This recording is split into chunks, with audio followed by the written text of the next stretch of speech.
This meeting is being recorded. Please sign into the chat with your name and affiliation if you're an applicant or if you're here to speak on a specific item. Just a reminder, the chat is used to sign in, sign up to speak, or to ask about technical issues. Jesse and I will be obtaining those chats and we can help you with anything. Please refrain from using the chat for any discussion. It's very difficult for us to pay attention to the meeting if we're also getting chats there. We don't want to run 2 meetings at once. That's a violation of open meetings. I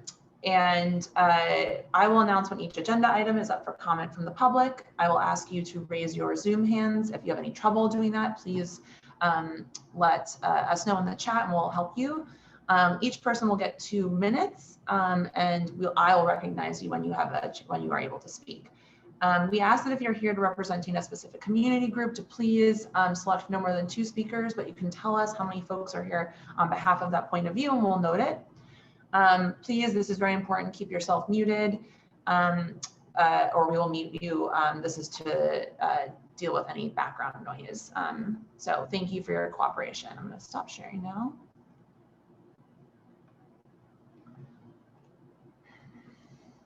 Okay, and one other thing is that I should say that I reserve the right to go a little bit out of order. We have a lot of items on the agenda tonight, and some of them I think will be longer than others, so I want to give the applicants that might be a little quicker a chance to leave us sooner, especially if there are people here to support them or to talk about it. So with that in mind, is number, oh, sorry, I should say we're first going to take minutes. Take roll call to approve the last month's minutes. So I will call that. Does anyone from the committee have any objections to the minutes before I go into this? Okay. All right. Michelle Cooper-Smith, present. Jesse Beck. Yes. David Crane. Here. Herman Hewitt. Who's on here? Ellen Liu. Present. Alex Militano. Paul Ciros. Yeah. Okay, thank you guys. Is number 10, are the applicants for number 10 Plado here? It's an upgrade for on East 2nd Street. If you're here, you can speak. Yes, we're here. Okay, hello. Okay. I think that this might be the only one I go out of order with, just so everyone knows, and then I'll skip back to the order as it is on the agenda. Let me just drop the link to this item if my computer will load so you can follow along. Okay.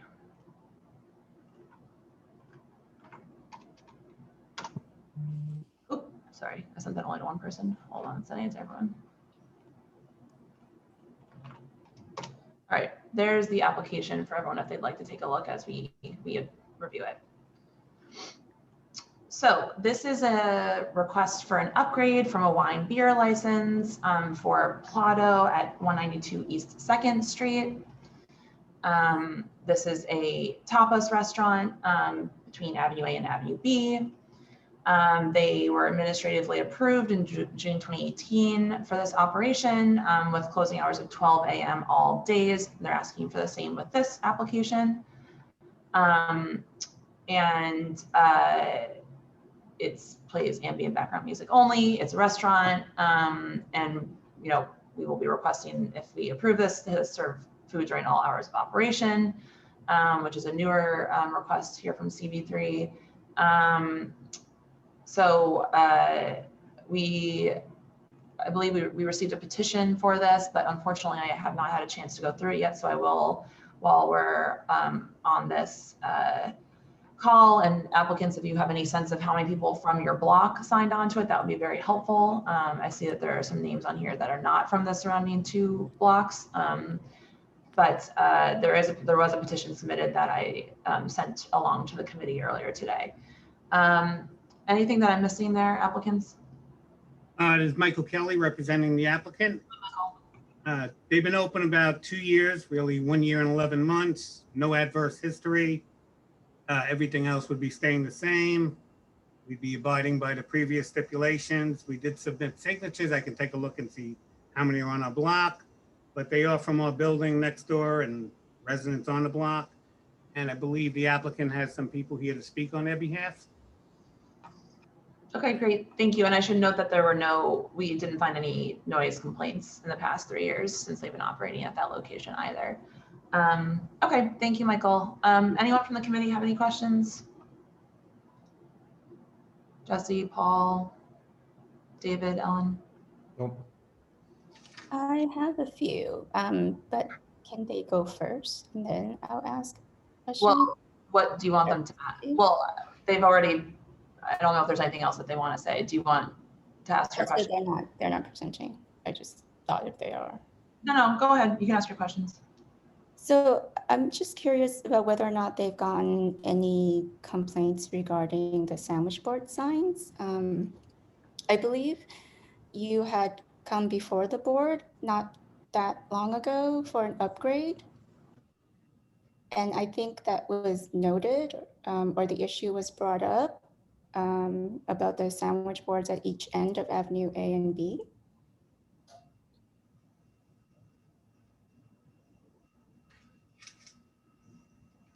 Michael or applicants, do you want to go ahead? So we used to put the sandwich board in the beginning because the location, it was covered from the scaffolding, and nobody actually was able to see our place, and the business was really tough, especially in the beginning. However, when they told us we cannot do that, one sandwich board got stolen from the other side of the avenue, from Avenue A. And so we didn't put anything anymore. And we had like a little sandwich board that actually we used under the pandemic just to try to generate some kind of income and some kind of business. Like I say, it was very tough to keep the door open, especially because we opened in July and on February. So it was really tough. Yeah. Now the sandwich board is in front of our restaurant. Near the edge of the sidewalk, but in front of our restaurant. Okay, so I just want to make sure that they weren't like blocking people, because you also have tables, right? Or had tables that were pretty like all like around. I guess they took up enough room where we used to have a table according with the appreciation on the building next door. They will allow us to put a table last summer because the building was pretty much 75% vacant, and we used to put a table down there. But right now, like you can see, there is no table anymore because we don't want their tenants. The tenants complain for eventual noises. So because the apartment that is there is rented now. So now that it's not vacant, we no longer have our tables on the sidewalk. We just have the tables right directly in front of the restaurant. In front of the restaurant. The sandwich board is actually leans up against where we have the wooden structure for the egress. Okay, I see. Thank you. You're welcome. Okay, thanks, Ellen. Thanks, guys, for explaining that. Okay, anyone else from the committee have any questions?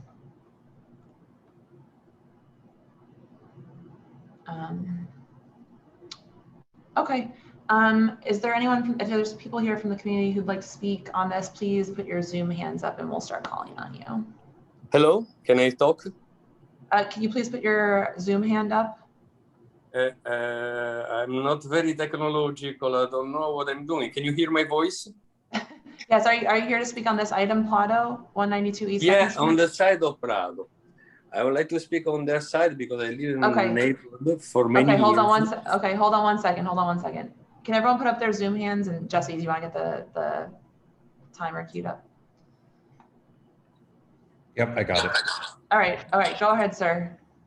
Hi, how are you? My name is Filippo Caredo. I'm from the neighborhood, and I know German and his sweet behalf for many years, a decade. We used to work, actually, used to be an executive chef of a very important restaurant in the Miracle Mile on Manhasset, Long Island.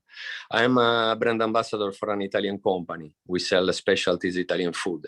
And it was extremely tough to have a contact in this huge, massive business restaurant, and German, with his kindness, even if the owner was contrary to open to new companies, he opened the door to me and he tried my product. And he gave me business just, and since then on, since his integrity in the work, in the passion that on what he does, we developed a friendship. I was very happy to see him in the neighborhood. It was painful for me as a friend to see him struggling in this year, but as a tough man, a hard worker, he makes things happening. And he's getting out of all these situations. So I know that he's going to highly benefit from the full liquor license. And I'm totally endorsing. I hope you all guys going to give it to him because he deserves it. For all he did, for all he do, and for what he's gonna do for the neighbor, for anybody that is gonna walk and enjoy his hospitality at Plado. If anybody of you haven't been there, I can and would like to give him a shot. And that's all I have to say. Thank you for the opportunity to talk. Okay. Thank you so much for your time. Okay, the next hand I saw was Angelina. Hi, my name's Angelina Paulino. I'm also from the neighborhood. I actually grew up most of my life there in the Lower East Side. I've been going to Plado for, I guess, about the 2 years that they've been open. This has just been kind of like a second home to me. I go most days of the week as I live on the block, literally across the street. It's just a very comforting place to go to. Kristen and German are both like my family members at this point. They're always there for the community. They've done so much for the block and so much for the people who live around there. And, you know, as most restaurants did struggle throughout COVID, this is one who definitely did as well. And they went above and beyond and they exhausted all possible efforts to, you know, just stay afloat and really prosper throughout these tough times. So I think that them being approved for this upgraded liquor license would really help them out and help this business out. And they can continue, you know, giving back to the community as they have been doing for the past 2 years. Great, thank you. The next hand I see is C Floor. Go ahead. Hi, everyone. My name is Daniel Martinez. I live down the block. I met German and Christian through Plado since they opened. They, as Angelina said, they've been a great asset to the community and the block. It's a great restaurant with a great atmosphere, complementary to the other restaurants in the 2-3 block radius. You know, as Angelina mentioned as well, you know, they're more than just restaurateurs. They seem more like friends and family, and would love to see them have this license as to further support their business. Thank you. Great, thank you. The next hand I see is Piper's iPhone. Piper's iPhone, go ahead. Hi, thanks so much. I live on 7th Street. I'm also in the neighborhood of East Village with my partner, Tyler Heffron. I just want to basically back up what everyone else has said, that German and Christy are amazing people. They came into our neighborhood and they have been a blessing because we don't have a lot of really nice places that are quality in the village that are kind of more upscale, but just in all, everything they do is beautiful. It's attention to detail. They are super respectful and they have put up with a lot. Basically, like we said, the scaffolding, city bikes, everything has been planted kind of on them and they have still prospered and they have still been super respectful. They're not a super loud establishment. We dine there almost weekly, if not multiple times a week, and just want to show our support for these people who have gone above and beyond for the neighborhood and who the neighborhood absolutely needs to flourish and thrive. Thanks. Okay, great. Thank you. Okay, those are all the hands I see. Thank you, everyone. So I just had one question, actually, is I just want to make sure that you guys are committed to serving food during all hours of operation. Yes, of course. Okay, okay, great. Okay, anyone else from the committee have any questions before we go to the making of a resolution? No? I'm seeing no. Okay. Okay, let me quickly share this. I sent all of you guys drafts of the resolutions earlier today, so hopefully you have those.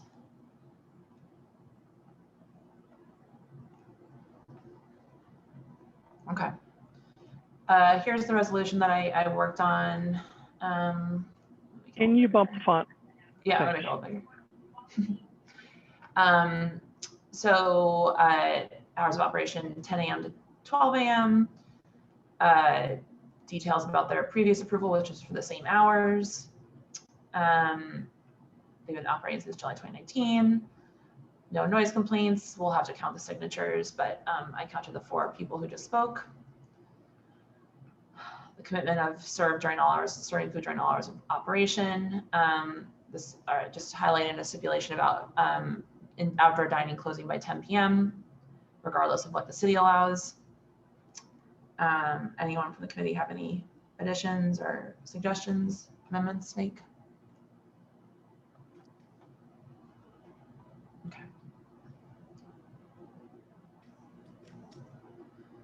Okay, let me just run through then the stipulations. So applicants, please pay attention so that you are aware of what we will be sending you if we pass this resolution.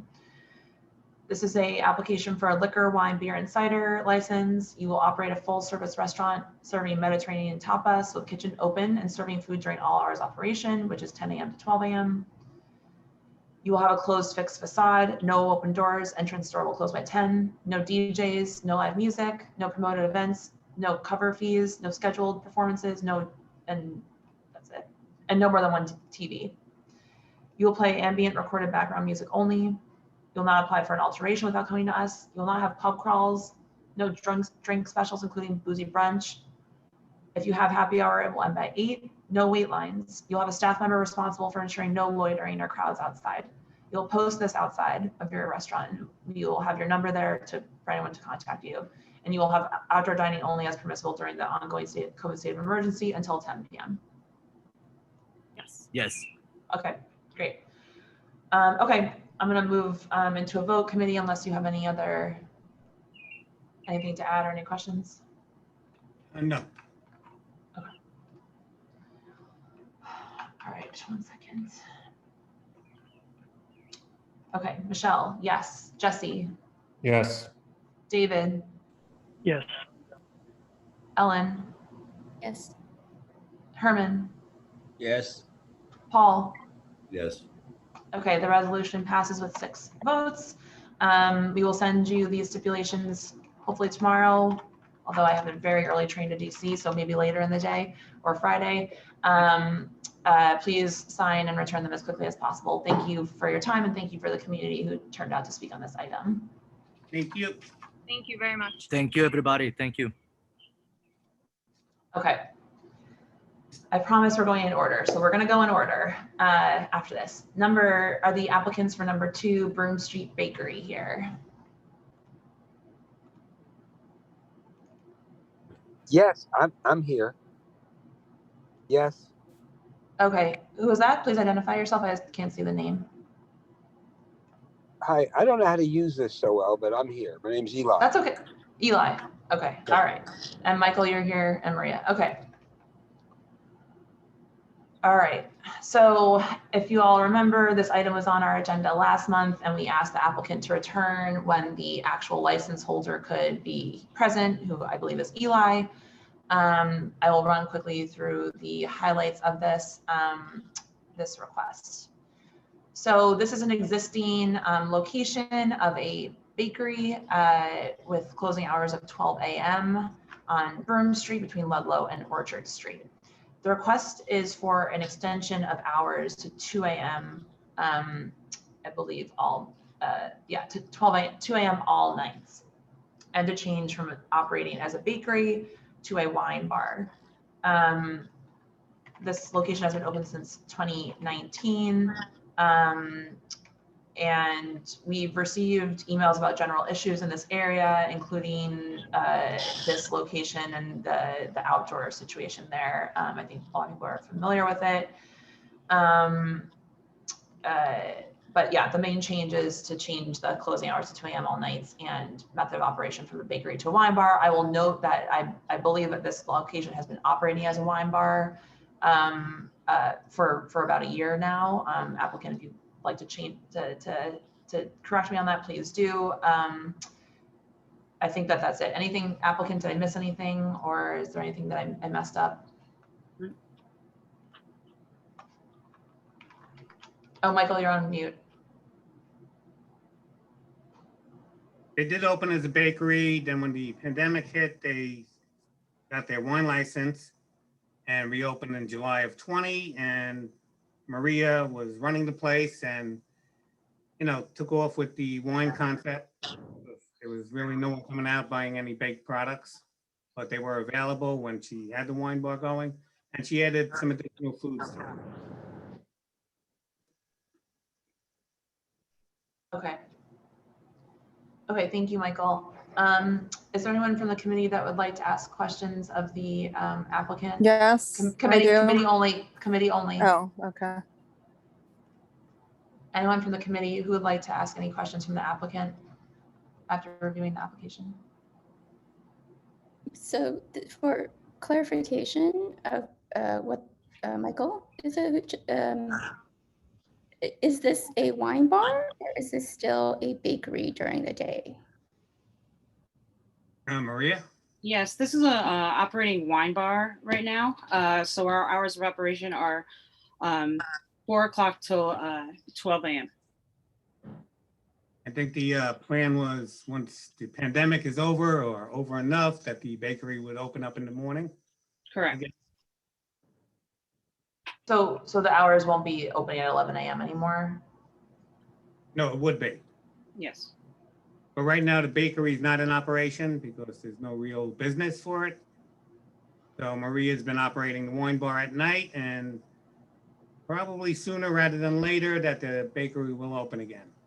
Okay, I only ask because typically we write in our resolutions and stipulations that we ask for a place to open no later than a certain time. So if you're not opening at 11 a.m. now, I would not want to put that in there. I would put no later than 4 p.m. You can still open at 11 a.m. when. Okay, that would be fine. Okay. All right. Sorry, Ellen, go ahead if you have any more questions.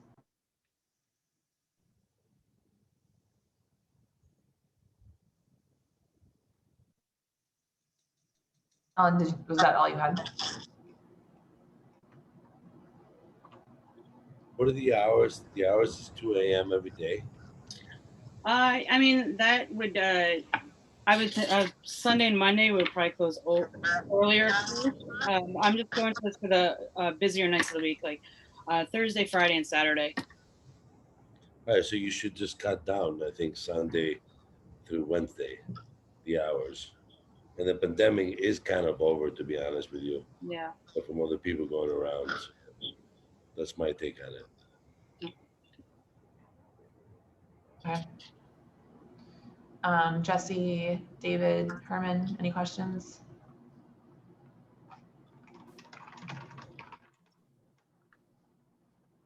Yeah. David, go ahead. When are you going to start up operating as a bakery again? Because I mean, it is true. People are frequenting businesses. Is there a reason that you're not going to be doing it now? And if there isn't, I don't know if we should slip the no later than open hour. Eli? Hi, what's the question? I don't understand. Can you hear me, by the way? Yes, we do hear you. I'm wondering, when will you be planning to open the bakery portion of the business again? I don't know. We suffered huge losses there for a long time. We were doing like $200-300 a day. People don't get up that early. We're used to early. I don't have an answer for you. So then I don't believe that it's because of the pandemic then that you're not planning on opening it. What's happened is the tourists and businesses in the neighborhood were our main customers in the morning, and there's no tourist business yet. Okay. And the businesses in the area have been slow to open, offices and so on and so forth. So there just isn't enough population. I mean, when we see it's busy, we're going to go in there. We want to do business. Okay. No, I understand that. Oh, now I understand why the pandemic is still affecting you. Yeah. So the wine bar portion, when do you plan to open that?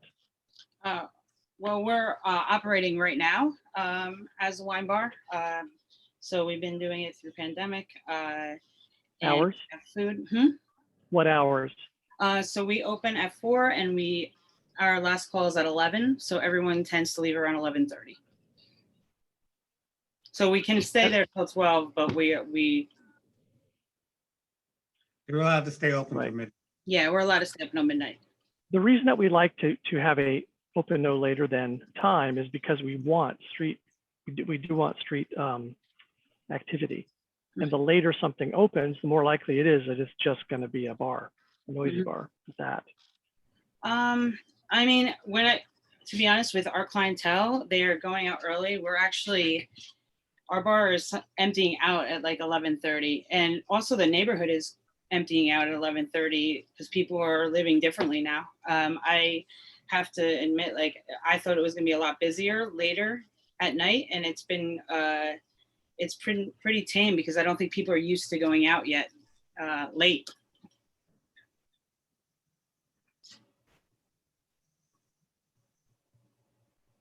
Okay. So it seems like, David, they're not sure about the existence of a bakery here until, I mean, Yeah. Tenement Museum, like all those sorts of things get, more. I do understand that. I was just looking to see if there was a way to get it to open earlier than 4 p.m. Because if we stick in 4 p.m. opening, well, then it's going to be a long time till the license comes up again. Right, but yeah, it doesn't sound like I don't know if we can force them to open at 11 if we, I guess we could put it in, but okay. Anyone else in the committee have any questions? Paul, Herman? No. To me, it's just the time. Go ahead. Okay. Okay. All right. I think I'll take a straw poll on hours after we hear from the residents, if that's okay, committee. I think that there are a couple of people here. If there's anyone here from the community who would like to speak on this item, please put your Zoom hand up so we can see. I don't know how to do that. Real hands. Right. Under reactions, there's a raise hand function. I see it. Okay. Okay, great. Okay, the first hand I saw was, Jesse, are you ready with the, all right, thank you. Living Now, go ahead.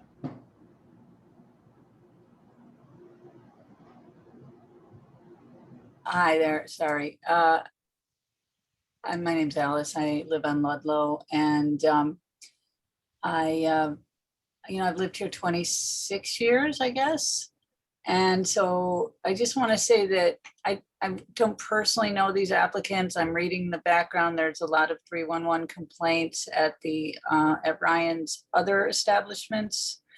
So that I can see, but really it speaks more to what the problem is, and we bring it up every time, which is we are oversaturated with liquor licenses. It is a nightmare down here. If it was bad before, it's much worse now because everything's outside. Okay, I mean, I don't know what you guys are doing indoors, 220 people. Is that even possible? I don't know if we lifted all the indoors. But basically what we're dealing with down here is throngs and throngs of drunk people on the streets, fights, garbage, vomiting, harassment to the locals. It's just, we can't do another liquor license in this small little area. It's too much. Can I just interrupt? I think you might be talking about the wrong application. This does not have 220 people in it. This is for the wine bar on Broome Street. No. Oh, which one is it? This is Broome Street Bakery. Oh, okay. I'm talking about the wrong one. Okay. I'm talking about 109 Ludlow. Sorry, guys. Okay, got it. That's okay. Okay. But we hear you for 109. All right. The next hand I see is AF. Go ahead. Yeah, it's Annette. My name is Annette. This bar, because it's been a bar since July in Ave Bakery, has been out of control the entire pandemic, starting in phase 1. They had huge parties. The police could not shut them down until like 1 something in the morning. This happened multiple times. There was amplified, literally, I sent the community board and Susan the videos. There, you know, they claim it was the barbershop next door. Everyone was sitting and drinking in their space, not the barbershop, as was the amplifier and the DJ. Here's one photo of August. This is the seating on the street. They're blocking the entire street. Okay, so only on the 5th, which is a few days ago, their seating is on both sides and they're blocking the street. This is what they do. Okay, don't interrupt me, please. Okay. Don't, you see me on the street all the time. You could talk to me anytime, but you haven't made that effort to talk to the residents. Yeah. So Maria, please don't interrupt me. I'll give you a chance to respond afterwards. Yeah. In fact, you were there, you were present when one of your maskless waiters, because they weren't wearing masks, was yelling at me. And you didn't do anything about that either. So now's not the time to talk to me. So this has been an ongoing issue. They during the pandemic, they were open well past curfew every weekend, almost every weekend. The police came multiple occasions and they had to shut them down. I sent videos to Susan. There are a lot of 311s. I sent videos, just general CB3. Those were all sent. There's proof. There's video proof of everything. It was a chronic problem. The police had to come multiple times. I have multiple videos of even after the police coming, you guys serving people in your outdoor space, you know, because they had left. So this is a chronic problem. They are not good actors. She's not a good actor. She sees me on the street all the time taking photos. That's what that guy was yelling. Her maskless waiter was yelling at me about for taking photos, and he cursed me out and was very, you know, I'm not even going to repeat what he said. It's irrelevant. She did nothing to stop it. And I just showed you these pictures. This one was 3 days ago. They're seating on both sides still, which encourages the sidewalk to be blocked. Thank you, Annette. Okay, Irit, go ahead. Thanks for being here, everyone. I'm not speaking to this applicant in particular, but I'm speaking to the idea of a bakery turning into a wine bar in a highly saturated area. The bakeries during the pandemic, I've been here the whole time, from the get-go, the bakeries that were open had long lines. So if they had no business, there's something wrong with their business. There was no reason for them to become a wine bar. They should have thrived. So this idea of transitioning from a bakery to a wine bar feels very much like a bait and switch. Sorry, there is no benefit to the community. Thank you, Reed. Okay, Maria or Michael or Eli, do you want to address any of the concerns about the outdoor space? Maria?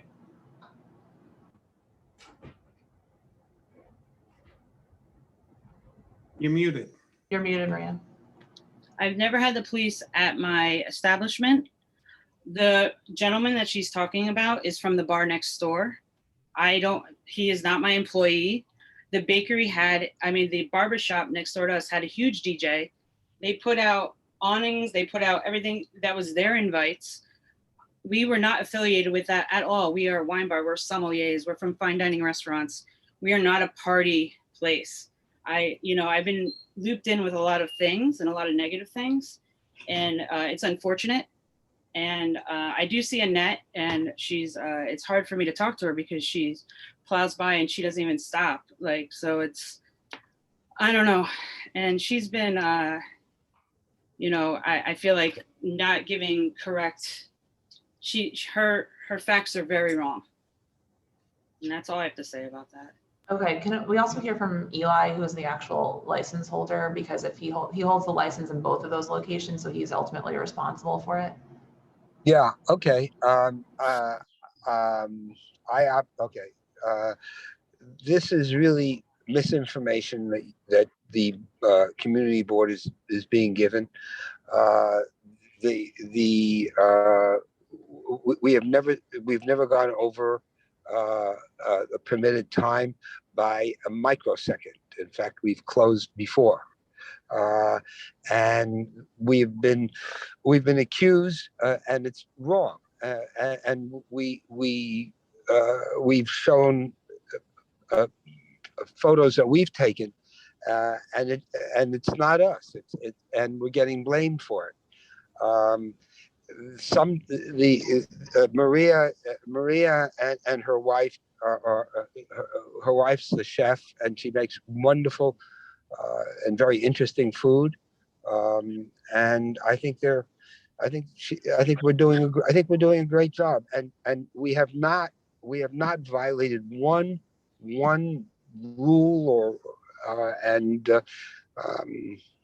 I don't know.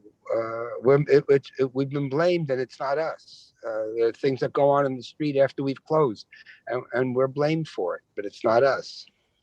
And especially with the DJ, that is not us. We did not have any part of having that DJ involved. The barbershop even got in trouble for having a DJ. I'm sorry, but like, you know, it really, I can't even believe that we've gotten, you know, blamed for something like a 200-person rave party that it's just not even in my DNA to do something like that. I've never done something like that my whole career. If you look at me up, my career has been in fine dining restaurants. So, I mean, we're not a party place. We do wine classes, we do wine pairings, you know, we cater to the guests, we have beautiful food matched with beautiful wine.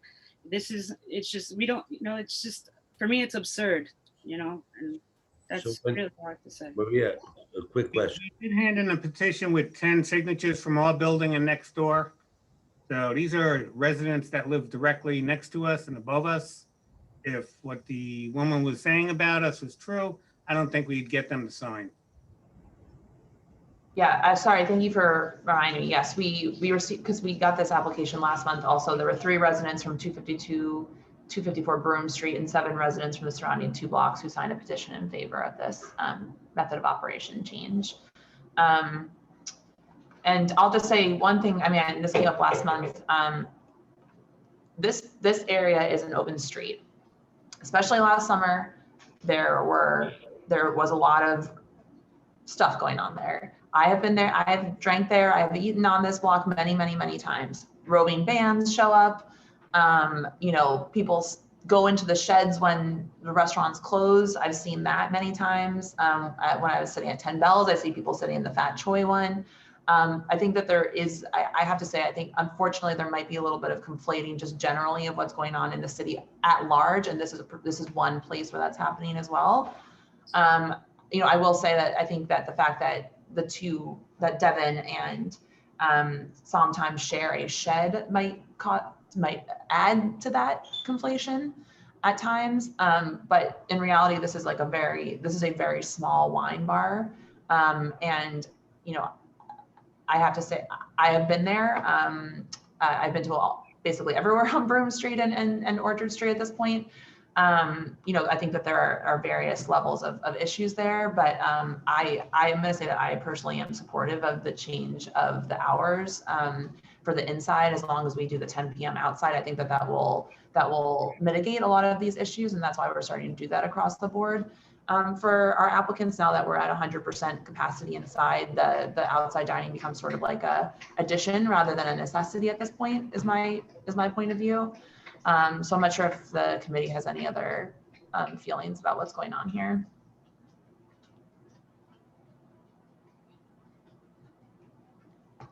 No. I'm going to point out that we actually asked them to come back because I guess his name is Eli, was not able to be here previously. So were there questions specifically for him? Maybe Paul might remember. The ownership and the control it's a little ambiguous. And I understood that Maria was wanting to, you know, become the full, I guess, proprietor or whatever the word would be at some point, but not yet. So are there any open questions about that? Yeah, do you mind guys answering because I know Maria, you had said last month that you were asking for the extension of hours to try and understand if this was a viable business for you before you did a corporate change. Is that still accurate? Correct. Okay. And if it is not, what would happen with this license? I mean, I can't really answer that right now. I'm hoping it's going to be viable. I'm Right, but you won't hold the license. I will. As of now, right now, I do not hold the license. Eli holds the license. Eli will hold the license. There would have to be a change of some sort for you to be the holder. So it's anyway, we held it off for a month so that Eli could be here. So I'm wondering if we have gotten all the information we wanted to. Well, David, do you have any other questions for Eli about? I don't. Okay. I have a question for Eli. Go ahead, Herman.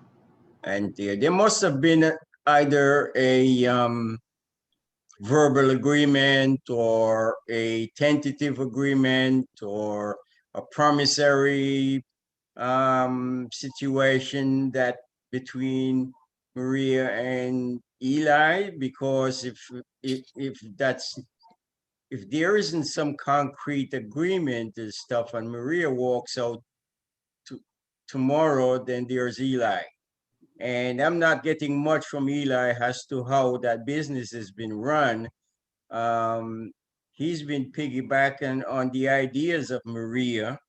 And for some reason, there's something there that we don't know. Is there's a promise at a certain point in time, a year from now, 2 years from now, that there is a guarantee? There's a lawyer somewhere, and he said, you would say, I promise to sell you the business in 2002, depending on the situation in the future, based on this COVID stuff. There must be something. Everybody could take Maria to task, but I need to know what promise, written or unwritten, that Eli has with Maria, because I don't see there's any benefit for Maria on the fact that she continues to be an employee. There's no partnership there, and there's no sense of future partnership that I could gather. Well, Maria is the business. Yeah. The people are coming there is because No, you're a lawyer. You should know that under, even if I bring my crowd, in my old days of having music at other people's place didn't guarantee me just because I bring 100 people. Yes. Well, me and Eli right now are partners with the intention of me taking over. We have our own verbal agreement together. He's aware of it. I'm aware of it. My intention is to take this over. So I have to have the faith in the fact that Eli is going to keep his word, which. So so me and Eli go back. I was actually one of his sommeliers at his establishment 7 years ago. So we have already built-in relationship. I would not partner up with someone I didn't trust and respect. So his word is good for me, and we're going to move forward as soon as we get everything in line, and we're going to, and I'm hoping to have a very successful wine bar in the future. It's my dream. So the stuff is that we're giving Eli, not Maria. If I'm thinking about it, I'm not going to put you into that context, Maria. Mm-hmm. What I'm thinking about now is that Eli is coming to ask us to upgrade his business. That's him. It's not an upgrade, Herman. It's just a 2 a.m. extension for wine beer. I understand. Yeah. Okay. I mean, it's not upgrade in terms of the liquor license, but the time frame. So Eli is the person that's asking us for it, and Maria is the person who is supporting him in that mission. If I have to look at it that way. Yeah, that's accurate. So Eli is the license holder for now. Maria, from what I understand, was trying to come to see if they could I should say that they were coming to see if they could get an extension to 2 a.m. to see if that is a viable business for her, and thus would take over the license at that point. Maria likes her spot. Maria's the one running it. I have, excuse me, I'm not looking at Maria because Maria is know. not the applicant. I She's just wanna not the applicant. fill in the Eli way. is the applicant. If Maria and Eli have a falling out, Maria can go rent another spot, and this business will go with Maria to the other spot. And that is true. It won't stay there. That's The still not, that is not the But that's problem. not the license, yeah. I've done contracts and license and stuff like that. That's not the problem. There is no written agreement here saying that he could do that. Eli, if I approve it and I agree to the extension, it's on the basis that Eli is the owner. Okay, and that's how I feel about that. Maria being the best person in the world in terms of that, Eli is the one that's asking for the extension. And he has a good support in Maria, but that doesn't mean I'm approving Maria extension. I'm approving the license because Eli is the name on that corporation. Okay. So, you know, let's not sugarcoat it around this stuff or whatever it is. Okay, thanks, Herman. Anyone else from the committee have any questions for Eli? You know, Excuse me, I'm from a block association and I Okay, signed up no, to sorry, speak. no, sorry, this is only for committee. Hold on one second. Okay, go ahead, Paul. Michelle, I agree with Herman. I think it should be Sunday to Wednesday, not 2 a.m. They're not going to be busy till 2 a.m. on Saturday anyway. So I think the hours should be curtailed for those 3-4 days. The rest is fine. But I do understand what Herman's saying, because if it goes out of business, he could sell the business anywhere. He has a license. Doesn't really matter. So that's my take on it. Okay. Herman, what do you think about the hours? Well, the hours should be, you know, Sunday to Wednesday at the existing, and then Thursday and Saturday at the 2 a.m. You're right. Okay. Okay, I'm fine with that. Jesse, David, Ellen. Yeah, I'm sure. What about the applicant? Okay, Maria, would you be amenable to that change? 12 a.m. Sunday to Wednesday, 2 a.m. Thursday to Saturday. That would be wonderful. Yes. Okay. Okay.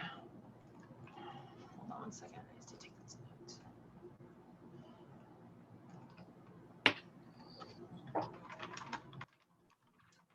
Okay. All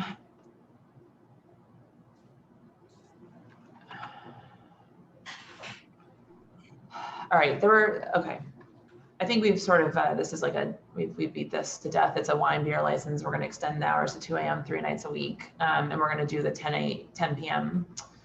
outside stipulation. Maria, just one thing for our resolution. We like to put in applicant's history, or sorry, I'm sorry, Eli. Are there any other licenses that we should put in here as your, I think that, Michael, is that in the application? I think I was a little confused when I was originally doing this about who the applicant was. So is Eli's in the application, what his history is, his licenses? He has multiple licenses. I can send you a list of them. Okay, can you send that to me? Because I think I have a note that the attachment wasn't there or something. So do you mind just resending it to us so I can include that in the history? Yes. Okay. Okay. All right, let me share this screen.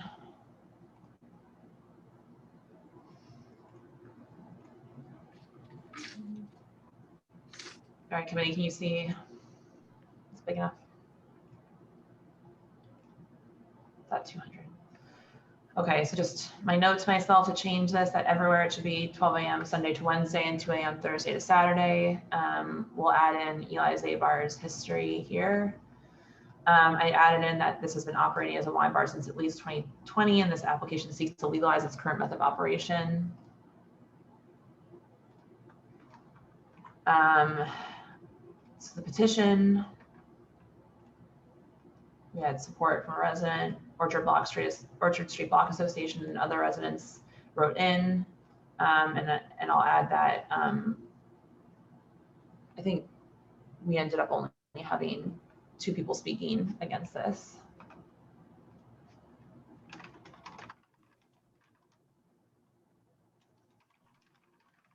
We're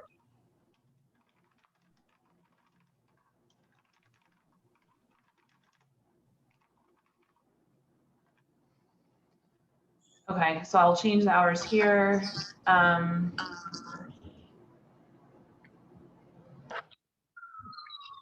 This is accurate, Maria, light fare prepared in a food preparation area. Is that, it's not a full kitchen, right? No. Right. Okay. Outdoor dining only during COVID state of emergency. You'll have to close all doors at 10 p.m. Oh yes, and I think on your application, you did not say that you would, we need you to commit to no wait lines. I don't think that should be a problem for you. Okay.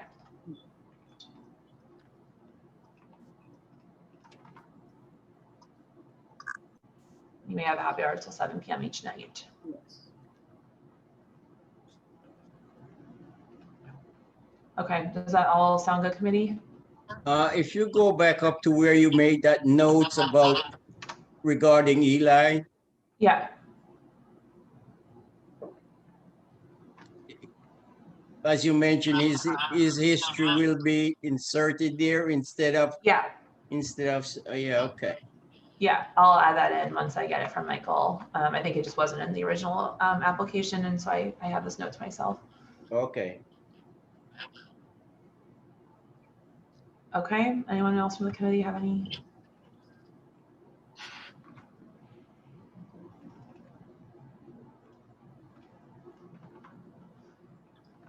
Okay, if there are no other questions from the committee, I'm going to read out loud all the stipulations, which I mostly went through, but just to make sure we're all on the same page.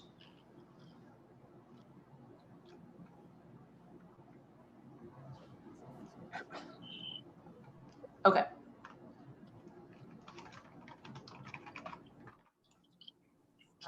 Okay, so Eli Zabar is representative 254 Broome Street LLC. It's a wine beer license.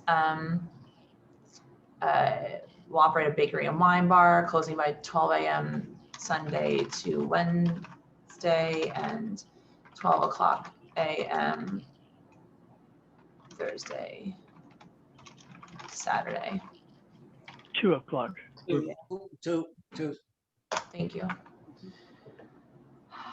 You'll close your front and rear facade doors by 10 p.m. No DJs, live music, promoted events, any event with a cover fee or scheduled performances, ambient background music only. You will not apply for an alteration without coming back. You'll not seek a change in class without coming back. You'll not participate in pub crawls, no boozy brunches or other unlimited drink specials. If you have a happy hour, it will end by 7. You will not have wait lines outside. You will have a staff person responsible for ensuring no loitering. I will conspicuously post this stipulation form at your business, and Maria, it'll be your number on the notice at the restaurant with the number. Okay. And you'll only have outdoor dining as permissible during the ongoing COVID state of emergency until 10 p.m. all days. Okay. Sound good? Sounds good. Yes. Okay. Thank you. Want to put a check mark by that one where you wrote in the text? Don't think it matters. Aha. Thank you, David. Appreciate that. Okay. All right. I'm going to move this into a vote unless anyone else in the committee has any questions. Okay. Michelle, yes. Jesse Beck. Yes. David Crane. Yes. Herman Hewitt. Yes. Ellen Liu. Yes. Paul Ciros. Yes. Okay. Thank you, guys. We will get you the stipulation form as soon as possible. As I noted, I have an early train tomorrow, so I'll do my best to get it to the office and they can send it out to you. Thank you for your time. Thank you for the residents. And we encourage you, of course, to be responsive to any resident complaints going forward. So thank you very much, everybody. Thank you. Is there any reason why I wasn't allowed? Thank you very much. It's Eli speaking. Thank you. I lived in fear that I'd lose this. It's my first Zoom call. Thank you. Thanks. Thank you. To whoever is speaking, we already, I think you missed the community portion of this. No, I didn't. I was here the whole time, and I also private messaged both of you guys and asked to speak. I signed up when I came in. Okay, did you raise your hand? Yes, many times. Jesse, did you see that? I didn't see anything. Okay. Well, you both is of you saw the messages that I sent you privately, twice. Okay, I apologize. Would you like to say something? Well, I mean, it's really, I don't want to waste anyone's time. It's really too late now. Obviously, you know, we knew that this is only beer and wine and that you guys were prepared to pass it, of course. But I just think that it's important to note that there are 19 liquor licenses within 500 feet of this exact address. And there's actually 12 on this actual block. And the residents have a lot of problems and have been coming to speak with us about this area in general, and in particular 252 and 254 Broome Street, which have racked up over 42 noise complaints in the past year. I'm not going to take up any more time. I just think it was not really appropriate for not the fact that you didn't allow the block association to speak when we signed up, when we did join the meeting and raised our hands several times. And residents that live in this area think that anything that's being considered in this exact area should be considered very, very carefully and shouldn't just be pushed through. And 2 a.m. is something that nobody that lives in the area pretty much agrees with, except for maybe the 3 residents who signed up in support. No, late night hours in that area is a huge, huge problem for people that live there. I think it's really important to consider this every single time a late night hours. Can you let us know what community group you're from? I'm from Orchard Street Block Association. Okay, we received a letter from Orchard Street Block Association, and I put it in the resolution that the Orchard Street Block Association is opposed. So thank you. Yeah, thank you for doing that. But I still think that we should have been allowed to speak when we signed up to speak. Okay, well, the rules are that we need to have a Zoom hand. I apologize that we did not see you. Someday we will be in person, and this will be much easier to do. We are doing our best. I apologize. Thank you for your time. Excuse me, what is a Zoom hand? Under reactions, you can click raise hand. Where does it say raise hand? It says under the reactions button. Reactions. Yeah, I did have it up all through the entire public speaking section. I see mute, stop video, participants chat, share screen, record, and reactions. Is that how you reactions? Click reactions. Click reaction. And then you press the raise hand. You're just there. Sorry? I don't know. You know, raise your hand, your cosmic hand, whatever. No, you click on the raise hand, the yellow raise hand. If you click on reactions, a little thing will pop up, and one of the next options is raise hand. And if you click that, it will do this raise hand feature. I suggest somebody mention that in the very beginning, because I've been at a lot of Zoom meetings and I never got in to raise my hand. So my bad, just maybe. That's okay. No, thank you for bringing it up. I understand this is not the anyway, perfect. Now I know how to raise my hand. Sorry. Okay, great. No, you're good. This is an imperfect solution to it in an imperfect world during a global pandemic, which hopefully we'll be able to meet in person soon. If you want to call your elected officials and tell them you want to meet in person, please do it, because we're not allowed to right now. I would love to do this in person rather than from my dining room. Anyway, okay, the next item on our agenda is number 3, Cozy Cafe at 43 East First Street. Are the applicants for that present? I am. Frank Law. Frank. Are your applicants, are your license holders? Sharif, you're muted. Take your mute off. He's unmuted, but we can't hear him. Oh. Maybe I probably said the wrong thing anyway.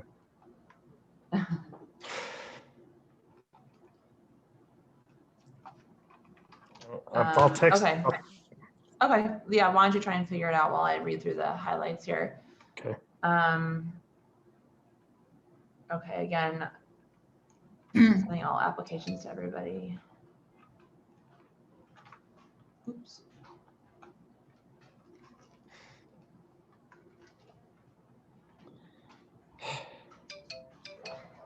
Okay, here is the application.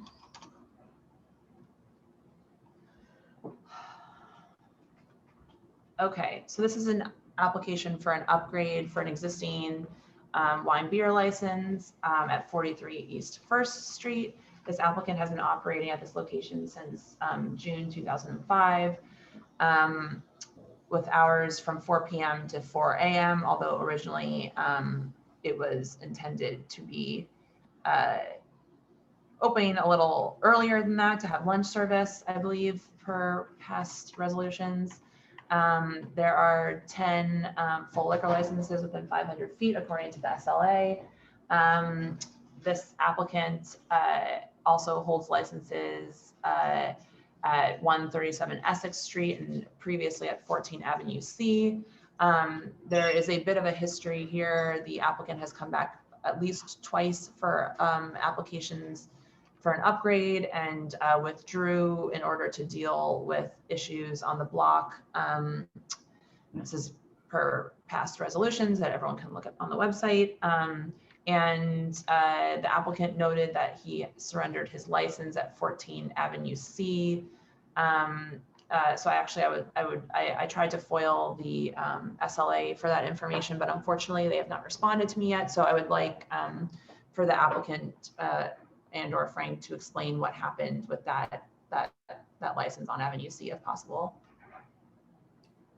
Now?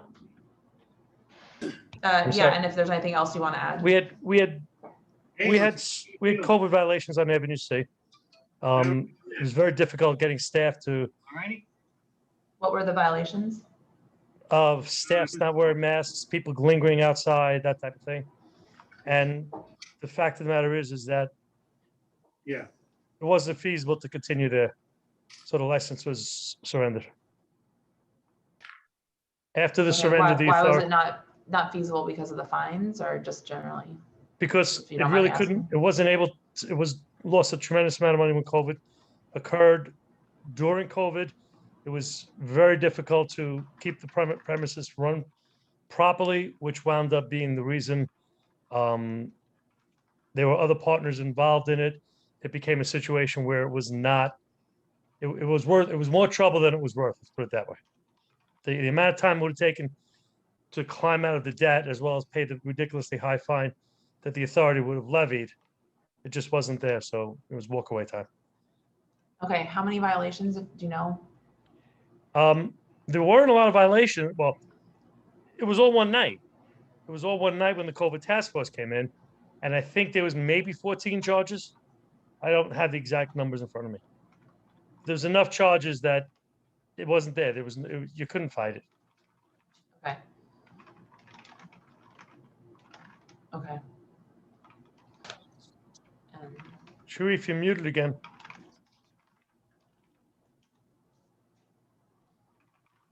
We can't hear you. Is your volume on the computer maybe? Do you have headphones? Or you can call him from your phone maybe? Yeah, I called him and told him, he said he would fix it. No, I know if he could just zoom in from his phone maybe if that instead of his computer.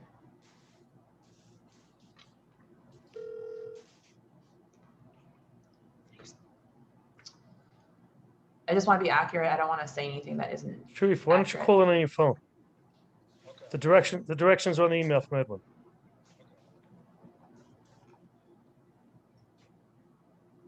Okay.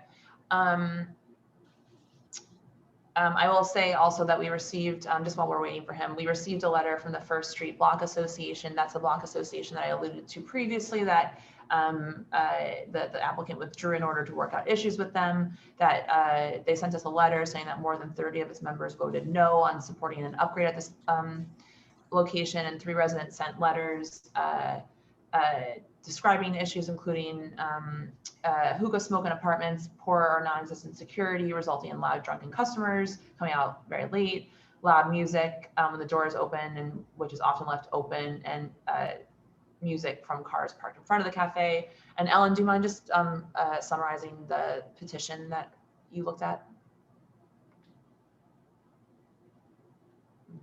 Okay, hold on. The count? Yeah, you looked at this one, right? Yeah, I looked at it. It's for those handwriting that I can decipher conservative within a 2-block radius. I think we're looking at 26 individuals. Okay. A lot of people who were further away and also out of state as well. Yeah, okay. Can you tell if any of them were from the actual, like, the building? I need to look at it again. Okay, thank you, sorry. I'm just wondering if anyone from 43 East First Street signed onto it. Okay, so I'm gonna add that into the resolution, whereas 26 residents. Does that sound right, Frank? I mean, it's just, I'm just gonna say this as an admin, as I something we're just gonna realized add I to don't the- have my app. I'm just gonna grab the app for 2 seconds. Okay. Because I have copies of petitions also. Yeah, great. For petitions going forward, that we're going to be a little bit more specific about asking the applicants to cross out signatures, or ideally not get signatures from folks who are not within a 2-block radius of the application, because we're looking for folks who would be, you know, impacted by this, by the applications. I Again, respect that, and I tell every client, but sometimes I'm people sure, I know. sign petitions and then afterwards, but I'll go through them and cross them out. It's not a big deal. Thank you. Unfortunately, we are unpaid part-time city officials, so we don't always have all the time to do that. Okay, just is your client able to speak now to the COVID violations? You're muted, Sharif. When the COVID violations of this location? Oh, sorry. I just want to be clear of how many there were. I don't want to be incomplete or untruthful in what we write in here. We include, obviously, you know, information about what the operators have done at their other locations. So, Sharif, are you in? Yes, you heard me? yes. Yes. What's the question? Frank said that there were 14 COVID-related SLA violations at I think the there were 14 Avenue 14 C. charges on that one night, Sharif. Am I right? Yeah. And you talk about cocktail art, right? Yes, cocktail art. Okay. That time, you know, I'm in the hospital. I'm sick with corona, and I give you the letter and approve. And I let one of my good friends just to cover the day, and you know, he messed up for me, and I apologize for this. Okay. Like out of my hand, and I can't catch up, and I continue in the business because the landlord, you know, like he need a lot of money for 1 year. I'm closing. I can't continue. I can't even afford anything to go to the court. And I learned from my mistake.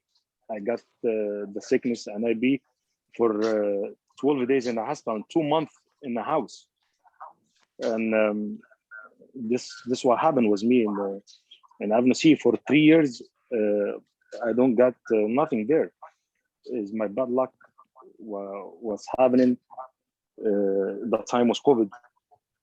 And now I'm in Cozy Cafe 7 days a week, from open to close, to protect the business from any mistake again, for noise outside, from inside, no DJ, no music, the doors closed. I don't use the backyard. I don't make any outside because I care about the people in the block. No double bar. I got security company to control the noise, not even from my place, from next door, Cavo or Cross Street, the salon, and Binky Place in the front, and Mr. Robert in the block. You see all this. Okay, I'm in a tub and everything. This is what I have right now. Okay, thank you. And I just want to note that, thank you, Ellen. She counted that there were 10 residents of the building that signed a petition in support of the application, in addition to 16 people from the other surrounding 2 blocks. Okay, anyone from the committee have any questions for the applicant? Just raise your Zoom hand. Actually, could I hear from anybody from the block who is willing to speak before I ask questions? Okay, Ellen, do you want to hear from the residents too first, or would you like to ask your question? Yeah, it's related to that. I was just wondering how the conversation went with the block. Okay, all right. All right, so can the folks who are here from the community that would like to speak on this item, please put your hand up under reactions. I wish we could take screenshots here, but we can't. Okay, all right, the first hand I see is Wayne Rada. I apologize. We're next. My bad. Oh, okay, I'm gonna lower your hand then. I'll lower you. Thank you. Sorry. Okay, Doug Hudgens. You have to unmute yourself. You're still muted, Doug. Hello? There you go. There you go. Go ahead. I apologize. I'm yeah, okay. So you're okay. I live at 43 East First Street. Cozy Cafe is in my building. I've been here for over 45 years. I have two mixed feelings, which is I don't know Joey Padillo, who was just on, but I do know the other gentleman, Sharif, who is a wonderful, wonderful guy, has always helped me up the stairs with my groceries. He's a great guy. And I told Cozy Cafe years ago, I will never vote for a liquor license for anybody near where I live. My daughter lives in the front room. It's a guaranteed hard liquor will extend your population to drunks coming in for 4 or 5 shots or 3 or 4 shots. It's just since 1975 on the block, noise, noise, noise. And last year it was 40 people against Cozy. And like I say, for Sharif, my friend Sharif, I'm not including him. I just have to say it's my policy. No liquor licenses that serve hard liquor. And so I'm a little torn here, but I have to explain. I don't think if you put a sign up that says, please be quiet, the people live here, that doesn't do anything ever. You might have a doorman say, if they have a doorman, they might say, oh, will you please be quiet? I haven't been to a bar that has a doorman yet. But anyway, I hope I made myself clear. It's just stone cold, no hard liquor. Okay, thank you, Doug. Appreciate that. Okay, the next hand I saw was Robert Graff. I saw you raising your hand. Go ahead, Robert. Robert, go ahead. You have to unmute yourself.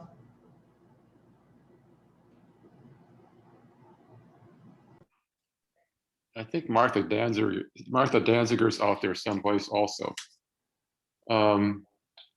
Yes, thanks. I just want to thank Doug for speaking up. Doug's, as he says, been there a long time, and he's been very close to everything that goes wrong there. I just want to reemphasize this is a residential block, a lot of working people with families, as Doug mentioned, with his daughter in the front room on that street. A lot of people need to get to bed at night and get a reasonable night's sleep. And I got to say, in 2004, I think I made this point at one point in the letter, the Block Association signed a stipulation agreement with the Cozy Cafe. In return for not opposing their wine beer license, they agreed to not seek an upgrade from their wine beer license to a full liquor license without our approval. In 2018, they came to us to seek a upgrade to a full liquor license. We invited them, we had a meeting with them, we heard what they had to say, and at that meeting, after the meeting, we voted 13-0 to deny their liquor license in our meeting.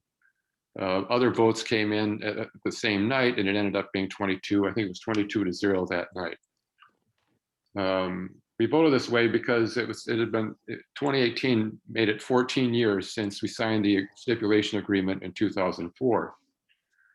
And all we got from them, basically, rather than being good neighbors, we get late night profanity, screaming and fighting, dumping out on the sidewalk as late as 4:30 in the morning. We got blasting auto stereo music. Cars stop in front of the place with their car doors open and they're blasting their stereos. Loud music coming from the usually open door. And all kinds of drunk types who stumble out onto the street and, like the late other people said, vomit on the sidewalk and generally carry on yelling and screaming at each other. I don't get it. I was young once and I didn't stand in front of a bar and scream my head off, and I'm not too exceptional, but this is what goes on there. And it seems to only go on there, at least on our block. People come down there to act up.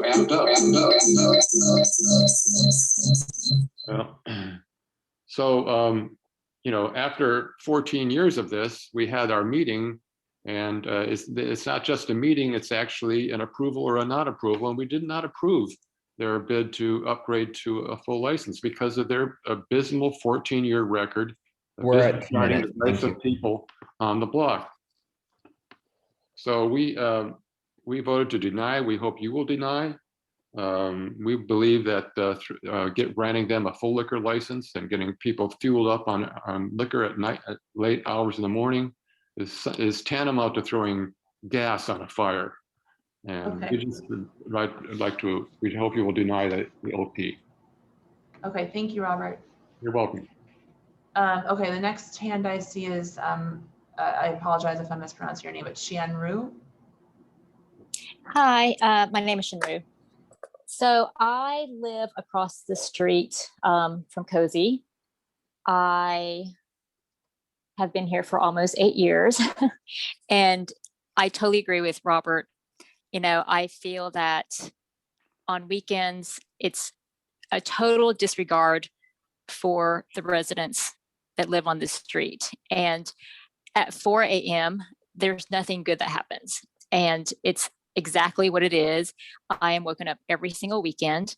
It used to start on like Thursday, Friday, Saturday, Sundays. I work for myself. I have my own business. So, for me, I may not necessarily want to go out on the weekends. Maybe I want to stay home, but I definitely don't deserve to be woken up every single weekend like I have been. And I just think it's enough.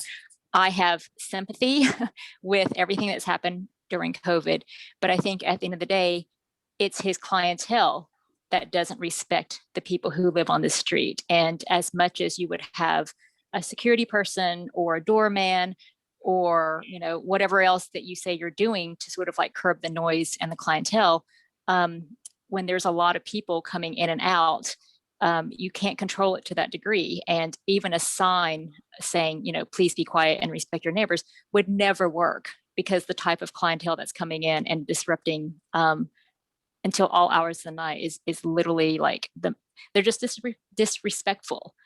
And for me, I just can't take it anymore. Okay, thank you so much for your input.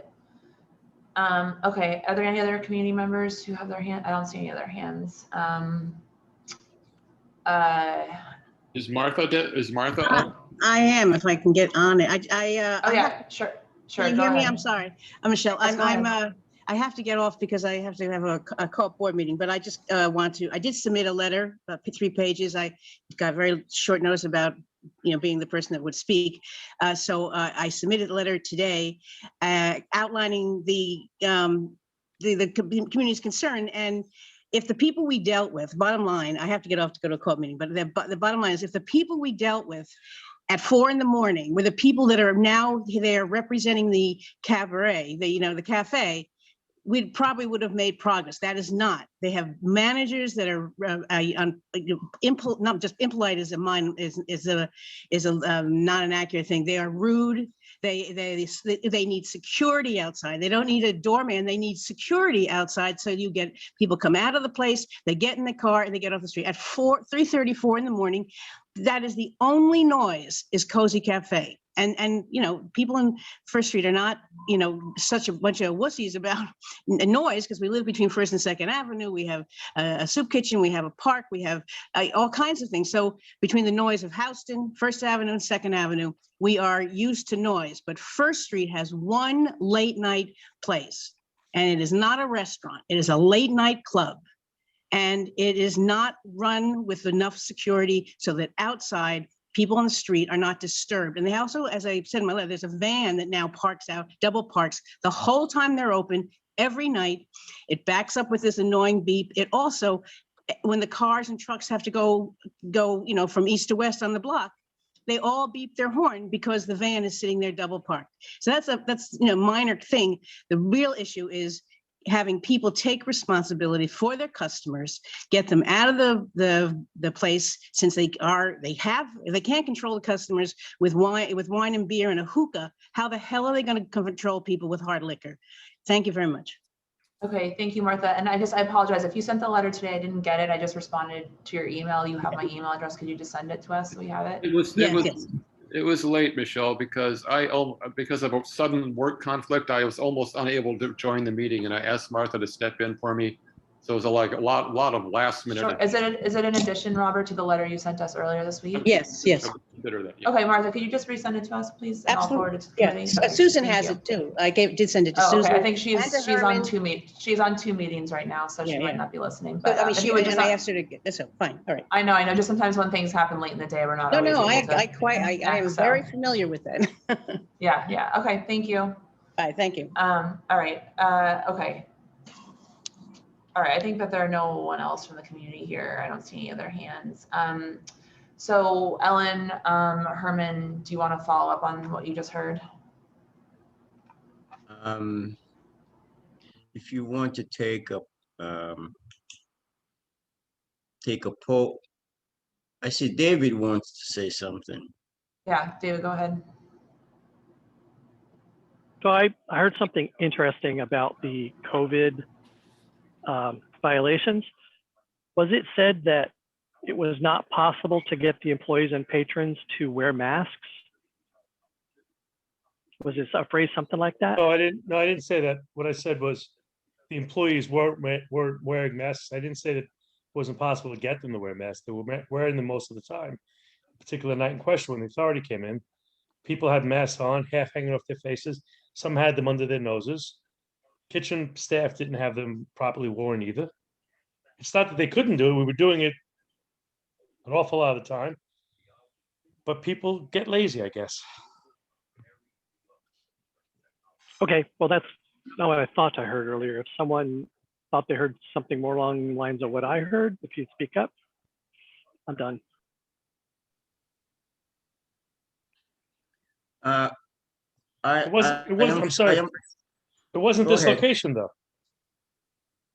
It was the same patron. What I was going to ask is, well, I wanted to clarify whether you were saying that you had a difficulty getting people to wear it, or was it? I mean, I understood the applicant was described being in the hospital as well, perhaps during that time. It was. In fact, when the SLA came in, that guy who he had asked to cover was the one who was there and didn't know anything. So ultimately, it comes down to the fact that people should have been wearing masks and wore it. Okay, that's not this location. So I have concerns about this location, though. It really doesn't. I absolutely agree with Martha that if you can't control the clientele that you have, when all they have available is beer and wine to get drunk on, I really don't want to issue a liquor license. Sorry, don't want the state to issue a liquor license. Thanks, David. And committee, just so you know, I'm forwarding the letter from the last speaker. Anyway, Were you gonna say we should do a straw poll? yes, so we don't have to keep. Yes. Yeah, okay. So I think David's already said is that a straw poll vote to deny, David? The upgrade? Yep. Yep. Okay. I think I'm leaning the same way. Herman? Yes. Okay, Jesse? Same. Paul? Yes. All right, Ellen? I would deny it. Okay. Yeah, All right. Jesse. Go ahead, Herman. Herman, do you want to say something? No, I still see Jesse. Is Jesse still on our? He's Right in there. here. I'm a no. Okay. All right. Okay. All right. I'm gonna share the resolution I Can I worked on. add one? Can I add one Yeah, thing? yeah, sure. Frank, go ahead. The applicant has tried very hard since the last time we've been there to operate his premises properly, and I do believe he's done a better job, although none of the neighbors has recognized that. And maybe I'm wrong, maybe I'm misinformed. But we would be willing to give up our 4 a.m. closing 7 days a week. Close 2 a.m. daily, maybe 4 a.m. is the real problem in exchange for the liquor Well, license. How many years of the past 14 has he been operating it properly? Okay, David, I'm not going to answer a question like that. Well, If you want recently, to be a wise guy with me, it's not going to work. how recently then? It's been there for 14 years. Michelle, you can answer that question. When's the last time we came to the community board? Hold on. It was 2019, maybe. hold on. May 2018 and February 2020. It's February 2020. Either way, it doesn't change my opinion on it. Okay. I tried. I thought I could have a compromise. Well, I think that even it sounds like, it's just hard for us to adjudicate that when the block association, who actually lives on the block and voted against it and everything, was doing that based on a certain hours. Remember, residents of the building did vote in favor of it. I agree. I know 10 residents of 43's First Street signed a petition. So there's a difference of opinion, clearly. Well, my personal opinion is that I had an office on that street, and I realized that street is my favorite parking space. Stuff, whether it's night or day, and I am really familiar with what happens on that street, and what the people testify to. I could bear that out. As basic facts. And so that's also where I'm coming from, because, I spend a lot of time walking through that street at evenings, nights, weekends. So I know the problems, and Martha explains it thoroughly in any way you could think about it.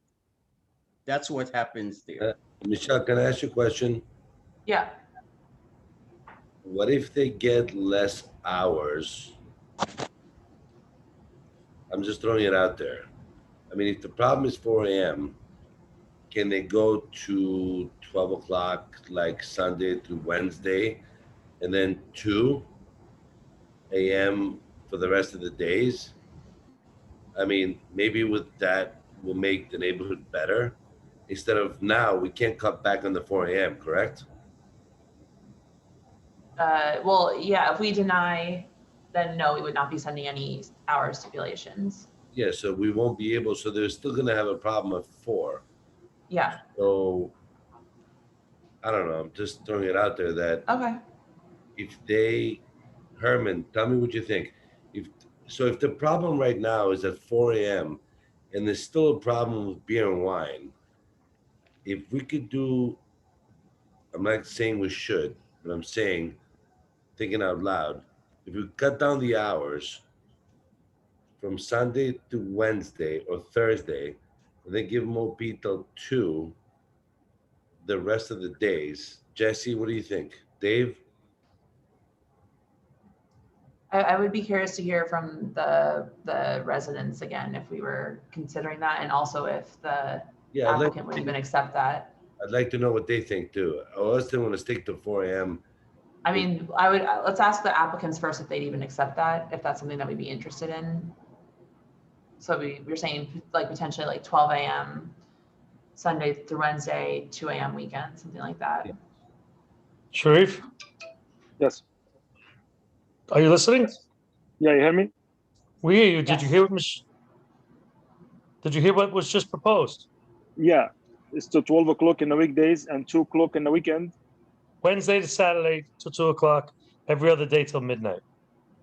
Can you live with that? I accepted to weekdays around 1 and weekend 4, at least 2 days a week to survive. And I promise you're gonna everything control. Sharif, I own businesses too. You're not gonna make, all you're gonna cause yourself is problems. Past 132, you don't make any money without causing any problems. I'm telling you, you'll make more money now and give less problems to the residents. I'm just I telling respect that. Okay, I'm cooperate with the block, and I'm gonna do whatever he want. I'm not gonna be against him. Okay, at least 2 days in for him. Sharif, Yes, Sharif, let me just give you the reality here. Okay. If we don't concede on these hours, they're not upgrading you to liquor. I'm not even sure they're going to do it anyway. The bottom line Okay. is, unless we concede on the hours, they're not going to approve the liquor. It's up to you if you want to stay with wine and beer.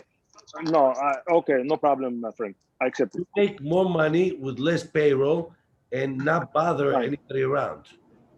No Okay, all right, cool. Okay. I accept Well, I just want to, committee, if you're okay with that, I just want to go back to the, Herman, you want to hear from the community again? I would like to. Yes, Doug has his hands up and Sheehan has their hands up. Yeah. Okay, Doug, go ahead. Just unmute yourself. Yeah, quite simply, the amount of time that you can serve hard liquor in there does not change one iota of the irritation and the confusion and the negativity. The drinking will, you could say, okay, drinking 6 to 8, 6 to 9, 6 to 10, 6 to 5 in the morning. It doesn't matter. People are going to come in and drink hard liquor, and I guarantee you there's going to be a rise in noise and craziness, because when people drink 4 or 5 shots, they don't walk out and just say, oh, everybody be quiet. Nobody says that. Doug, do you mind if I ask you, are there hours issues with the problem? Like, is it like that there's a certain time, like, is it like okay until midnight and then it gets too loud? No, it's not okay to have hard liquor available in the cozy. Oh, I'm asking about right now, the noise issue. Like, are there noise issues right now that are happening at like certain times of night? Is that a concern? Or is it most like, that's, you see what I mean? Like, is it like when they close at 4 a.m. that it's really loud? Or is it loud from 6 p.m. until 4 a.m. no matter what?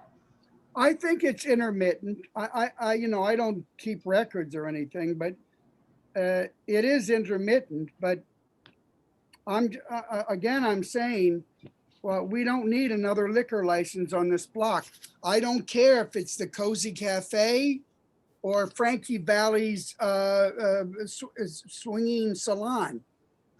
No liquor, and we're finished with it. We're finished. Okay, thank you. Sorry for my craziness. Thank you. No, you're fine. We appreciate your input. Thank you so much, Doug. Okay, Shan, I see your hand now. I actually agree with Doug. I don't think the difference between opening at 2 and 4 is going to make a huge thing. I think what's going to happen is that when they go in and they start to drink, it's going to be crazy and loud and super noisy from 9, 10, 11, 12, 1, 2. And then once they're closing up, then I feel what happens is that they start to sort of loiter around on the sidewalk, and they continue, hanging out on the sidewalk. And it's not like they're whispering. It's it's super obnoxious. And, you know, for me, I am a part of this neighborhood. I've lived on this street for 8 years. You know, I just want a quiet weekend.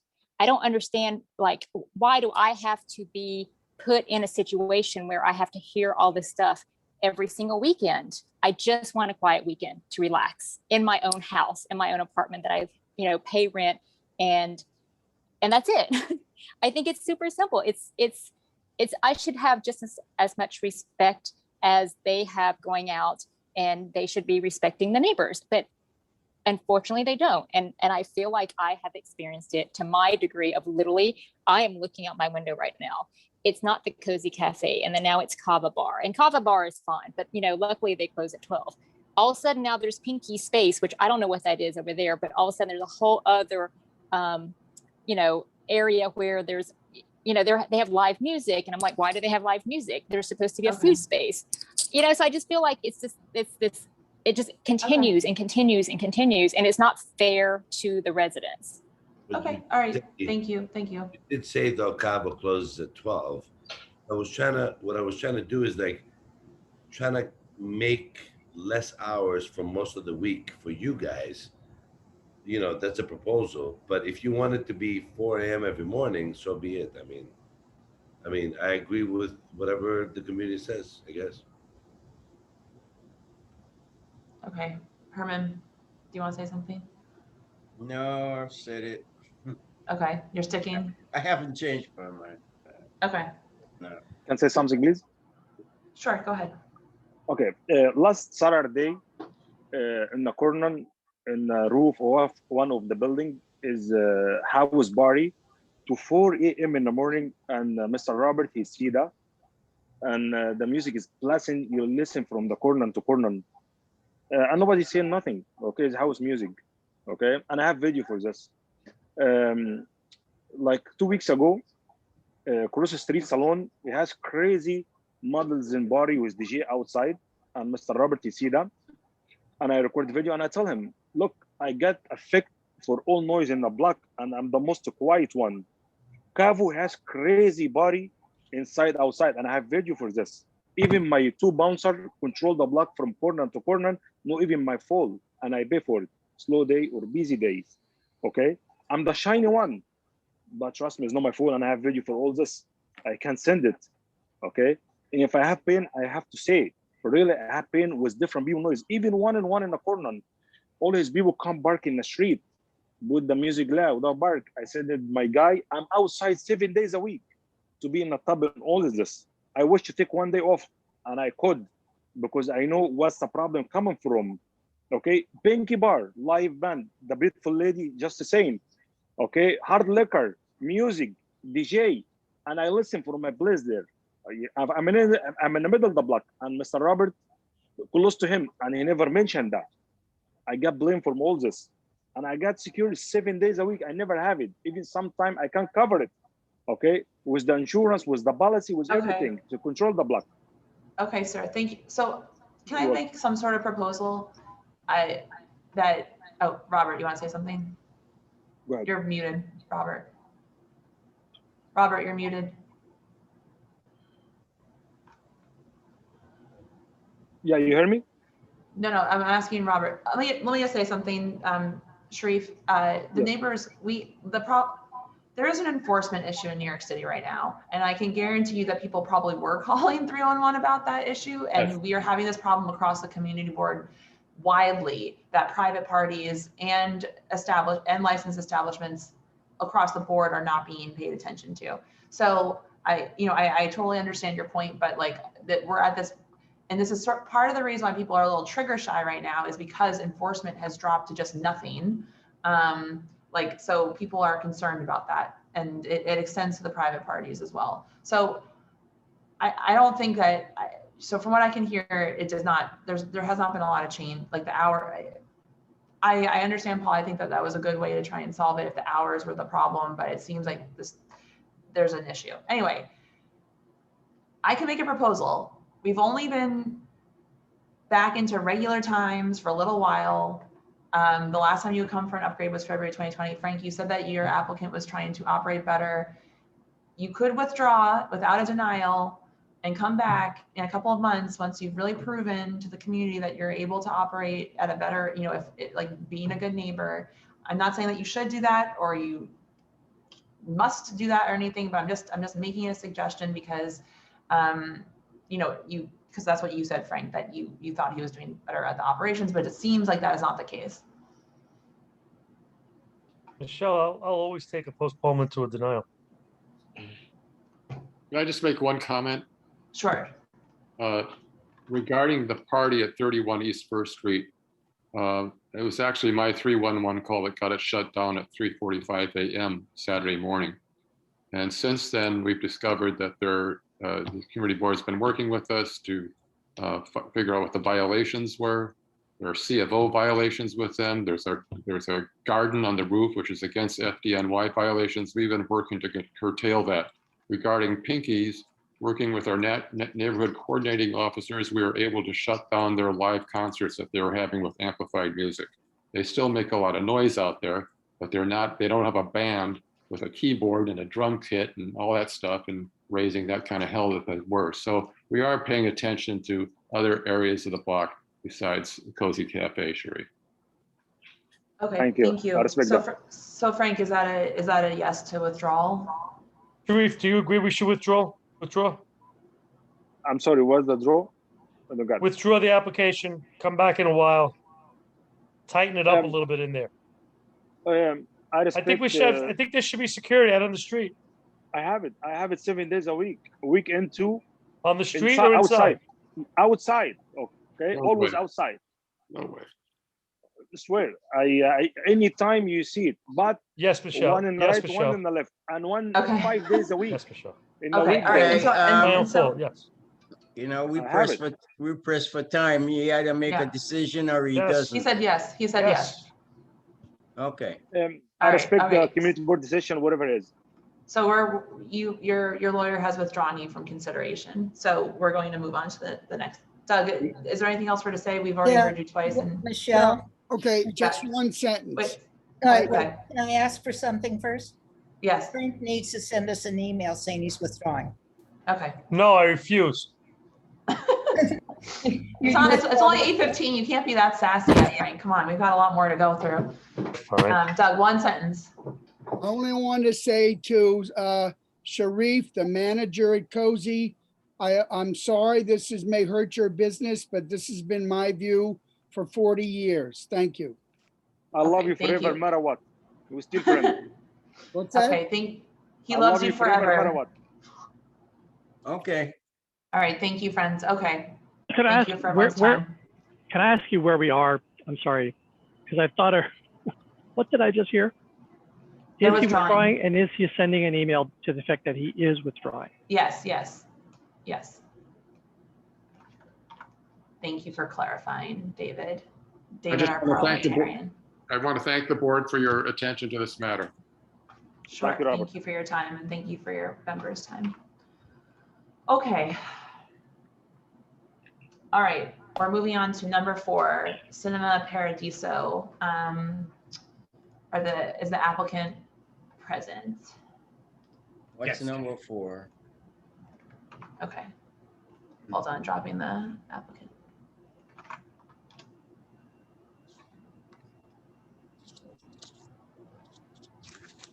Okay. Yeah. Hello? All right. Hi. I'm going to read through the application before you have a chance to speak. Okay. So we heard this application last month, but the applicant has resubmitted with an amended application. For those of you who don't remember it, it's for this is an application for a theater at the former, UCB theater at 44 Avenue A between East 3rd Street and East 4th Street. This was previously licensed with a wine beer license, and it was, as I said, the Upright Citizens Brigade Theater. There was a bar with an entrance on Avenue A, but it was only licensed with wine beer, and it was only only usable by patrons of the theater. It was not accessible. It was not allowed for people to walk in there. If you remember, we passed a resolution last month saying that the operator could serve alcoholic beverages on days with scheduled performances. only. He is now asking for all days. He submitted a letter in the application explaining why. I want everyone to know that after the meeting, the applicant emailed the borough president's office and told them that I did not allow his supporters to speak in favor of the application, which was not true. You can all watch the video. And I want to also say that we have set precedent at CB3, specifically in this location and in others, that the bar would be for ticket holders. That's what it was for UCB. And also there was an issue we noted last month that one of the applicant has multiple operations in other places, including at 145 Mulberry Street, which is in CD2, and there were many noise complaints there, which the applicant said was due to just general issues on the open restaurants and streets, but just raises concerns about the ability to control outdoor spaces. And I believe he is asking for, Michael, you can clarify this, but I believe that you sent an even more amended application today, questionnaire today, which I will send to the committee. Apologies for that. Asking for outdoor dining. Actually, Susan, I don't think I have that attachment. I don't have it with me. I mean, it was just outdoor dining, and I'm sure Michael Kelly could tell the other things that he changed. Yes. Oh wait, sorry, I have it. It just was in a different email thread. I'll forward this to the committee, but in addition to, I think last month we thought this was only gonna be a movie theater, but they want to include the live music, jazz in the theater. They want COVID seating. Yeah, I'm gonna forward this to the committee. Okay, Michael or Marcello, anything you want to amend or add? Okay, so as you mentioned, the prior approval allowed us to stay open until 1 a.m. when there's a show. Marcello wants to operate the cafe with food and beverages, whether or not the show is on. This would only be the 6 tables, 24 seats, and he'd be willing to cut the bar down to 10 feet in half to show that he doesn't want to be a bar. He'd also like to participate in the open restaurant program when it's around, and possibly a sidewalk cafe in the future, which is not part of this application. We'd come back if sidewalk cafes are around. Marcello's goal is to have a show every day, something to do with theater, art, et cetera, and if and when this is achieved, all of the above would be a moot point because we'd be able to operate the cafe every day. The last thing he wants is a rowdy place to ruin the theater and art aspect, which is the main goal. In the theater, he wanted the live performances, maybe jazz shows once in a while, maybe a comedy show, but it's mainly going to be dealing with anything to do with the celebration of art. Okay, thank you, Michael. Anything else I missed from that, from my description, Michael? No. Okay. Okay. I'm sorry, he did send a letter in with the questionnaire trying to outline his goals and his experience and what he's been through to get to this point. Okay, thank you. Is there anyone from the committee who'd like to ask any questions to the applicant? If it's his intention to have a show of some time every day, and if our proposal states that he could serve liquor on those days that he's having performances, then why not have a program that he has a performance every day? What he's asking us is that if 3 or 4 days in a week he has no performances, he still would like to have people come in and serve there. Well, that's a bar in my, it morphed between performances and a bar. If you only have performances on Saturday, which means from Sunday to Friday, it's a bar. Well, if he wanted to do that, I don't think he'd be opening up the theater or renting that theater part. The theater is the part that costs the most rent. And once he gets his performances going, I'm sure he wants to be open every day. We just don't want to put any show together to be deceptive as to why we're able to open that day. But he's willing to cut that bar in half. The only part that have alcohol, if there's no show, is the front, which is 6 tables, 24 seats. If that was his intention, he wouldn't be paying 4 times the rent for that theater. But this is something probably to get him over the hump until he gets to the point where he can have a performance every day. Michelle, there's a lot of residents lined up to speak. I do kind of want to hear them, but I'll say that first of all, I really hope that we can make this work. I would love to see that theater space being used as he hopes to. What I don't want to see is us issuing a license that could slip back into simply being a bar. And so I am going to want to talk about restrictions perhaps on the number of days a week when there was not a performance and it was still serving liquor. I understand the need to ramp up, but I don't want it to ramp down ever. And I want to hear from the residents pretty quickly if we could. David, do you mean a requirement for number of weeks with performances? The number like of, at least for well, no, days a week the number of days on which he could operate when there is not a performance, like just 2 of them. So if he decided that he was actually going to only operate on Saturday getting up, then he could only operate 2 other days. I'm sure that there's going to be opinions expressed about this from the public, but I would be interested in seeing something like that possibly. Okay, and what about the stipulation? I was pose this to the committee generally. A stipulation I want it about only theater goers. You know, that would be great too. Well, yeah, that would be great. Okay, but how would you square that could with work for nights him. without performances? Yeah, well, that's true. Okay, so I just want to put that out there. Susan, do you have a technical question or something to add? No, I'm waiting for everybody else to speak and then I raise my hand to say something. Okay.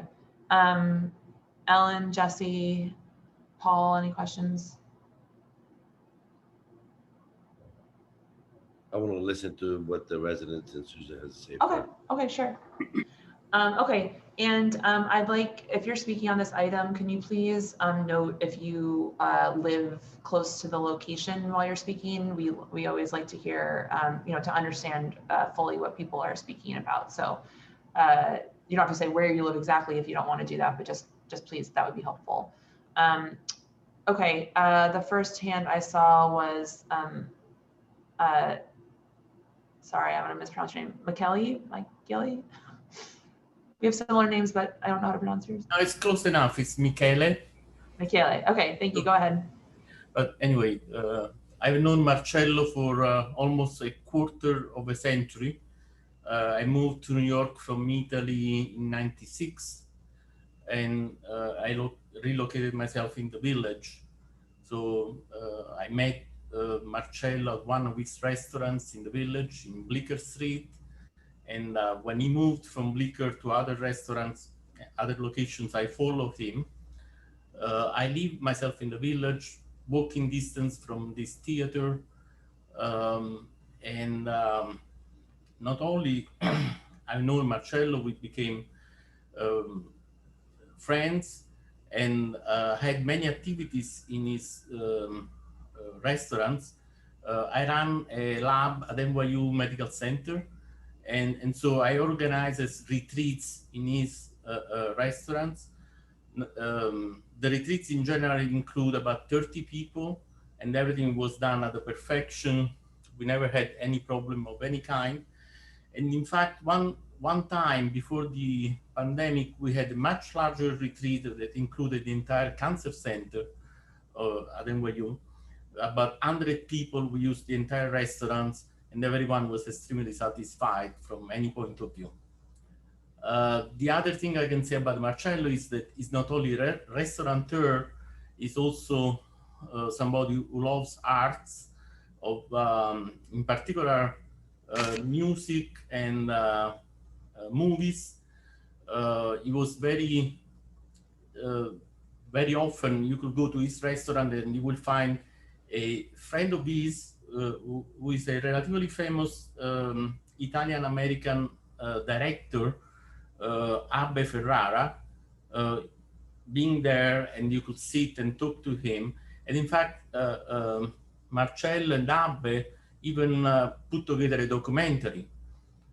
So his love for theater and movies and films is really reflected in the choice of moving now from not only restaurant, but also in owning a theater and making that a hub for arts and good Italian food. I think that's mostly what I want to say. Okay, thank you very much. The next hand I see is Carl Bardosh. Go ahead. Carl, go ahead. Thank you. I wasn't prepared in the sense participating in this meeting. I thought that this issue would come up earlier. So now I've been listening now for over an hour and a half of the different applications. And I have to tell you, there's a major difference between this application and the others.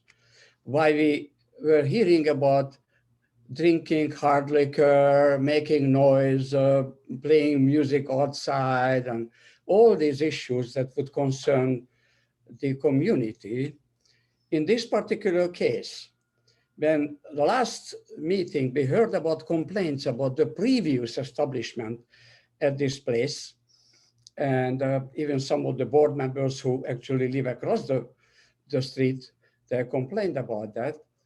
I have to call to your attention that in this case, the food and the drinks are in support of an art theater, which is not only an art film theater, but also an off-Broadway theater. I already heard that some major Broadway stars will also make appearances. And of course, at this point, it's difficult to tell how the actual schedule will develop, whether there will be something every day, when there will be film series, previous locations. I myself, from NYU, I delivered lectures, I had students, and in this area, many NYU students live in this area. But what my point is this: you could not pay enough for bad people to come to an art theater. In other words, it automatically upgrades the environment with the clientele, with the cultural programs. You could not tell me any neighborhood in New York City where an art theater, art film theater, and the off-Broadway theater would not add to upgrading the community. It's a whole different ballgame.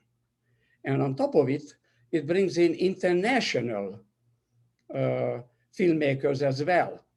So it really connects New York City to its cosmopolitan and intellectual nature.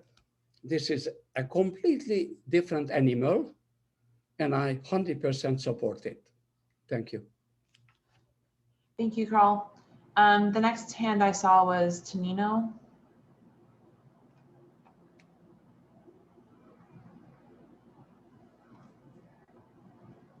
Tonino, go ahead. Yeah, can you hear me now?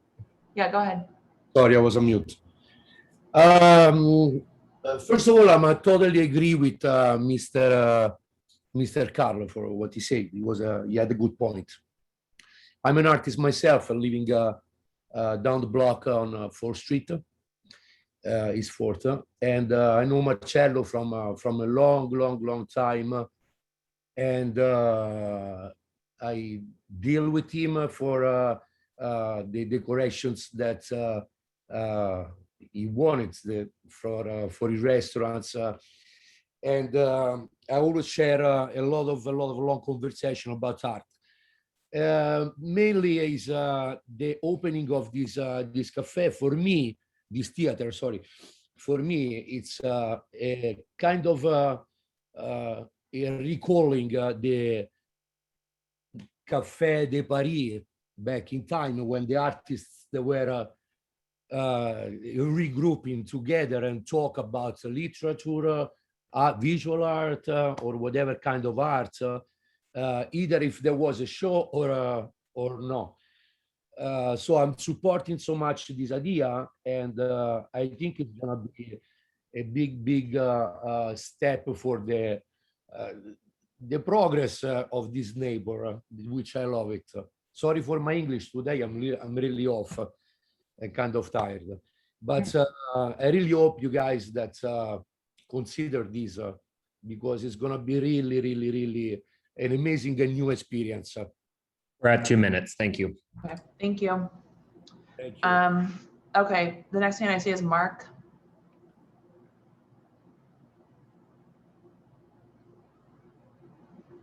You're muted, Mark. Thank you. Go ahead. Yeah, I'm Mark Johnson. I live at 141 Agaloff Towers, right directly across the street from this locale. And I've been in the building for 38 years. My wife's been here for over 50 years. You know, I'm on the 8th floor, but even so, any kind of noise, I can hear conversations between two people on the street. They don't even have to be yelling. And my main, I guess, only objection to this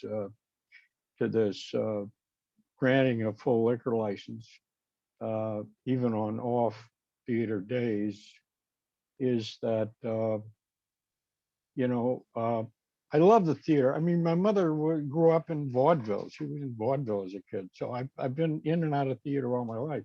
I go to the theater a lot. I would love to have a theater in the neighborhood.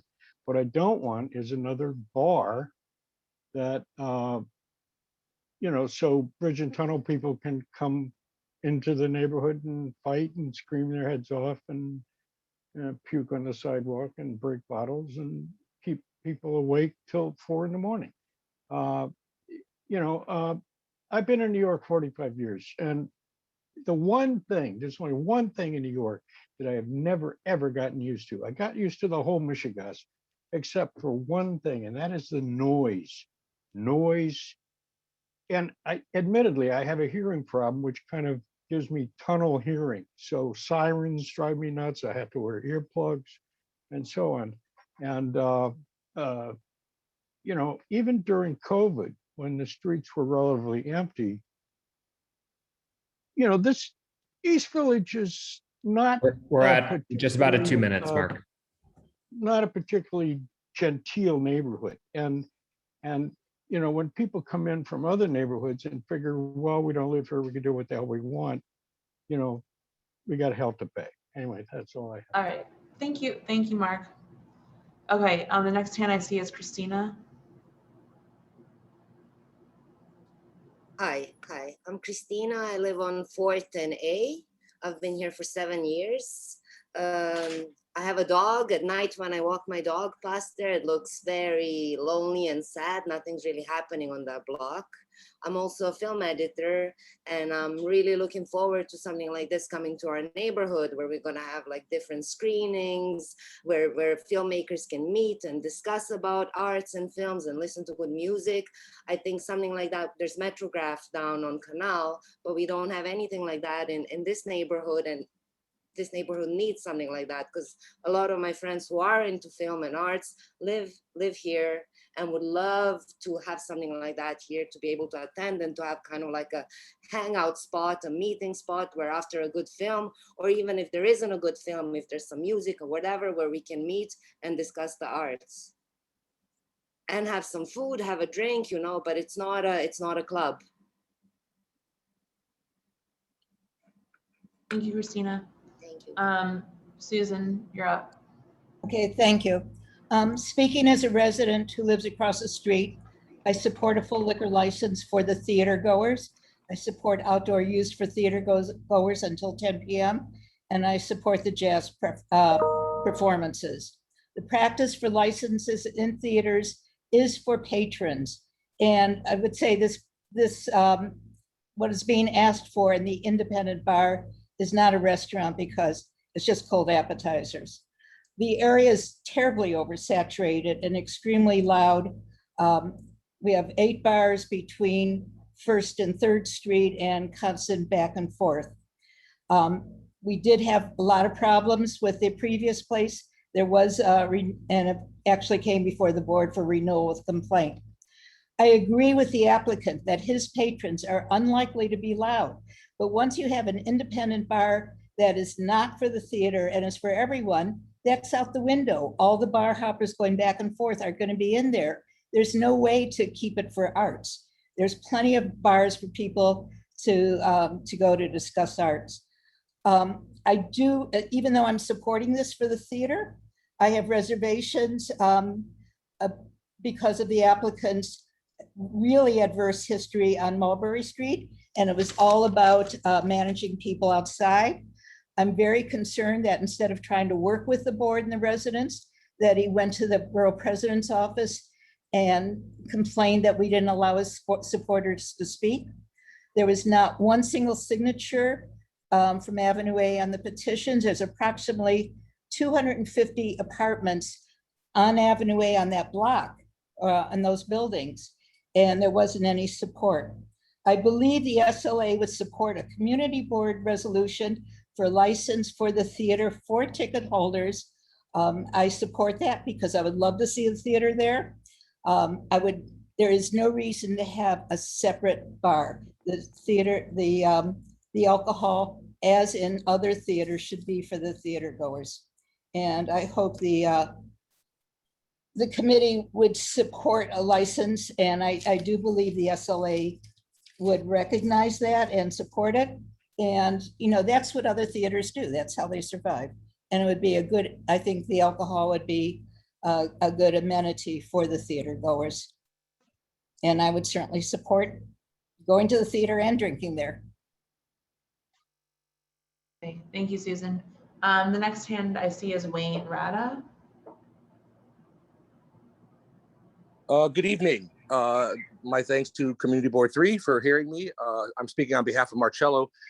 I don't have much time, so I'm just going to kind of run down a list here. So I actually live in the property 42-44A, the residential side, which is 151 3rd Street, for the last 22 years, apartment 5D. And one of the things that I do is I produce festivals, and I also run a 501c3 called the Lisa Project. So any of the nice murals that you see that are in the area, especially at 50 Avenue A, my charity is responsible for that. In that time, I've worked in the Mulberry Street area, and I also worked with SAPO, the Street Activity Permits Office, during the Mulberry Street Summer Mall. And I would actually have to police Marcello and have to, get his employees in line and in check and follow the rules. And I can tell you that he's been compliant with me. I worked with him for 5 years on this particular work and summertime gig, so to speak. And he's always been compliant. He's always worked out well. He's one of the less problems that people have on Mulberry Street. The theater does need programming. Marcello, why rent an 80-seat theater that's the seats are bolted to the ground if you're not going to put programming on the stage? The area is known as a theater. It was the Pioneer Theater. I worked here. I worked with Phil Hartman a lot. When it was UCB, my background also was in managing comedy and booking comedians. I produced the Andy Kaufman show there. And I can tell you, talking to the staff, that they suffered by just having a beer and wine license. That's one of the things where the theater really struggled and ultimately could not make it, with all its problems and shortcomings. Further, the outdoor dining, we already have outdoor dining going on at 2 Boots in the restaurant across the street. Marcello has always supported my mural endeavor to beautify the city and cover up graffiti and vandalism. My charity, Lisa Project NYC, is a full community-based volunteer effort. It's not a bar. I can tell you straight up, if it's a bar, it's one of the world's smallest ones, because when you put seating in there, the amount of people that are legally allowed to be in that space, especially if Marcello cuts it down by 10 feet, ain't much of a bar at all. It's more of a service bar to take care of its clientele. His clients are more elegant. I can tell you that. They're more refined. And we're at 2 minutes. Thank you. Last thought, please, if that's all right. Oh, okay. Go ahead, please just wrap. Go ahead, just wrap it up. Okay, it's the artists. As somebody who's worked with artists, my charity's been around for 9 years as a 501c3. The artists do need a place to gather. Other bars have been swamped by the change of the faces and the younger demographic that's come in. And true artists, muralists, painters, filmmakers, musicians do need a hub where they can join together, break bread, and drink. Thank you so much for your patience and time. Thank you, Wayne. Okay, that's everyone I see from the community raising their hands. Anyone from the committee have any follow-up questions or thoughts? My thought is we're not talking about the arts, and we're not approving the arts tonight or arts program. The Lower East Side was resurrected on the arts, and we have lots of people that have become famous from the Lower East Side. So we're not talking about the arts, I mean, or anything like that. We're talking about a liquor license in a theater.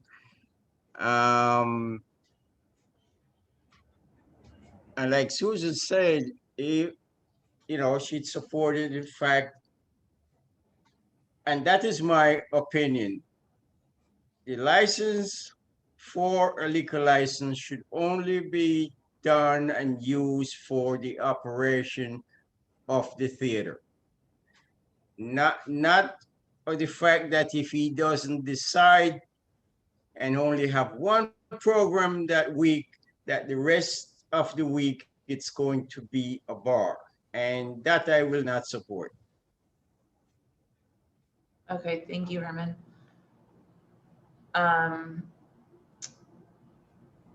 Anyone else from the committee? David, I see your hand up. Go ahead. Yeah, I believe all of the supporters believe that this is that the cafe would be for the patrons and an artist, but it would be for the clientele. That is not the case. He is specifically asking for this license to allow him to be open every day of the week, regardless of whether there's a performance. And also, he is saying that he needs that. He needs to have outside people coming in to use the bar. I mean, unless I'm misunderstanding something, the clientele, your supporters don't seem to agree with the business owner or the business plan. If there isn't a disagreement there, then I think the business plan you need to just come out and say it. It's only for ticket holders, and there will be performances on every day on which the bar is open. In other words, you're letting down all of your people who are supporting you because it's for them and for them only. Maybe it should be. Okay, David. So are you saying that you would? What are you suggesting that you would? I would really like the applicant to say it's only going to be for ticket holders. So he would add that into the method of operation that only ticket holders would be using the space, and that it would only be open on nights when there are performances. If that's what the nature of the business is, then that's what should be in the license. Is the applicant willing to do that? If he's not, then it's not for the clientele. It is actually a separate business. Well, that was at least the impression. The impression that I got from reading the letter to us in the questionnaire was that the bar is, I'm just pulling it up right now, that it says, in order to make Cinema Paradiso commercially viable, we need to have a full liquor license until 1 a.m. as we requested, with no limitation of serving during events only, because this is a restaurant and cafe with a bar, serving brunch, lunch, and dinner. And I have my hand. So that has nothing to do with the theater, if that's the case. Except for that they share an entrance, yes. Yeah. Except Monday. Yes, what I was going to say in kind of response to whether David is asking if the owner is willing, I would say that if you write a resolution with those stipulations, he will either sign it or not, and the SLA would support a resolution or not, because I agree with you that I think in people's minds of what this is. It's very confused about whether it's a bar that anybody on the street could walk into or whether it's for people in the theater. Okay. Jesse, Ellen, Paul. I agree with Susan. I mean, I've been to Metrograph when just anybody could walk in and have a couple of drinks, but it's a whole different animal there, completely focused on, it's just kind of like hard. It's on the second floor. The Metrograph is on the second floor too, so it's not the kind of place that you would just walk by and There's a bar. stumble into a bar. Yeah. There's a bar downstairs that you go, but I do agree because of the location. I agree with Susan on this. Okay. Yeah, sorry. Yeah, my point, I guess, is that the Metrograph does not have it doesn't look like it's a bar from the outside, and it's not resident. There's like an empty building across the street too. So, okay, David, go ahead. Yeah, I'm just to continue. The only difference that I can see really between UCB and Cinema Paradiso, I mean, other than what's going to happen in the theater, and truthfully, I would probably be a repeat customer at Cinema Paradiso if it happens. The only difference, though, I see as far as the business setup is that it's one entrance, whereas UCB had two entrances. That's not going to make a difference. I don't think that we should be recreating UCB by allowing what he's requesting. UCB didn't allow that. UCB had separate entrances, and they had ticket holders only, but somehow it didn't seem that way to me. But it was set up for only ticket holders. Okay. Ellen, Jesse. So I'm stuck at trying to understand the method of operation. It's even more confusing than the bakery/wine bar. And yes, I understand that, for profitability's sake, you're trying to figure out what model works, right? And where you can maximize the most profits. And so if you, serve meals with food in the front, then, you can cover some losses in the theater area and vice versa. And it seems like now it's a multicultural or multifaceted arts cultural center. And so maybe in terms of the business plan, I think it would be good for me to understand sort of really what direction you're headed, and what this says about what you might be when you open. Because I just heard you say that now you're serving meals, right? Not cold dishes. So, Michael or Marcello, would you like to address that? I think everyone is trying to understand, is this a place that will be for only theater goers, as we're hearing that this is for people who love the arts, that's why your crowds aren't going to be rowdy? Or is this sort of like a part of, is this a separate bar intended to subsidize the operations of the movie theater? No, it would Can I speak, Michael? Yes. Can I speak? Yes, go ahead. You hear me? Yes. Okay. The idea is also that basically open every day, people can have a lunch. If they have a lunch, they will eat there and they will ask a glass of wine. I should tell them, well, we don't have no show today, so you can have a glass of wine. That's the problematic, because we want to run this as a beautiful cafe with really good food. I have a great chef that can make you a mozzarella like I made it in the menu. Sashimi of fish, salads, couscous. Those are all items that people are fresh and they like it. So the problematic will be that I can open for food, but then I had to refuse to serve them wine in case they come in the afternoon. Because in night, I won't have a problem. I guarantee you that give me a month or 2 months, I will have a 7-time show there. Maybe there is a movie, is a piece of theater, is a representation, is a talk show. I mean, we also thinking about to create a think tank in the theater. A think tank means is like an opinion of people that talk over the argument. I have a connection, like you say, with the most university people, economy, filmmaker, philosopher, that can come and discuss over a discussion. Look, you know, Michele told you, you know, I was open, I give it the space to them to talk about cancer with 100 scientists. This is my character. I never want to have no interest of to make it as a bar, but make me this as supply over the neighborhood, connection with the neighborhood, where you can buy, somebody can come in, can have a salad, can have a glass of wine. That's what I'm asking. I'm not a bar owner. I mean, most of people know me for the last 30 years, and they explain to you. It's not just an escamotage, get in, and then I want to do the bar. Are you making a bar with the 20 seats? How many people you can connect in this bar? That is impossible that this can transform in a club. That's why I want to make it clear to the community board. No intention and not possible, even technically. You cannot put, what do you put, 30, 40 people there? And then what? And they become a drinking bar? No, that's not my intention.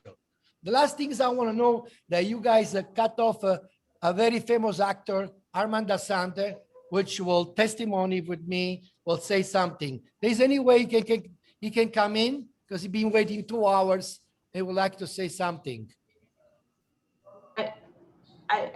What is he going to say? I mean, I think we've heard about your character, you know, about the art and everything, but really what we're concerned about here is this turning into a bar and having a license, another license on Ave How you turn A. a bar in a situation of 40 seats? How you can turn in a bar? It's not, you know, you have a theater there. So what are you going to have? People are going to sit there drinking? It's impossible. Sir, I can stipulate with you that this won't become a bar. And if it become a bar, you can close me down. We can't. That is the problem. The problem is that we cannot close you down. And sir, I just want to say, last month was very difficult. I would like you to be respectful of us. I'm having a hard time even getting past what happened last month. So I don't think it will be that helpful to have someone else speak on behalf because it's already 9 o'clock almost, and we need to get through this. What do you suggest? So David, Ellen, Herman, Paul, does that answer your questions about what the method of operation is? No, not at all. He has to, my intention is that serving liquor and everything becomes an integral part of the theater. And I've heard the people supporting the arts and the theater. That's fine with me. But I am not hearing the fact that the serving of liquor will be an integral part of the stuff and not just something you open from 10 a.m. to 3 in the morning or 2 in the morning. No, it's 1 o'clock. It's 1 o'clock. 12 no, o'clock. It doesn't matter. I mean, my feeling is that it becomes an integral part of the theater. When the theater is in operation, you serve liquor. That's it. Okay, I have a suggestion. What about you guys give me a chance to operate, let's say, wine and beer, the beginning, and then you take a look. Eventually, we discuss in 4 or 6 months. Would be good this to things that is not a bar, but at least wine and beer for now. I mean, you know, that can make a difference. Well, you could make that ask. It's up to you. I mean, you know, I don't want to come back. If we make a stipulation for now that I will only apply for wine and beer, and you guys monitor me, and eventually decide 6 months, 1 year, whatever, decision if I'm operating in the normal matter, at least you give me the chance, because if not, I cannot afford to do it. And then will be no theater, because I cannot do it. I need a minimum income to expedite, people coming in, have a lunch, have a dinner. That, has to be $20,000 is impossible to do with the theater. It's at least at the moment, people don't even, at the moment, you don't go to the theater every day. So I gotta put an investment for a dream that I really want to be all the people be part of it. But at the same time, I gotta consider too that I gotta make it there, at least to pay off the bill. But it's not, Otherwise, it's not that we might not, and I put might not approve a full liquor license. It's just how it will apply. Yeah, okay. So to why your be won't be so situation. dangerous for? Just let him finish. Just let Herman finish, please. Herman, go ahead. How will it apply? What we're saying is, so you try to have a program at least 4 or 5 days a week, maybe 2-3 programs a day, and when your patrons show up, then they have liquor, wine, beer, stuff. Wine beer is different liquor. I mean, who's it making? If all what your concern is that it turns the bar, having wine and beer is not a bar. I mean, if you want to eat a lunch or you want to have a dinner, do you want to have a glass of wine? I want to serve a food. You're not. I want to serve a food there. You're going around and round. Listen to what I'm saying. I'm saying is that if we approve a liquor license, it should only be done based on the performances and the patrons that visit, not for walk-ins, for food, or not for walk-ins. For Why it cannot be a restaurant then? It cannot be a restaurant? I don't know. Why? I don't be think a restaurant. I don't think I'm getting through to you. I think the concern, sir, is that the menu is not it's not like a full restaurant. It is a full menu. restaurant menu. Why? Look at the menu. It's We have all like cold, 10 isn't it? items. No, yeah, but it's a 10 items. I mean, why you go to eat a hot? There is so many tapas places that only doing this in town. I mean, what's the concern about the menu? It's done by a very international chef, Omi Shan. He's an Israeli chef, which is really, really good. And make it really something nice for the neighborhood. And I really don't get it. I mean, I really don't get it. Why I can operate as a restaurant? Look, if you want to serve food, all you have to get permission from the Department of Health. You don't have to come to us. Yeah, but if somebody wants a glass of wine, I say, no, I don't give it to you. How come I cannot make it? So no wine beer, no liquor license. Okay. It's okay. I give up. What I tell you. All right. It was a nice idea, but what I gotta say. Can I suggest something? Get somebody else to figure out what we are asking you and explain it to you. Michael, go ahead. Yeah. Michael, please go ahead. And it's, on days when there's no performances, which I don't see that happening in the foreseeable future. I see it 7 days a week, which would, under the old stipulation, allow them to sell liquor. How about if there's, say, closing at least 2 days a week if there's no shows? No liquor. 3 shows a week, he can be open 5 days a week, 2 days when there's no shows. That's going to be for the time being. Eventually, he's going to have a show every day, whether it's an art show, a gallery where people from the neighborhood are showing off their art because they have nowhere else to do it.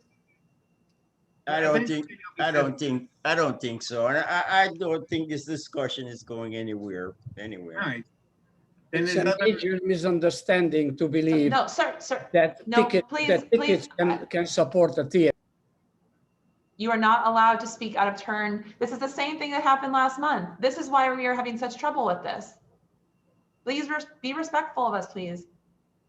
This is not hard. So, all right, David, go ahead.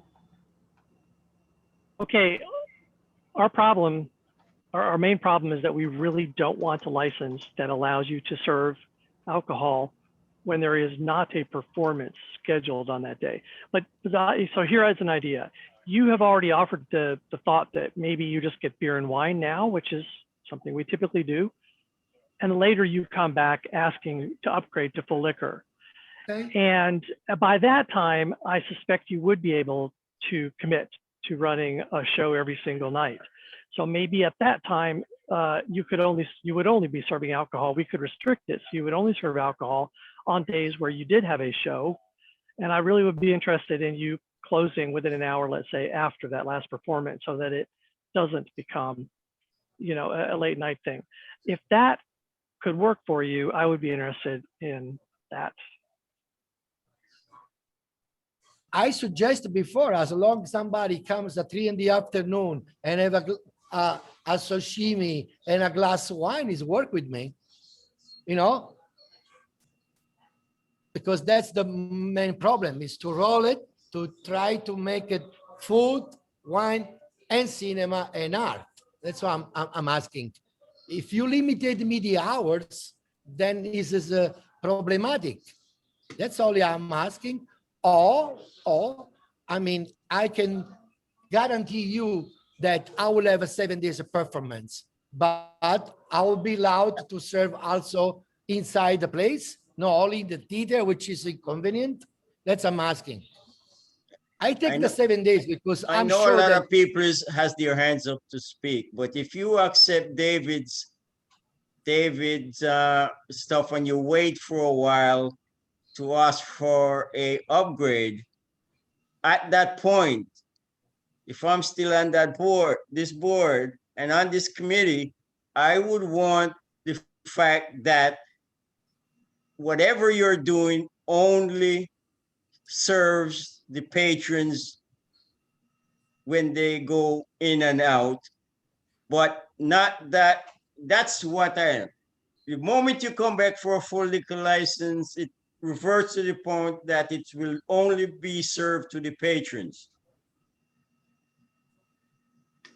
Okay, we start with beer and wine, then you guys decide if I'm good or bad. Okay, the chairperson would like to. Yeah, Susan, please go ahead. Yes, what you're suggesting is actually worse than what we had at UCB. UCB was beer wine only, but only for ticket holders. So you're now creating another beer wine bar, and UCB was enough of a problem. They had to come before the board. Villa Cementa, because because of where they are partly, that was beer wine. That place was a problem. We're taught, and the applicant keeps talking about lunch. Nobody is worried about lunch with a glass of wine. And this area doesn't support lunches. Everyone that tries to serve lunch can't afford it. You cannot, if it's open to everyone, you cannot stop people from coming in and drinking hard liquor. I don't think hard liquor is a bad thing. I don't think bars are a bad thing. We just don't need another bar in this very oversaturated area. We want to support a license for the ticket holders. Phil Hartman couldn't make it on beer wine. So why would you try and do the same thing on beer wine when it's a tougher economy? Because they have no food. I'm not asking you. Okay. I'm talking to the committee. Oh, sorry. Okay, David, go ahead.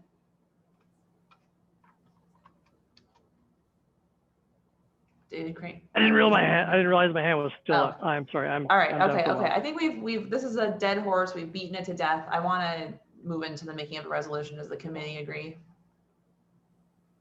I need a resolution that states that it's only if we grant that it's only for the patrons of the theater. Okay.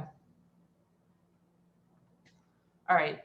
Anything else I won't vote for. Okay. So this is the stipulation in question. Can I just take a straw poll for the committee? David, what are you thinking?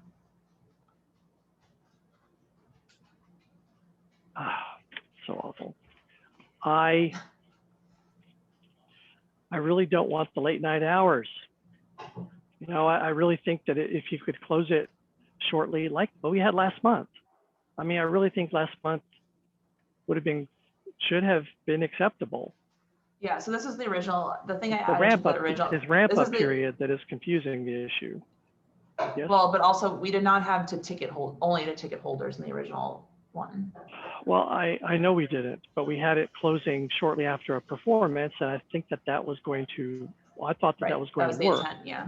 Yeah. And he doesn't want to do that because he's going to need a period of time to ramp up the business to, where he can actually, I'm not sure exactly what it is, I'm not in the business, but till he can actually have performances every night. Mm-hmm. But he's still asking for more than that. We don't need another liquor license unless we can control it substantially. What Herman is asking for is more substantial than what we had last time, except for, well, I think it is more substantial. It would really mean that it would only be during hours of operation.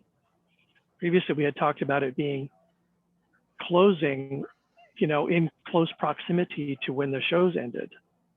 Well, and also we talked about it being available for people to. After the show. Sir, stop, please. Discussions are Yeah, after the show for a period of time. You just Yeah, don't perhaps, You could mute the person. We're I not know, I against just didn't. that. We're not against that. So, but having it to ticket holders only means that he won't be able to serve like to someone coming off the street for lunch. Correct. I see that as well. Yeah. We're not against the after the theater or before the theater for ticket holders. But what about like if they're going to open at noon? It's not going to be. No one can sell lunch in that neighborhood.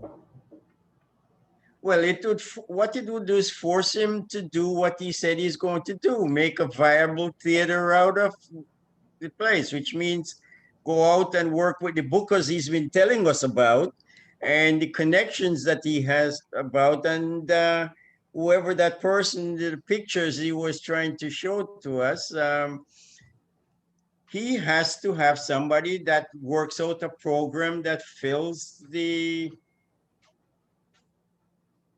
his intentions of what he wants to do.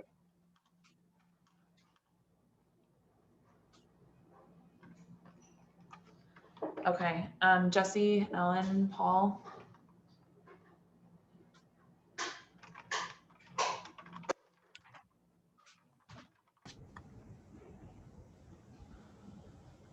Ellen, anything? Are we discussing beer wine or are we discussing both?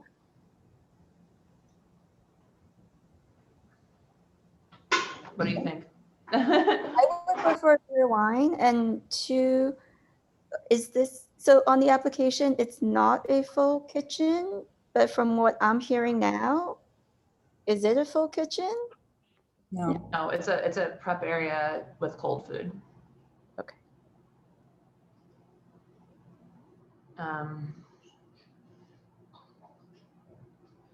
Listen, I think we just gotta, Jesse, are you, I know you stepped out for a second. I think Jesse might not be back. I'm fine with this stipulation, this number to how it is now. I don't know if anyone would want to make an amendment to that or change that. Can we change it to midnight? Maybe could we do midnight on nights without performances? Right. That's what we had a problem with before. Well, without performances to ticket holders, I mean, I don't think those two can mix. Right. Sorry. So wait, Ellen, I think the idea of the 1 a.m. was to because if he's showing something and he's having like a talk back at the theater. So because with this stipulation, he wouldn't be able to serve off the street people anyway. So the hours was to give him flexibility on the theater performances. And we're not against it. Okay. I think actually this might have gotten out of order. Alcohol. It's fine, right? Yeah.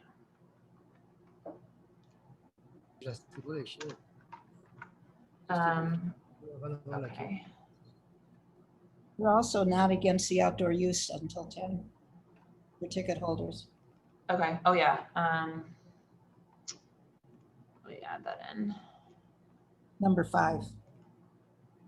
Yeah, I know. It's from the old resolution. Let me just add in the one we've been using. All right, committee. Paul, Ciros, anything? I agree with what they're saying. Okay. And of course, as Susan said, you know, if they don't sign the stipulations, they'll go up to the SLA without this, but we'll still send our, you know, everything up there. So our resolution up there. So alcohol service must conclude at the time the last performance ends. We had language about that because. Yeah, so the performance may include post-performance discussions in the theater. Is that in drinking there? Allowed. Oh, I Yeah. see. There it is. I'm sorry. Yeah, sorry, I rearranged it. 'Cause it didn't really I know. make I've sense been the way it online all was. day and my eyes are giving out. I know. Sorry. I know. No, you're good. You're good. Okay. Anyone else in the committee have anything else to say?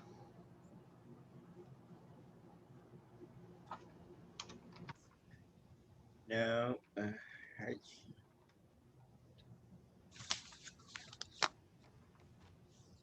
I mean, truthfully, I'm imagining going out with friends and must conclude within some period of time of the last performance. I would typically thank whoever it is, you know, go over there and say, this is great. And we would do that over a beer. And if we could do it right there, that would be fabulous. It's not really part of the post-performance discussion in the theater. We would probably grab it on the way out. Well, I'm just thinking that's what I would do, but it's such a small space. So the performance may include post-performance discussions. Well, it's just like. Well, I would say they have to close by 1 a.m. anyway. Within okay, yep.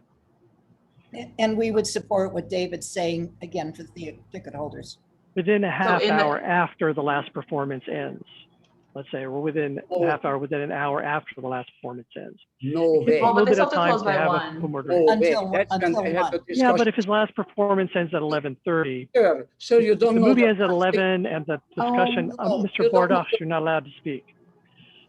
If the Sir, I'm going to have to remove you from the meeting if you do not stop doing that. If the performance ends at warning. 11, if the performance ends at 11 and there's a discussion until 11:30, it'd be great if I could sit there and have a beer with my friend afterwards, talking about that it was incredible until 12:30. That's why I'm suggesting must conclude within an hour after the last performance ends. Okay. Alcohol must conclude. Since it's for the ticket holders, I don't know, do we even need to have this after the last performance ends at all? If it's for ticket holders, he'll shut it down when it's no longer conducive to, you know, him making a profit or. Yeah, I mean, maybe we don't even need that. Just till 1 o'clock. Yeah. Yep. I think that's probably right. I think it overcomplicates it. Yeah. That's fine. That's fine.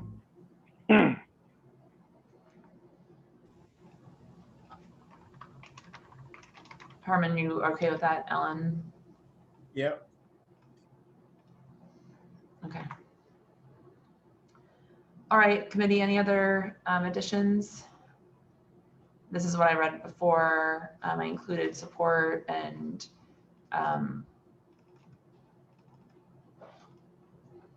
opposition, stuff about other locations that he operates. I changed it to theater. And I'm also gonna have to change, I put it in the stipulations, but they were asked for live music in the theater, so. Live music in the theater only.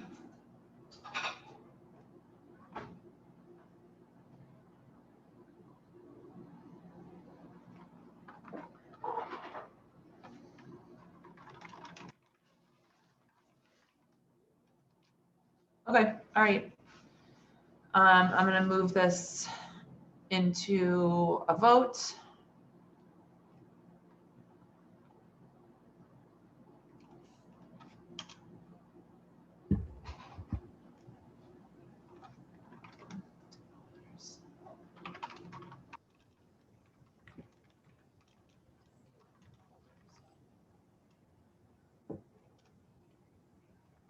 just amending the stipulation sheet. Okay, all right. All right, so we're voting in support or against this resolution. Michelle, yes. David Crane, Yes. Herman Hewitt, Yes. Ellen Liu, Yes. Paul Siros, Yes. Jesse Beck. Yes. Okay, thank you guys. We'll send you the stipulations hopefully sometime tomorrow morning. Apologies if they come a little later because of my travel tomorrow. Thank you for your time. Thank you.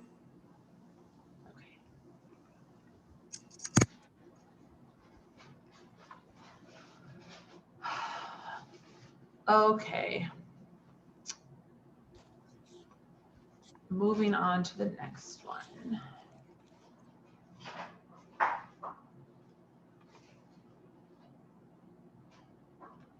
Is the applicant for number 5, round K here?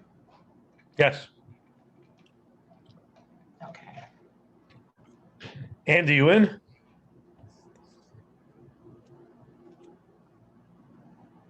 He's been here all this time. I don't know where he is I now. see an Andy. So Lau. I just text him. Andy Lau. I see an Andy's iPhone. Yeah, I think that's him.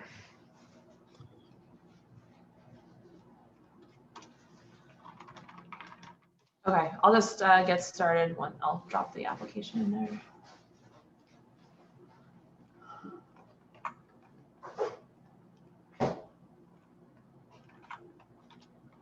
Okay. So this is an application for a cafe seeking a wine, beer, and cider license for the premises at 78 Canal Street. Open 10 a.m. to 12 a.m. Sunday to Wednesday, closing at 2 a.m. Thursday to Saturday. It's Asian influenced cafe food. This location is currently unlicensed. The applicant has never previously been licensed, but's been the manager of multiple full on-premises licensed businesses. I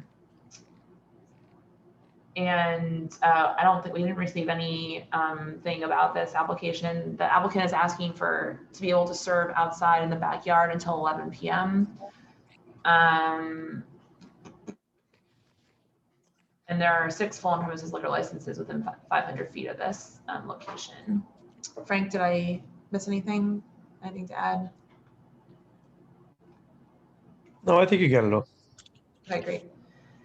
And the reason why this is not administrative approved, obviously, is because they're asking for 2 a.m. Thursday through Saturday.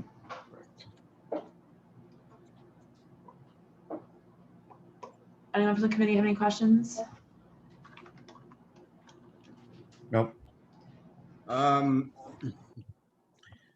have a problem with backyards. What are the surrounding buildings to this location?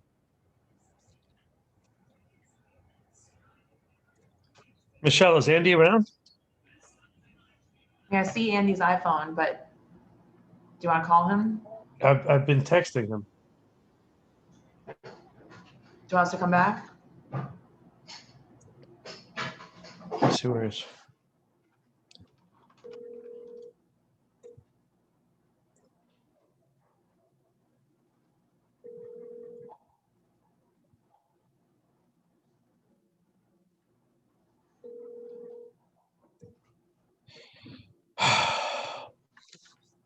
You may have dozed off a little.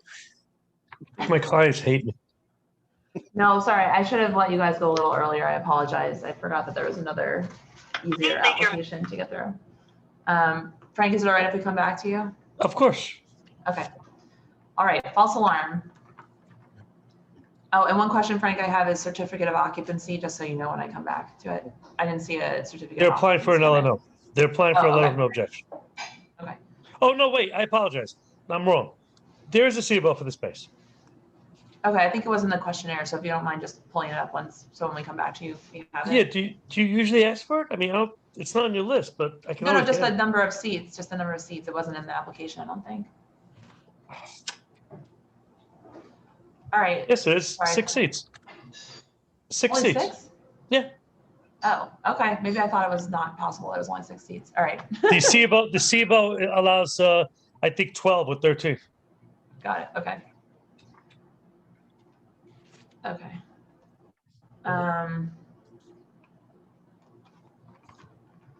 All right. Sorry, Frank. We're gonna have a hard one next. I think so.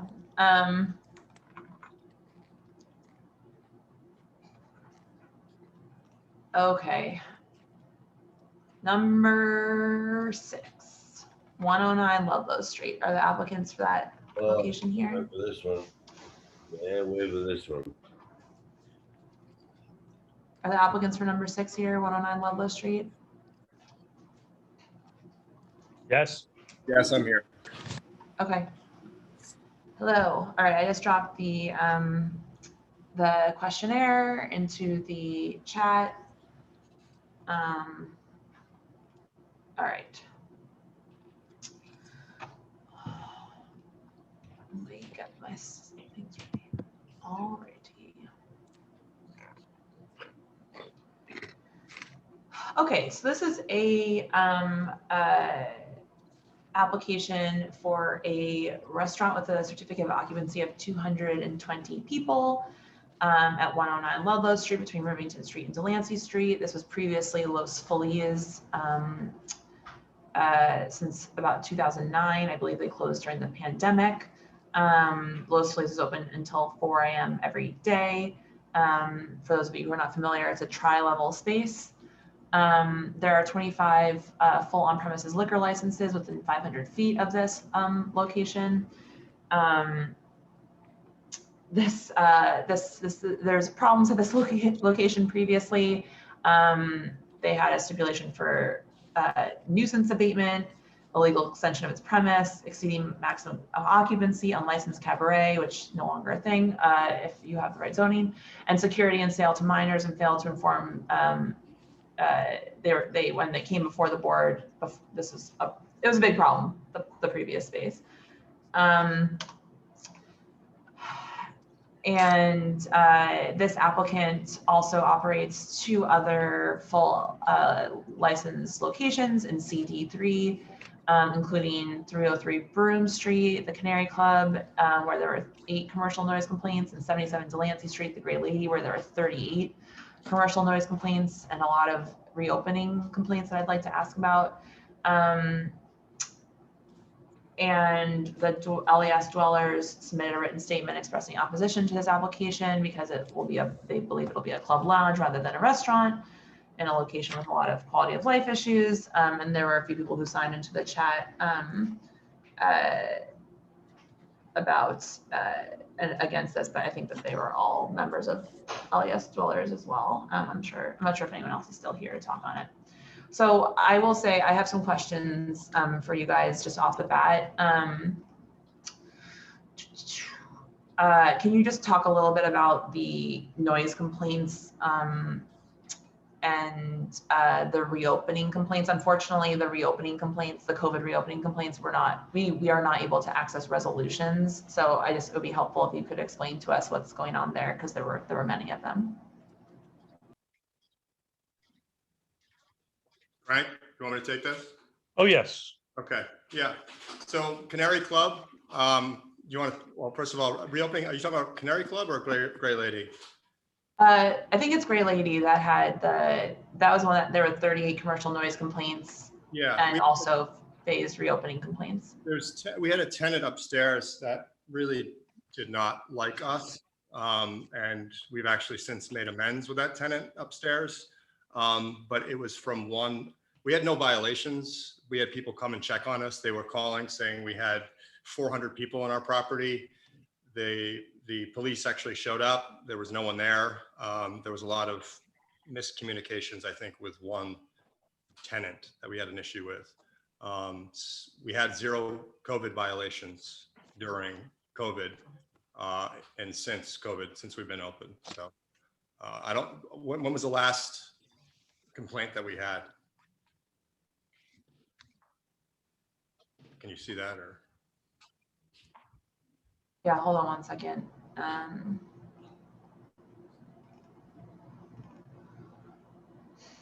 So the thing though is that I'm only counting, we only count noise complaints that have, that the police department says that they needed to take action to fix the problem. So because I agree that there can be people that will call and like maybe, you know, it's just whatever. We like to only take into account ones that took action. So there were many of that's the 38 that I counted. The most recent one was June 2020. June 2020. Yeah. Okay. Yeah, we haven't the Oh tenant, shit! Sorry. I'm looking at the wrong one. I'm looking at 303. Hold on. It's probably 20. Shell said bad word. Well, there are pages and pages of noise complaints from the previous tenant at 303, so I had to scroll a lot. So the last noise complaint from 77 Delancey with action necessary was February 2020. And then the phased reopening complaints. right. It was one, we had one issue with one, I mean, they were throwing water outside the window. It was a mess for a while, but we've since made peace, and I don't think we've had any issues with them since. So okay, since like February.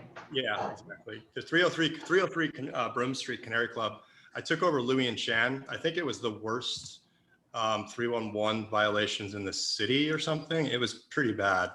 It was a nightclub. They were a hip hop club or something. I'm not really sure, but we turned it into a jazz club, and we do live jazz music Thursday, Friday, and Saturdays. We do Subway series on Wednesdays, and it's been quite successful here. The 311 calls we had for Canary Club turned into, there was issues on the street. There was a nightclub across the street that opened. It was just a lot of things going on. This area is kind of quite active at night, but we keep our windows and doors closed pre-COVID. Post-COVID, we have one of those sheds, those restaurant, lean-to things. So, but we close that down at 10 o'clock and we move everything inside. So, and the room's soundproofed and quiet. Okay, that's helpful. Yeah, no, I'm not counting the complaints like on 303 Broome prior to your operating. And it sounds like you made peace with the person who was calling you at 77 Delancey, but the fact that there was action necessary suggests that that person had a point at 77 Delancey. And then, so the stipulations for Canary Club that you were given by CV3 says that you will play ambient background music only on the ground floor.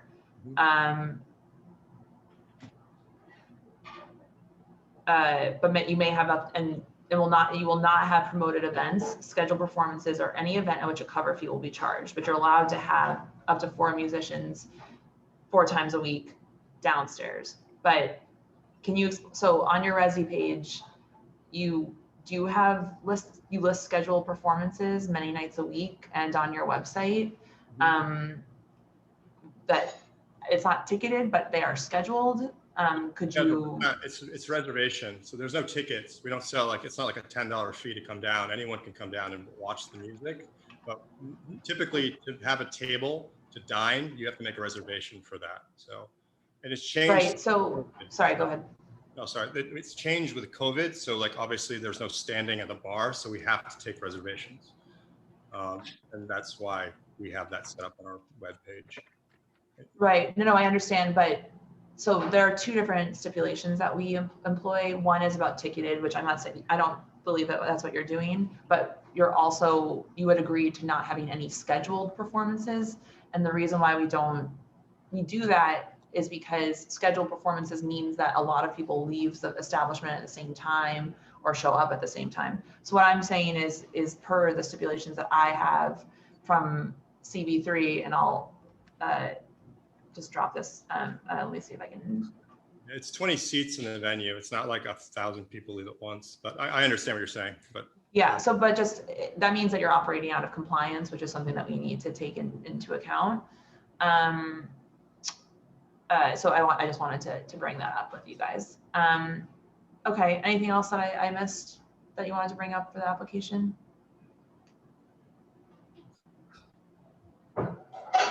Frank or Charlie? I'm Ryan, by the way. Oh, sorry, Ryan. Hi. I see Charlie.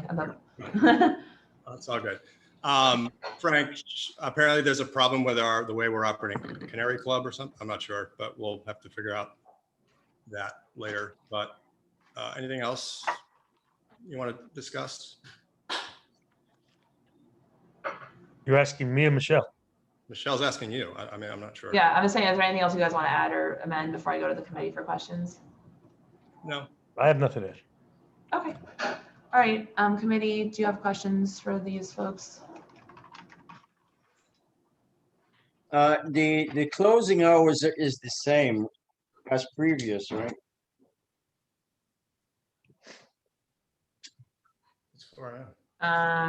So it's actually earlier hours. I believe that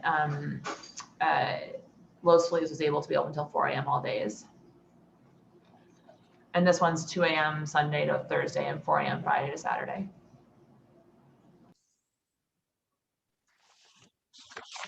And that's how they have always been operating What do you mean? until 4? Yeah, so Los Feliz since 2009 was able to be open until 4 a.m. Oh, okay.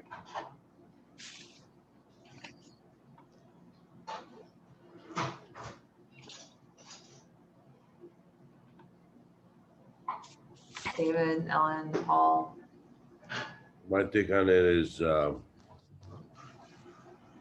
whole club thing. They didn't, you know, they didn't keep to the stipulations last time, so I think you should take down the hours. That's my take on it. Herman? Repeat that for me. I said the club that they're running didn't stick to the stipulations, so I think we should take down the hours. I agree with you. That's why I was asking.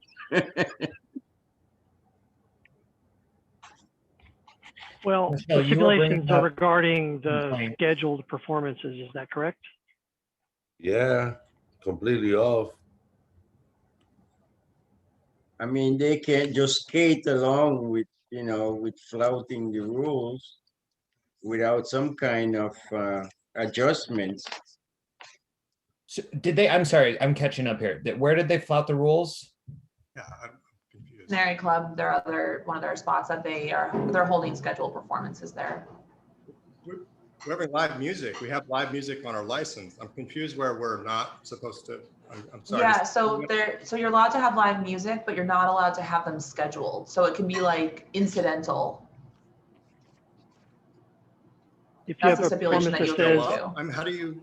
we have a seating that starts at 9 p.m., then you've got everybody arriving at 9 and then leaving before the next scheduled performance.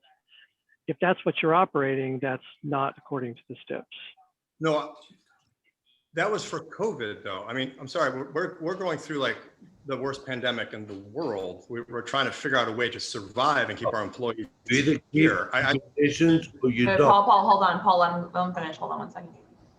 Yeah, I mean, listen, I'm not flouting the rules where I understand what you're saying, but how do I get a musician to play if I can't call them and tell them what time to play? Or do I not tell the customers? I'm just confused on how this is supposed to play out. Like they just show up, or how does that work? Susan, do you want to weigh in? Yeah, I think a lot of it is how it's worded, and I understand the problem. So if you have the jazz performances during dinner, that's fine. Once you start putting a specific time, which I understand your issue, but once you start having a specific time, it's not in compliance with the stipulations you signed. That doesn't mean that you can't ask for an alteration of the stipulations, but it's kind of a wording. You know, you can have music during dinner. You can have the same music during dinner. It's just giving a time. Right, we just had to get the people to leave for COVID at 9 p.m. or 10 p.m. It's a little hard to, you know, I don't know. We can't use COVID as an excuse for every darn thing that happens in this world. I mean, you know, there are still things that has to happen. Okay. You can ask for a waiver. Were these issues only during COVID? or were they always? Was Yeah. this always the case? Yeah, only during COVID. You can ask for a waiver. Okay. All you need Yeah, to. yeah, you can just come to us. So I'm not trying to, yeah, we don't want to like get you in trouble. We know that it's been like really confusing. Community, and it seems like I'm getting penalized, or I just was said, you're doing something wrong, so we should take something away from you. And I thought I was, Louis and Chan, I don't think was a good thing for the neighborhood. Live jazz music, I think, is a good thing for so I apologize, I will fix that.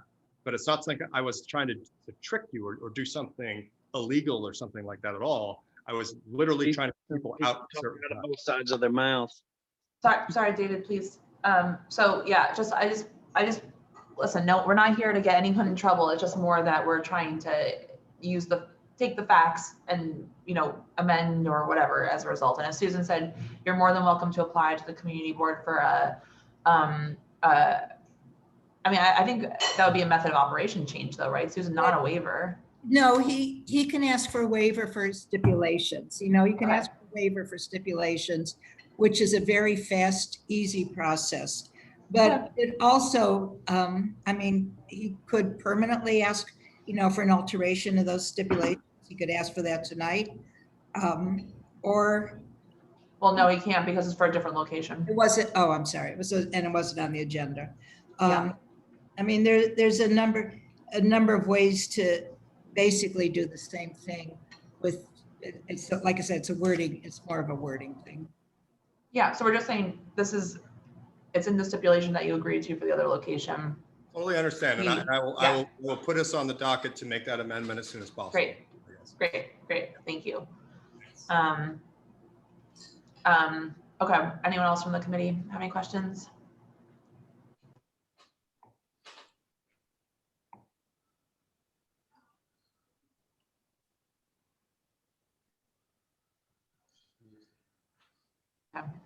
All right. Okay, I see one person from the community here. Jesse, you ready with the clock? All right. David, you're up. Oh, I see no one. Okay, sorry. If anyone's here from the community to speak, please put your hand up. I forgot to say that. I apologize. And we'll go through you all. Please put your Zoom hand up. Okay, all right, David Troutman, I see you first. Go ahead. I'm off mute again, unmute again.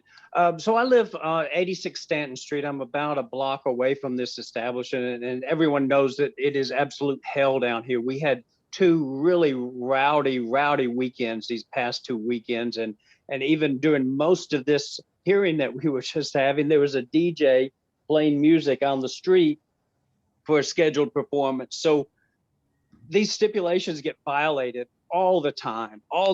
And we're really concerned about any kind of history that has violations of stipulations or violations of the law, even at the prior place or at any of their other establishments.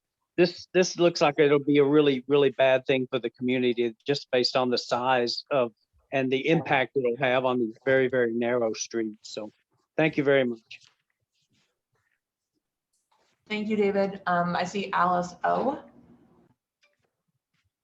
Yeah, hi, Ludlow Street here, 26 years on the block, not this block, but 2 blocks up.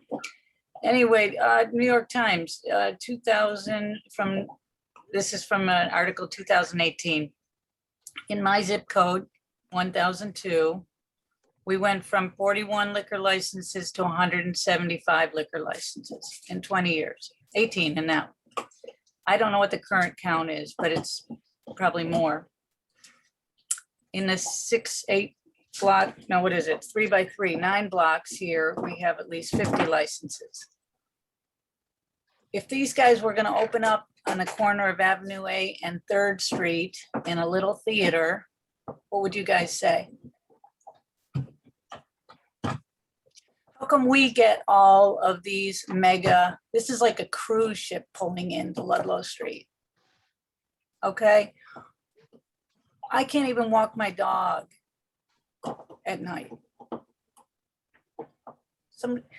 I mean, really, why do we get all of this? I'm sure these guys are nice guys. It's not that. Why do we need a 220 person bar on Ludlow Street. Please, CB3, please respond. Okay, thank you, Alice. Frank, did you send me a petition for this or no? Yes. Hold on.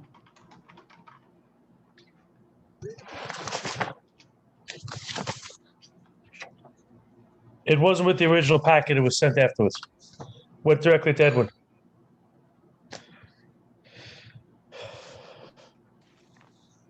Susan, I'll try. I got it.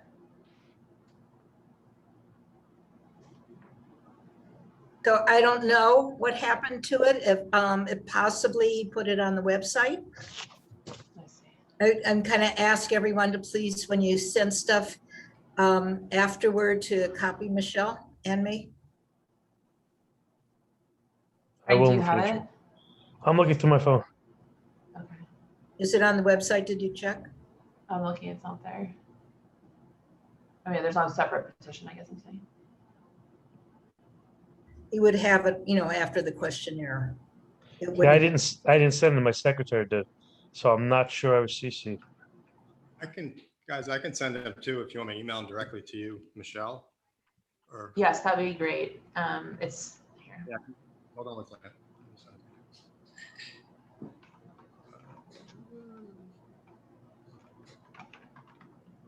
What's your email? I'm chatting you.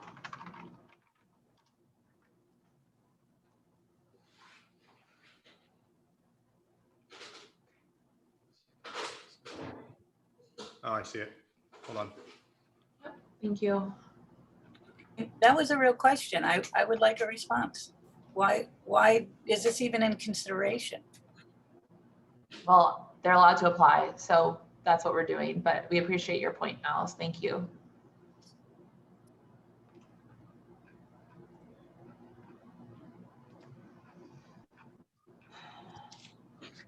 Anyone from the committee have any follow-up questions?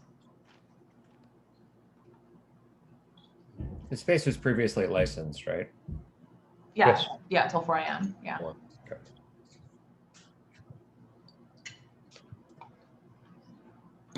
It's Michelle, it's just sent to you. Sorry. Okay, thank you. Yep.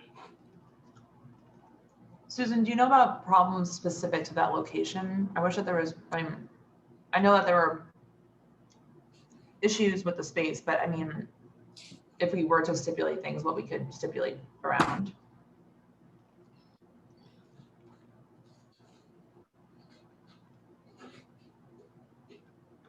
I know you ex Susan. I know you ex Susan, but can I speak? Yeah, go ahead. I'm sorry, I was muted and I didn't quite get the question, but go ahead, Frank. Because, well, yeah, sorry. Go ahead, Frank. I was just going to say, and I can speak freely. Susan knows what I'm talking about. The prior operator was someone who had numerous places in the neighborhood, had no regard for the neighbors, the community board. In fact, I think on more than one occasion, he left the community board meeting screaming and yelling. I remember that. This was an operation that was as bad as it was because of the individual who was operating it. If you have the proper operation there, this can work. This man had no respect for you guys, the neighbors, anybody. Himself. It was a former client, so I can say that. I know. So he used to live there. Another block. It's the culmination of all these things. It's not the operator. It's adding another liquor license mega bar into the situation. Okay. All right, Alice, I really appreciate your point, but I recognize people when they speak, so thank you. Excuse me.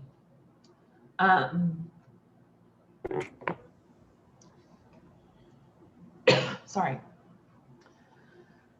So I guess the question is there anything, sorry, hold on. Don't joke. Don't joke. Just post choking, I guess.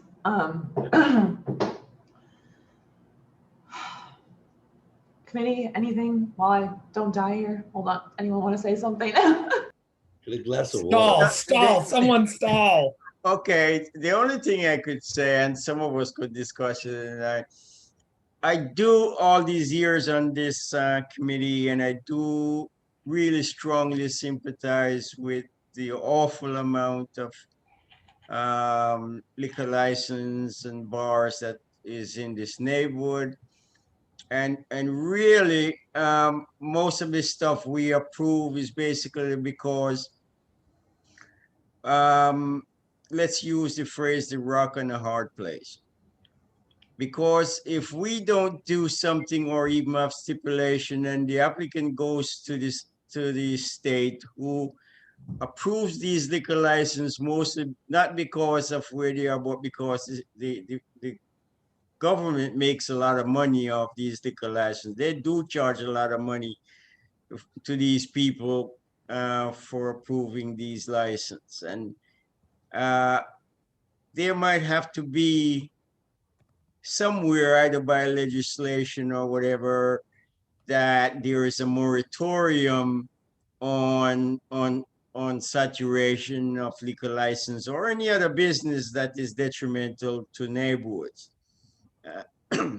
So, you know, that's all I have to say to that. But sometimes it sticks in my craw sometimes that I have to even vote on a beer and wine license in an unlicensed place.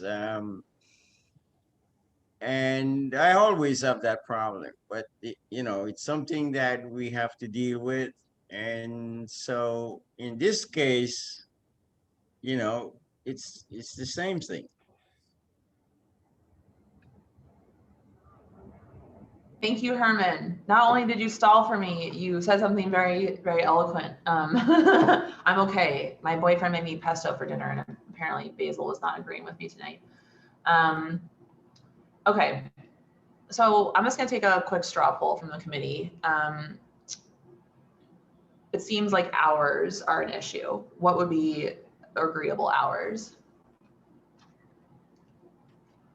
Didn't they already reduce it to 2? So it's 2 a.m. during the week, 4 a.m. weekends. And isn't it, I mean, correct me if I'm wrong, but like, if we reduced it to 2 and then they didn't accept it, like there's a likelihood that they go before the state SLA. Oh, they're okay with 2 a.m. during the week.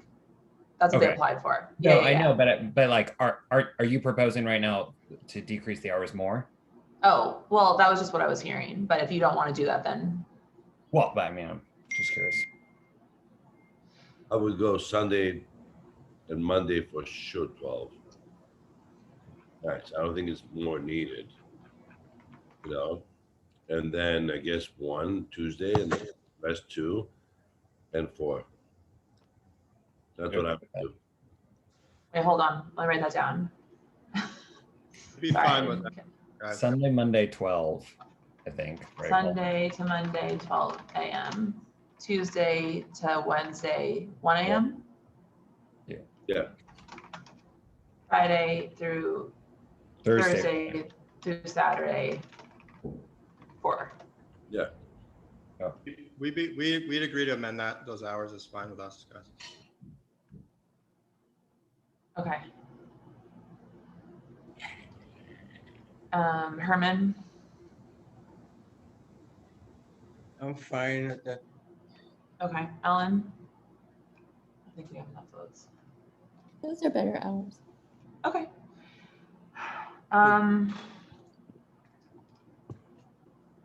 Okay. One other question that I had was about the music. Can you just talk about that a little bit? Obviously we had, just so that we don't end up in the same position with the other thing, because the previous stipulations for this space was for recorded background music only, not entertainment levels. I think you checked both. So can you just explain a little bit more about the music?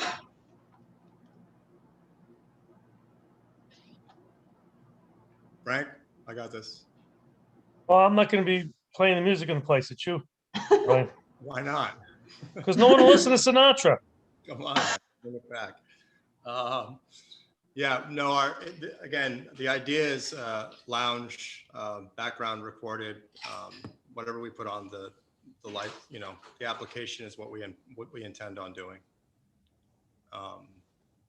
You know, I don't know. Like I said, I had my shot at Louis and Chen to do a nightclub here, I guess if I wanted to, but I ended up doing jazz. So I mean, I'm a little, that's past my time, so.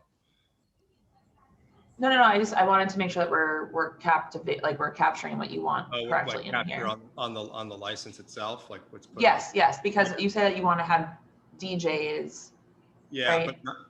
but just like Friday and Saturday, but again, it's like a French lounge, you know, I don't know. I mean, it's not. Yeah. So, but like ambient background recorded music curated by a DJ. Yes. Okay. I think that there's been an evolved, we've been discussing this over the past 6 months, an evolving definition of DJ. Okay. So, okay. Music may be curated by a DJ on Friday and Saturday nights? Thursday, Friday, and Saturday. Thursday, okay. Yeah.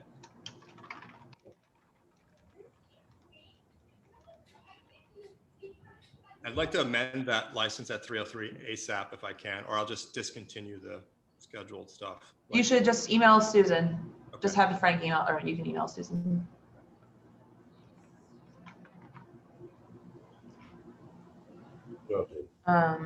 Okay.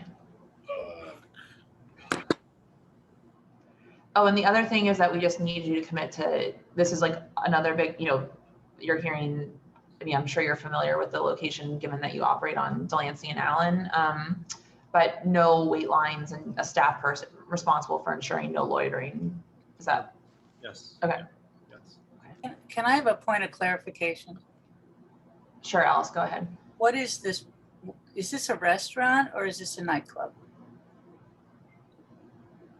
You can go ahead, Ryan. Okay, thank you. Hi, Alice. I don't think we've met.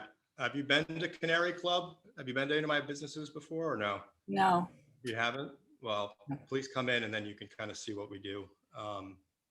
It's not going to be a nightclub, to answer your question. Then why does it have to be open till 4 in the morning? Because people in New York City tend to go out a little later. But what is it then? A restaurant? What is it?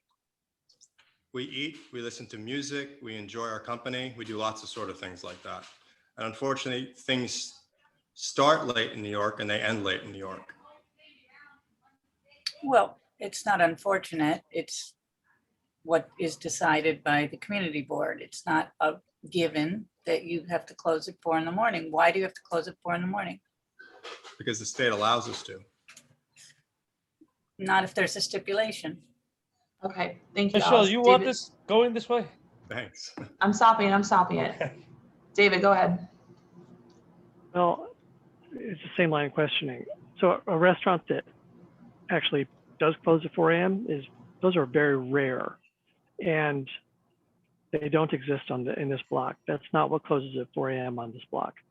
Right. Sorry, I'm trying to unmute here. We plan on serving food late. Hold on 1 second. David. We can hear you. Go ahead. All right, yeah, sorry about that. We plan on closing late and serving food till late. And we have no problem serving food an hour before closing as well. It's changed, right, Michelle? Yeah, it's all hours. We typically ask till all hours. It's now all hours, right? All hours, okay, that's fine. I don't know. We went through this, David, here's the thing with this. I think that for whatever I said about the issues, I think that this is like probably a pretty good outcome, given that it's like a continuously licensed space for so long until 4 a.m. all nights, and that Los Feliz was a problem, and it's a big space. So yes. So does the SLA look at it? Well, no, I'm not saying that. I'm trying to understand. So how does the SLA treat that situation? Is there a history of how that happens? When it's previously been licensed at 4 a.m., I'm they're much more likely to do it. Yeah, and so as Herman said, that's why we do these that's why we send the strict stipulations up there. I've been in this situation. They're going to get it regardless. So it's better to put stipulations, especially if it's existing. Yeah. Okay. So, I mean, it sounds like it's going to be run as a completely different kind of business, and it will have earlier hours, except for a few weekend hours. Forget if it was 2 or 3 of the days of the weekend. Okay. 3 weekend days, yeah.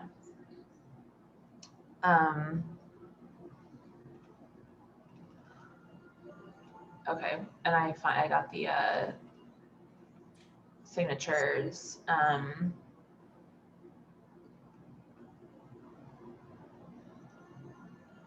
So looking at the signatures, there are quite a few people from within 109 Ludlow and 110 Ludlow in support of this. And 126 Ludlow, 127, 132. I'll forward this to the committee.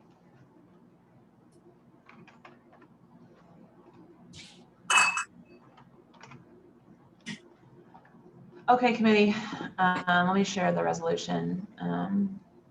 Oh, sorry, one more point of clarification. The bars. I saw one 15-foot U-shaped bar on the ground floor You may have to mute.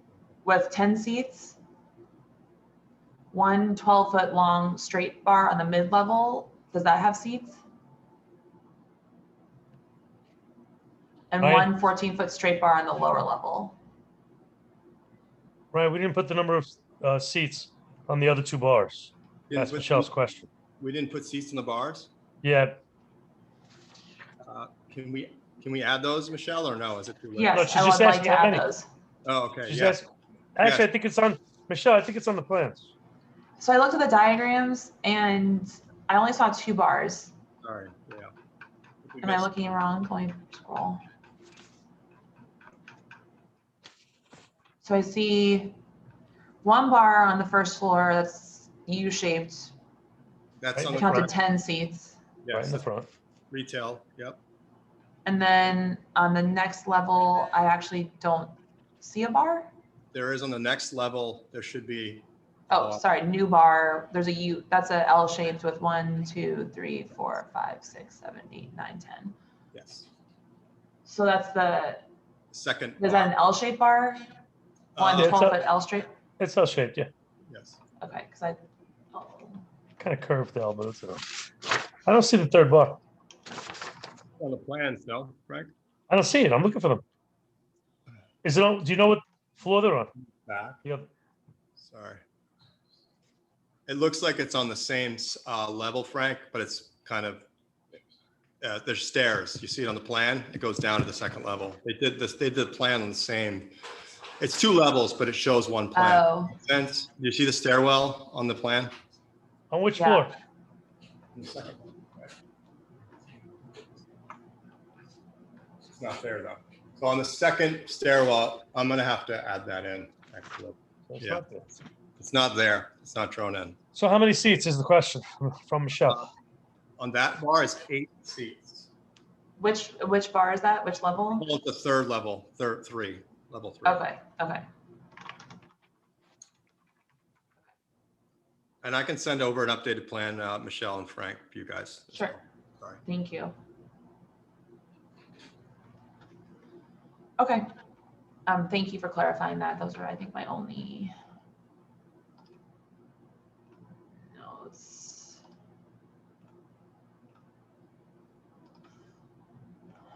Okay, I'm just going to share this resolution so the committee can look at it.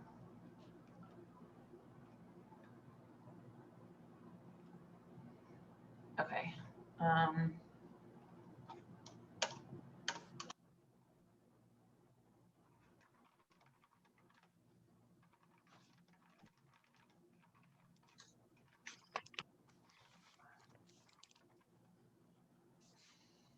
Okay, who so is it? reminder that, sorry, go ahead, Frank. Oh, I'm sorry. I thought I was muted. I was talking to my wife. Sorry. Okay, so reminder that we're doing the 10 p.m. outdoor dining stipulation. I changed the music to say that you may have recorded music curated by a DJ on Thursday, Friday, and Saturday. No live music, no promoted events, no scheduled performances, which is, we've discussed that, what that is, or any event with a cover fee. No happy hours. I'll add in that 2 residents, whereas 2 residents of the neighborhood attended to express.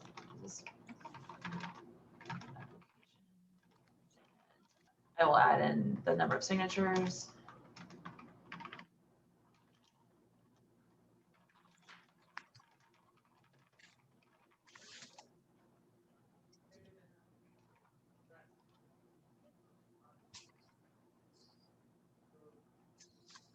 I have another question. Okay, Alice, what is it? Please On be their brief. application, they are, looks like they're asking for, they only ask for 4 AM on Friday and Saturday, but I think you guys gave them an extra day of 4 AM. Okay, thank you.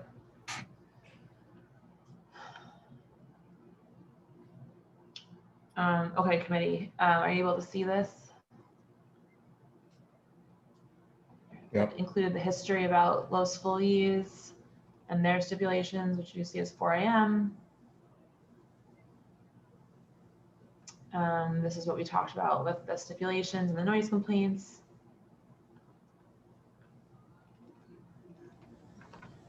I'll add the count later. We got the commitment to kitchen open and serving food during all hours of operation. And I include the stipulation with seats and tables for dining on all levels of its business during all hours of operation, because that was from the previous location, and it seemed to be an attempt at, keeping it restaurant, not club. So I would like to keep that if people are not opposed. Anyone from the committee have any The other hours of suggestions? operation is a little bit different on here as opposed to on top. Wait, sorry, say it again. Number 2 on the stip. 4 AM Friday, Saturday. Oh yeah, I need to change that. Yeah, I need to change that.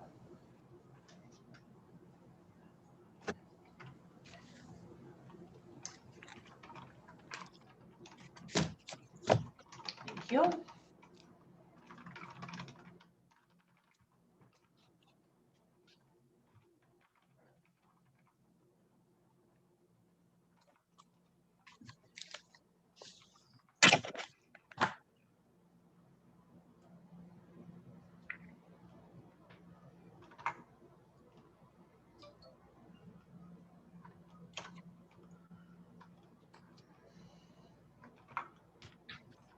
Okay.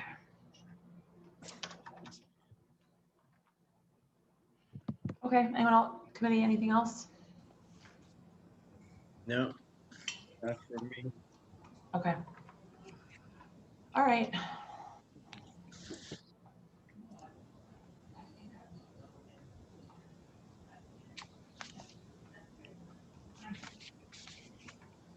All righty. I'm just going to read through the stipulations.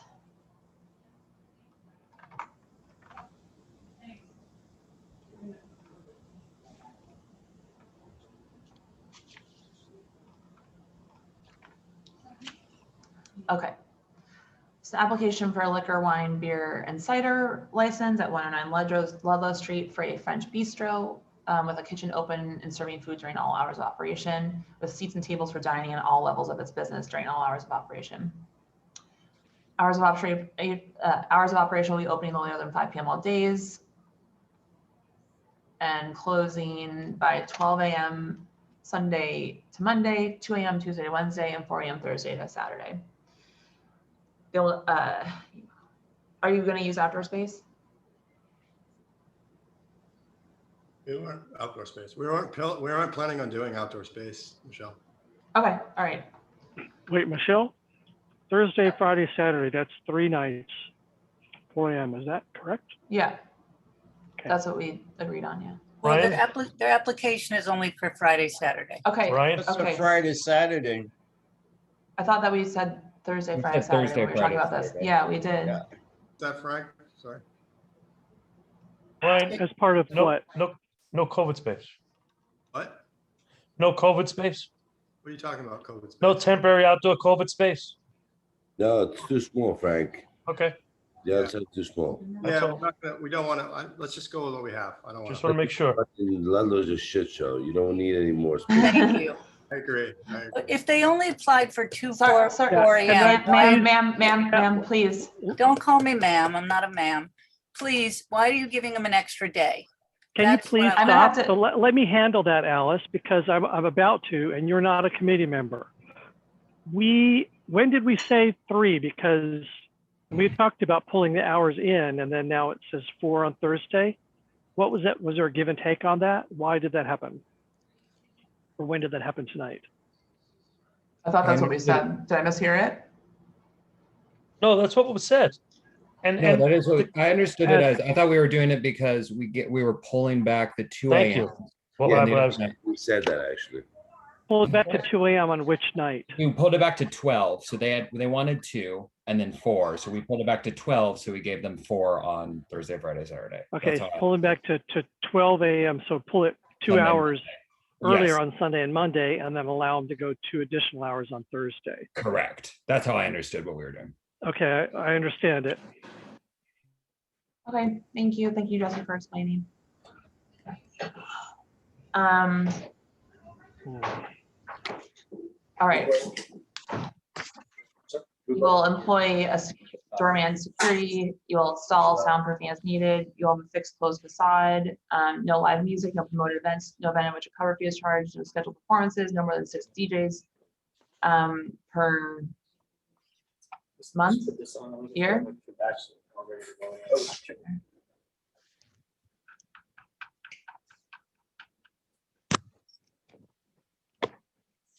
Month. You'll play ambient recorded background music only. You will not apply for an alteration. You will not seek a class change without coming back to us. You will not participate in pub crawls, no unlimited drink specials, no happy hours, no wait lines, staff person responsible for ensuring no loitering. And you'll post a stipulation form inside your business with your name and number as is here. Somebody unmuted. Okay, does that all look good, committee and applicant?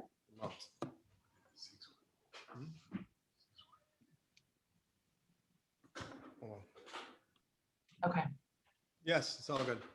okay. Frank, do you want to say something? You have your hand up. No, I was just waiting for Ryan to say that it looked good. Okay. Okay, all right, committee, let's move this to a vote, please.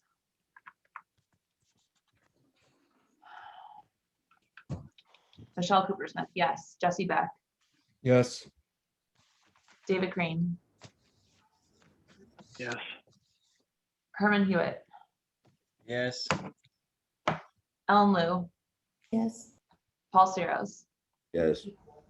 Okay, thank you. As you've heard, I'm traveling tomorrow. We'll get you the stipulations form as soon as possible. Thank you for your time. Thank you to the community members who came this evening. And I'm sure we'll see you soon, Frank. Thanks, guys. Appreciate it. Thank you. Thanks. See ya. Have a good night. You too. When I say soon, Frank, I mean literally right now. Is your client for number 5 here? Yes, he is. He better be. I see the bar there. I Andy, hope not a bar. I hope not the bar where he's that's not the applying for a premises. No. license. Andy. Oh, come on, Andy.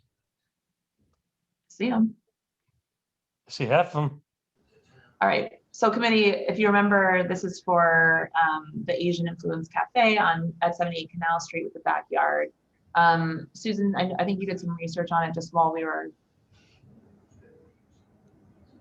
taking a break. Susan, on the backyard. Andy's in.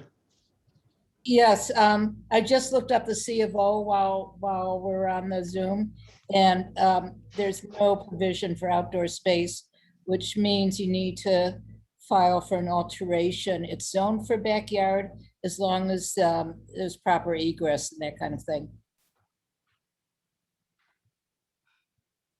Okay?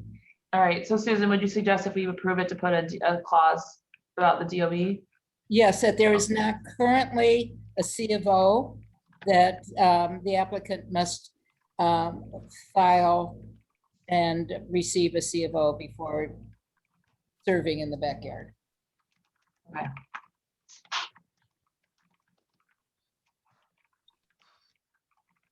Andy, are you with us?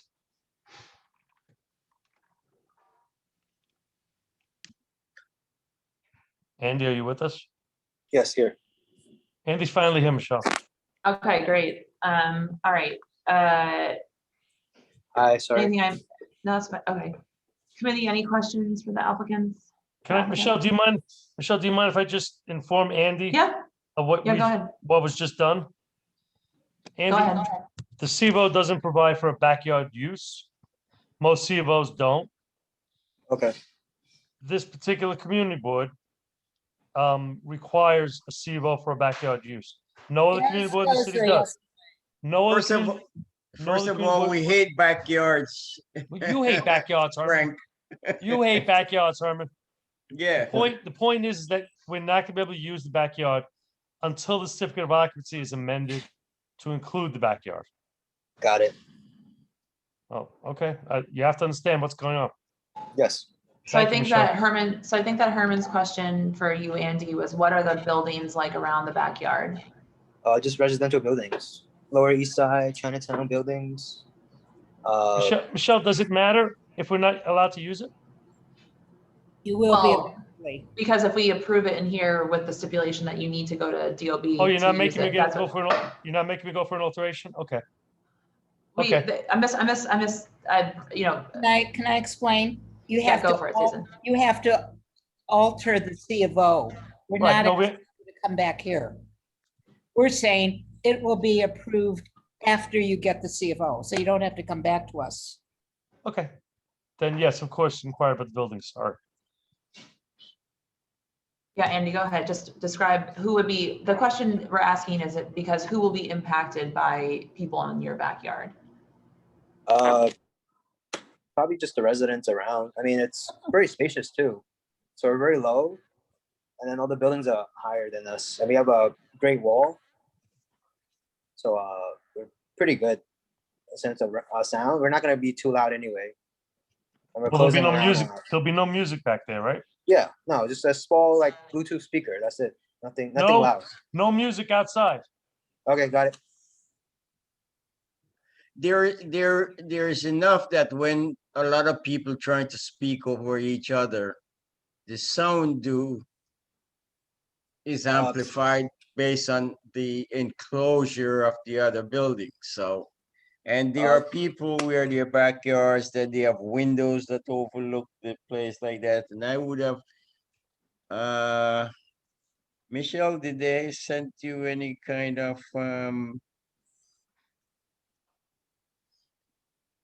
what you call signatures or anything that they communicate with anybody in those buildings? I sent around this petition earlier today, Herman. There are people supporting from 78 Canal, 83 Canal. I'm not sure what the addresses are behind. Okay. 78 Canal. Well, you're 78 Canal, but like what are the other buildings? That would be 76 and impacted 80. by that. Around would be on Allen Street and what's that? Ludlow. Well, I'd want to take that up when they get the CFO. At this point, are we going to, if we approve it, what he wants to do? Because I have another problem of a full liquor license rather than a beer and wine. I have that It's problem beer, too. Herman, it's a beer wine. We just solved your problem, Herman. Yeah. But- So I'd take that up at another point when we get the CFO. They're Herman, not coming back. They're not coming back to us. No? Yeah, we never make them come back. We just tell the SLA they can't license it. We're alerting them that they have to get the CFO for the backyard. By the time this gets to the SLA and they hear it, they'll have the CFO if there's proper egress. Okay. So you should do any of your backyard stipulations now. So I see, Andy, that you got signatures from the residents at 78 Canal Street. So those would be people who are impacted. Also, next door is 76. You're 76 No. and 80. Yeah, so there are signatures from 76. I was trying to figure out who would be like what the number, like Eldridge. So actually, it doesn't seem like there are too many. It seems like on Allen Street, actually, those buildings are not residential.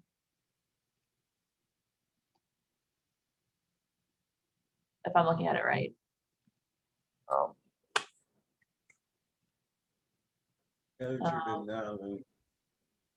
What number is this?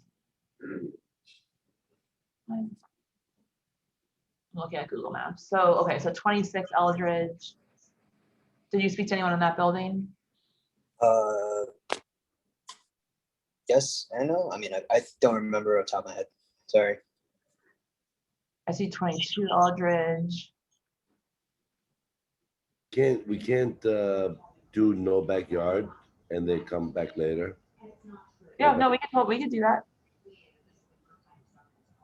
Well, I mean, let's do something like that. Susan says that they'd have to get it and they don't have to come back, but we just put it in the stipulation that they cannot use the backyard because they don't have a C of O, and just leave it at that. By the time they get to SLA, they may have a C of O. We don't even need to say C of O. We can just say they may not use the backyard if we don't want to let them use the backyard. And then they'd have to come back for a method. They have to come back for an alteration. If they wanted to use it, I'm saying. I'm a no for backyard use. Okay. I agree. Okay. Herman. Well, that's my opinion around backyards, including this one. Okay, David, are you a yes or no on backyard use? Yeah, I also agree backyards are terrible for the residents. Okay. Okay. I will. I mean, it's going to be 3 to 4 tables max. I mean, it's not going to having parties every night, and it's going to be Friday, Saturday only. I also think if there were residents that were going to be impacted, they would have signed into this meeting. I would, You know, not necessarily because they're around the corner, they're around the block. I've got a situation on my block where this vegan Mexican place opened up, and the people who were most impacted had no earthly idea it was coming because it was a full block away. Right, but we're not. And the signs are posted. Signs are posted for 10 days now. On every building that abuts the backyard. I think Every building within earshot? No. I think we'd have a problem with I think I'd have a problem with New York City police if I put up signs on other people's buildings. That's a stretch, but the fact is, you can't. I'm just disputing the idea that anybody who would be impacted is aware that we're talking about this tonight. They're not. I'm disputing the idea that we're assuming they're going to have a problem with it. I am, because I know backyards are a problem. Okay. I mean, I could be okay with Friday and Saturday only till 10 p.m. if anyone else would. Yeah, I mean, just Friday, Saturdays, backyard. Just because from looking at the map, it doesn't look like there are actually that many buildings abutting it, the backyard. And if people from that 70 Canal have a petition, and 82 Canal, and 74 Canal. Does the petition state backyard? Yes. Then they're okay with it. Okay with that. The 2 days you proposed. Yeah. And there actually is someone from 26 Eldridge who signed on. Well, we could spend all night, but if we could stipulate it to just Friday and Saturday night and close at 10. I hate backyards, but you know, and plus its space is not huge, so I'm not sure why even go into that business in that small space, which forces him to make up some of his income in the backyard. It's fair. But Herman, would you be okay with the 10 p.m. Fridays and Saturdays only? Friday and Saturday only. 10 p.m. 10. Paul? I'm not with it, but whatever you guys want. Well, Jesse? the backyard. Yeah, I know. I'm good. I said, yeah, I'm good with that. You could do the front, when you could do the front and the city gives you the front, I don't know, why would you go to the backyard? You mean the sidewalk cafe? Yeah, I mean, it has space enough in the front with the whole barricade, the whole streets, but it's up to you guys. This is my opinion. Well, Ellen, what about you? No. No, okay. David, are you opposed to 10 p.m. Fridays and Saturdays? Yeah.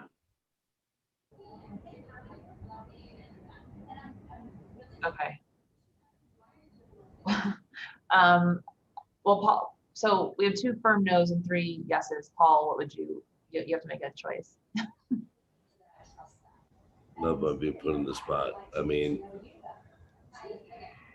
Well, I mean, we could split the vote 3-3 on the resolution. I mean, if the sport, how many seats are in the back?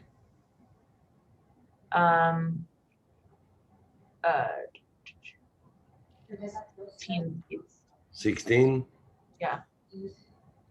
I mean, 16 seats, 2 days, if you do the math, beer and wine, doesn't even make any sense. So I would say no for the backyard. Okay. You make more money in the front than the back without the problems. Okay.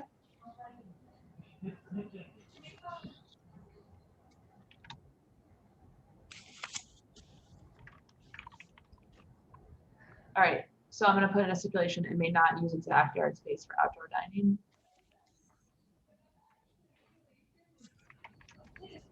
And when they get the CFO, then it's no problem. Well, they have to, no, they have to come back. No. Right, by that vote, you're forcing us to come back. Frank, Whatever you guys say. All right, all right. All right, anything else, guys, from the committee?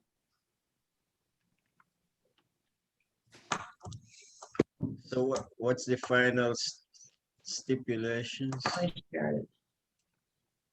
Sorry.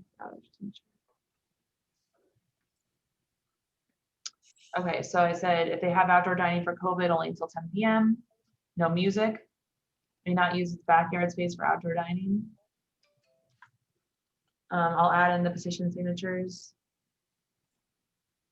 And the reason why they're here is because they want 2 a.m. Thursday through Saturday, even though it's a beer wine.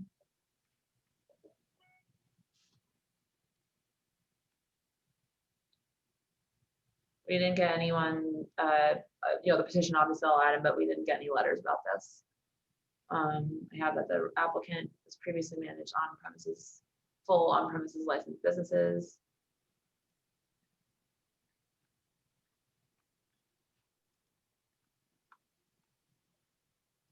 Anything else committee you'd like to add?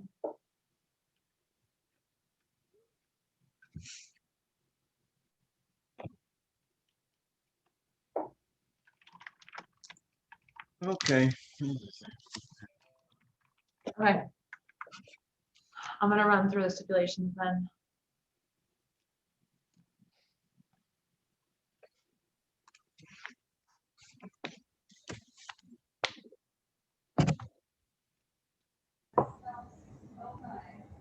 Okay. So application for wine, beer, and cider license at 78 Canal Street to operate a cafe, opening no later than 10 a.m. all days, closing by 12 a.m. Sunday through Wednesday, and 2 a.m. Thursday through Saturday. You'll have a closed fixed facade, no DJs, no live music, no promoted events, no event with a cover fee, no scheduled performances, ambient recorded background music only. Will not apply for an alteration to method of operation without coming before CB3 first. Will not seek a change in class without coming before CB3. Will not participate in pub crawls, no unlimited drink specials, happy hour, if they have happy hour, will end by 7. No wait lines. They'll post a stipulation form and you may reachable at this number. And you'll not use your backyard space for outdoor dining, but you may have outdoor dining for school during the ongoing state of emergency until 10 p.m. all days. Sound good? Oh, my honest answer, or should I just shut up? Well, I know you don't like the backyard, but It'll I think do. It'll I think do for we- now. I think we beat that to It'll death. do. Okay. All right. I'm moving into a vote unless the committee has any other things to add. Okay. Hearing no objections. Michelle Cooper-Smith, yes. Jesse Beck, Yes. David Crane, Yes. Herman Hewitt, Yes. Ellen Liu, Yes. Paul Ciros. Yes. Okay, thank you. Thank you for bearing with us. You will get the stipulations hopefully by tomorrow. If not, the next day, please return them as quickly as possible to the office. Thanks for your time, guys. Thank you. All right, folks, we've got one more application and then you're gonna kill me. We have to look at district needs quickly Bye, Andy. before we break. So the last applicant is number 7, 146 Orchard Street. Are the applicants present? Yes. Okay, Yep. hello. Yes. All right, I'm dropping the application in the chat for everybody.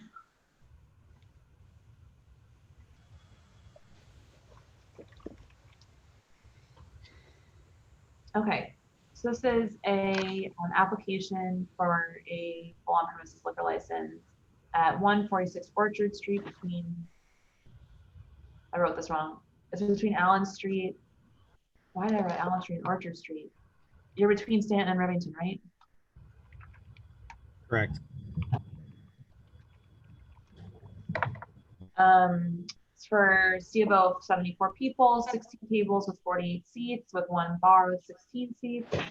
I have a question about the food. 3 TVs, ambient record background music only that may be curated by a DJ. I think that's what you have put in there. Yeah. There are 40 full on-premises liquor licenses within 500 feet of here. This location was previously licensed, full on-premises license, with closing hours of 2 a.m. and prior to that of 4 a.m. The applicants hold a full on-premises liquor license in Brooklyn. There is 0 commercial 301 complaints at this location with action necessary since 2018. The LAS dwellers wrote a letter opposing this application because of the later closing hours and it looks like to be a bar. We received a letter of support from the former chair of Brooklyn Community Board 6, Brooklyn Community Board 6, where the applicants operate their current establishment, saying that the applicant has had a positive impact on the community and encouraging the community to approve the license. Did I hit all the the good stuff? I think so. Okay. So one question I had was, you said that you'll serve food during all hours of operation, but the kitchen closes at 1 a.m. Typically, we want full service. Can you just talk about that a little bit, please? Brandon, this is kind of a new thing. Usually it's with 1 hour of closing there now. As you've heard prior cases. Do you have a problem? It's 4 a.m. all days. So if the kitchen's closing at 1 a.m., it's not within 1 hour. So Right, but when we say closing the kitchen, that means the chef goes home, but it doesn't mean food's not available. We'll have food available during all hours of operation. okay. We just don't want to keep a chef there that late. Yeah, we're amenable to that. There you go.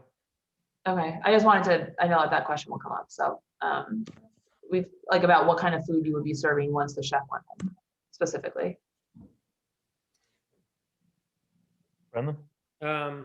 Yeah, I mean, we again, depending on what kind of cooking staff we could have in there, we might go down to the snacks, as you can see in our full menu. Maybe not prime ribs until 4 a.m., but we could have the kitchen going all hours. We'd have a lighter menu later on. Yeah, I mean, again, we're here to serve. We want to serve everyone in the community, so that sounds great. So you'll keep the kitchen open. Yeah, full kitchen till 4 a.m. Okay. There you go. Thank you. That was easy.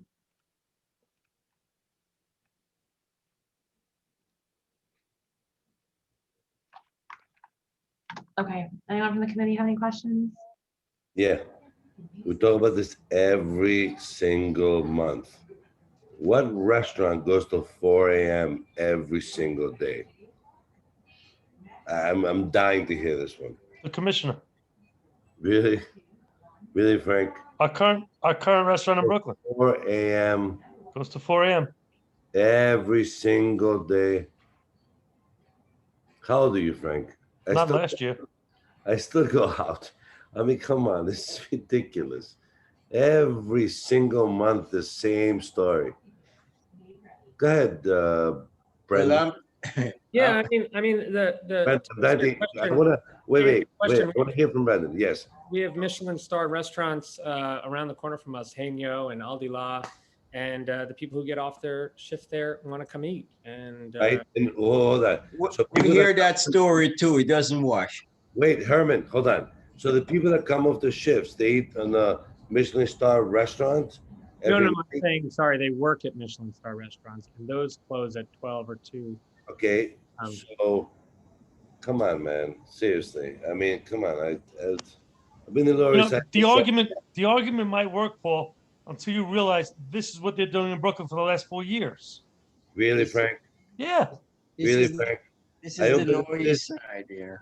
Come on, man. Seriously? How's the argument? There's no argument. I'm just telling you the facts. There's no argument. You're saying it's the same thing every month. I get that. No, but but if you have an applicant who's currently doing it, and he's getting glowing recommendations from the community board and from Yes, Michelle, I don't know who else. Till 4 a.m. Till 4 That's what we're a.m. doing.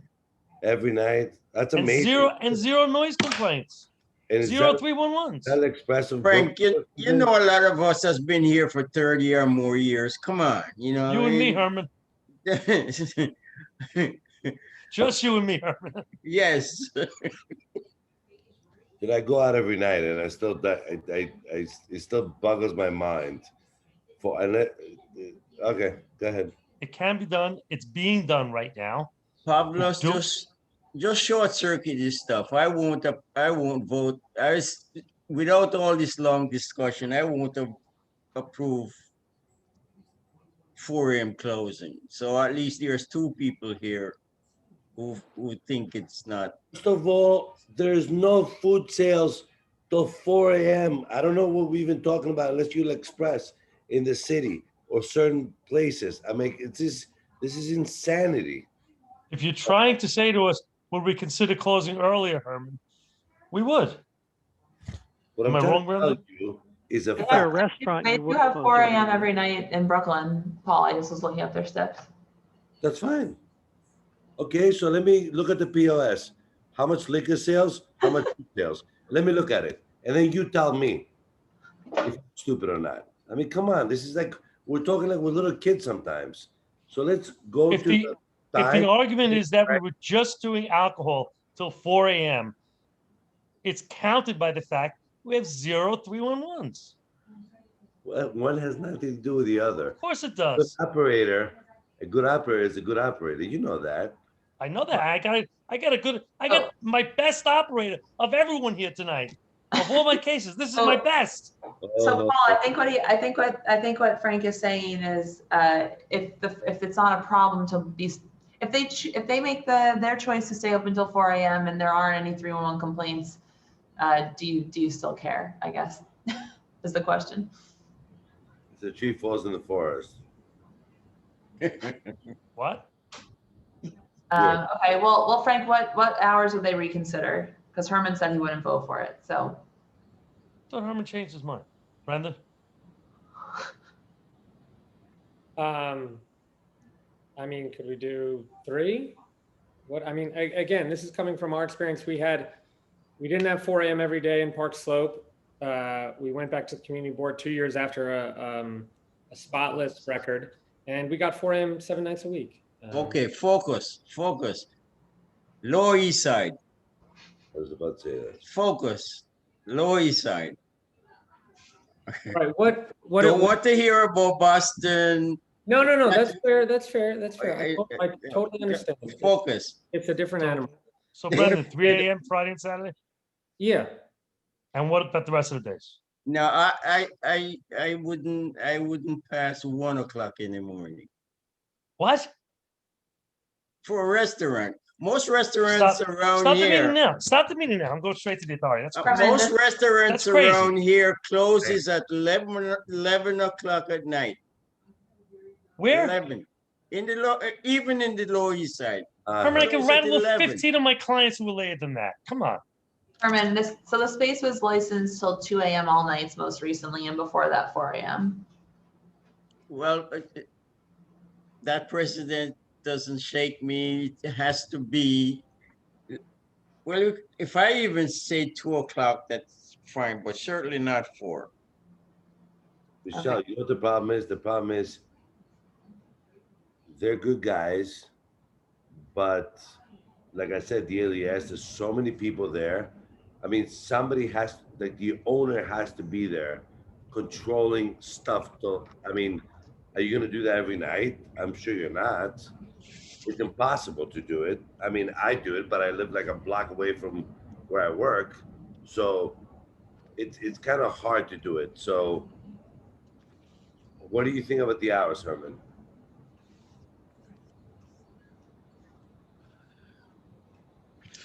Okay. Get a migraine. I would still say that going back during the week, Sunday to Wednesday is midnight,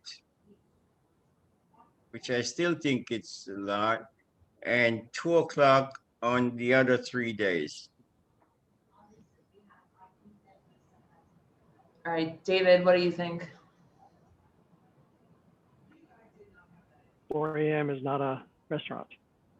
No, it's not. No, you can't convince me it's a restaurant. I don't It's going to be really- loud and packed at that hour. It is not going to be a restaurant. Their location in Brooklyn is loud and packed at that hour. What? I don't. What? I'm sorry. What was that statement? Customers are raving about it being loud and packed at late night Customers? hours on the weekends. Yes, I'm online. I'm reading And not about a it single, now. but not a You're single talking noise. about the. You're talking about Not a the. single noise complaint. Yeah. I'm Yeah, what? sorry. I'm sorry, folks. It's 10:38. That's Okay. my bedtime. Well, I'm fine with the 4 a.m. hours, personally. Jesse, what do you think? Yeah, I'm fine. Ellen, what do you think? So I just want to note that I think the license expired, so it's currently an unlicensed location. And if we were to license it again, I would prefer to go back to our usual, which is midnight, Sunday through Thursday, midnight, and then weekends to 2 a.m. We have community members who are speaking. We haven't gotten to that yet, but we can do that now. Anyone who'd like to speak, please put your hand up. Okay, I'm only seeing one. David Troutman, go ahead. Yes, again, I live just up the block from this location. It's maybe half a block away from me. And as you all know, this place is a madhouse many, many nights of the week. The proposed method of operation would have later hours than the previous license.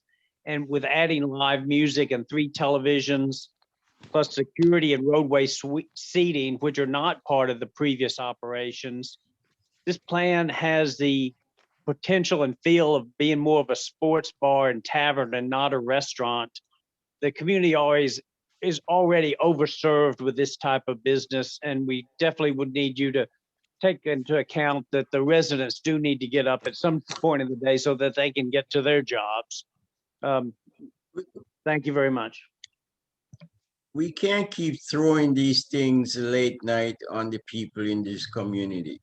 We can't, and we can't have somebody come and say I'm doing a restaurant and hope at 4 o'clock, and by the time everybody turn around, it's 5:30 in the morning before everybody leaves the place, and it's a disaster. And I don't think we should support that kind of situation.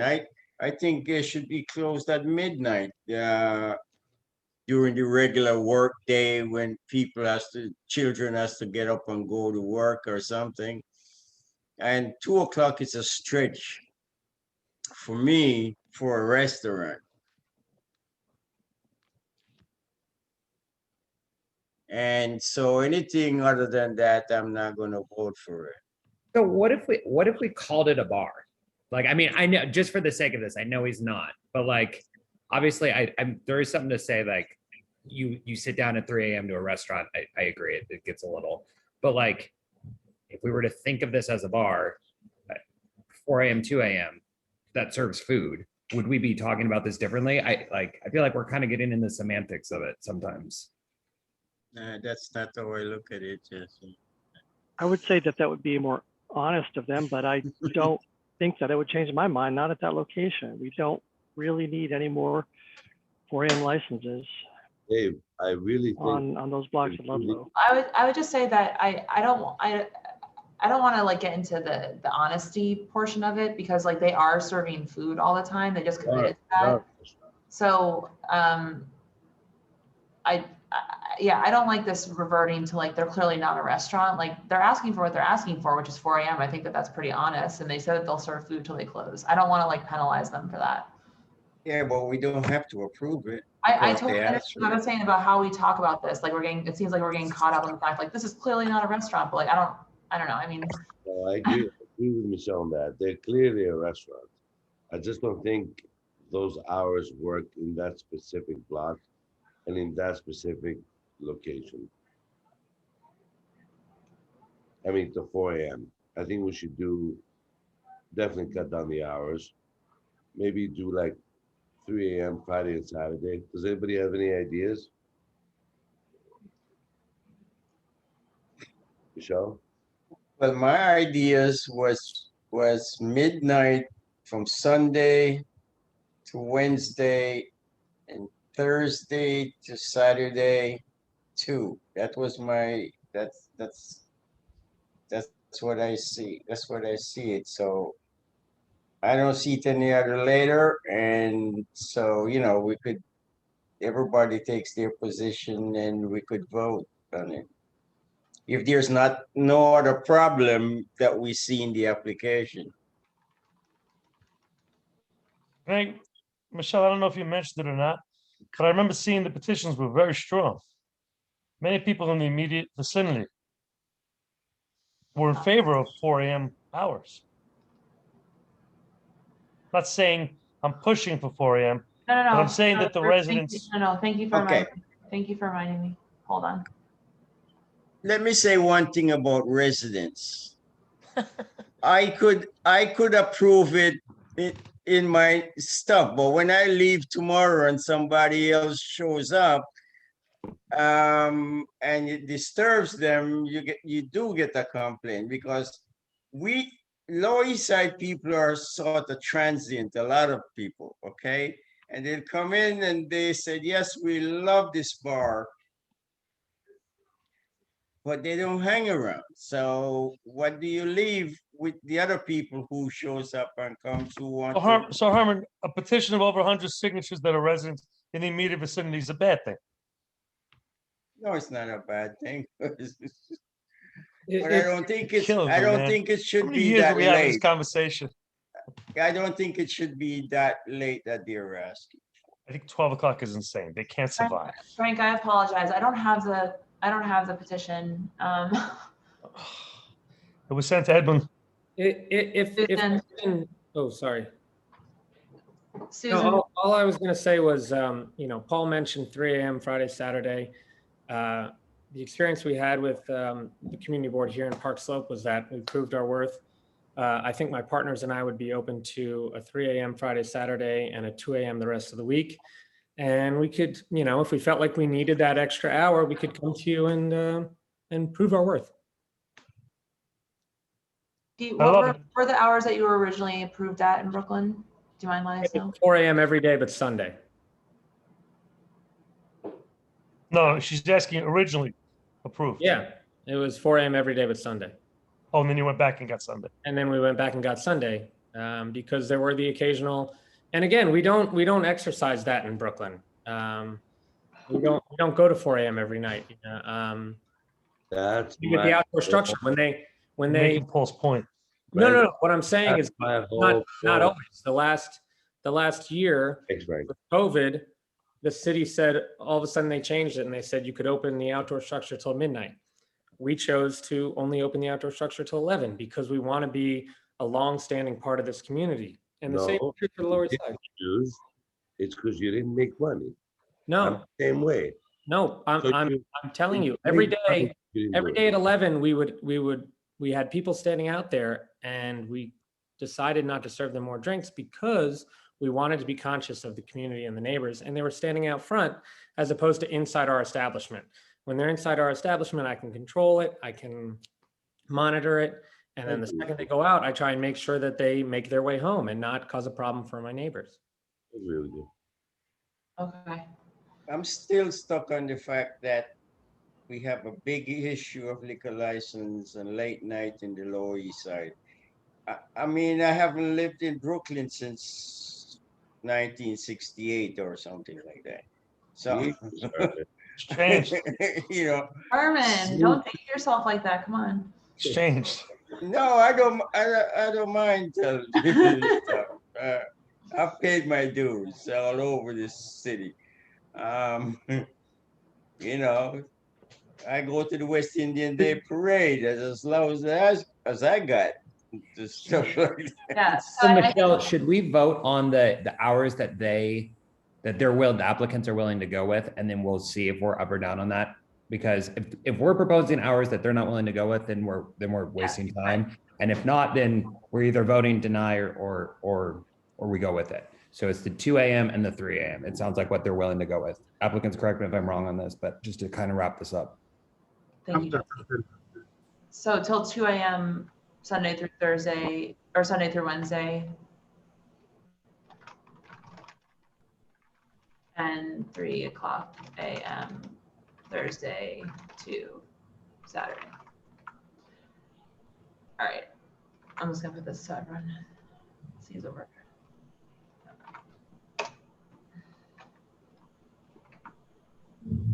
All right, that's accurate. Correct. Okay, and Frank, I really apologize. I just send everything to me, Susan, and Ed, because if you send it after Ed leaves work, then we won't get it. That's the problem. No, it wasn't after Ed left work. When was it sent? You gotta, Was it today? yes, it was today. There was one page that was sent after 5, so I agree with that. I agree with it. No, that's not something I can expect. And they didn't copy me at all. No, I've got a new secretary.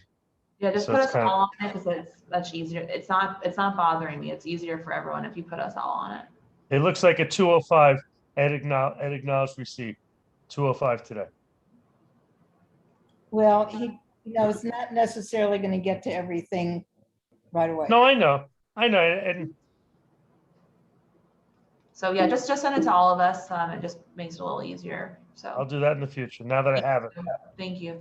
Yeah, you're not bothering me. Don't worry. Better to, if I'm in a meeting, to get it and then not have it. All right, so I'm sharing the resolution with the hours that the applicants are willing to take. With the outdoor dining is permissible until 10 p.m. Ambient music that may be curated by a DJ. We need this commitment that you'll designate an employee to oversee patrons on the sidewalk. Can we get that commitment? Absolutely. Okay.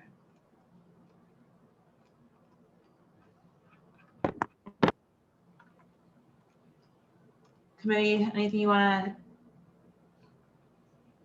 change, add to this?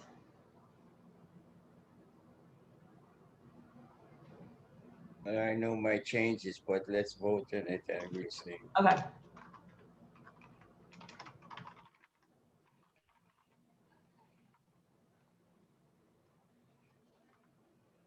Okay, all right.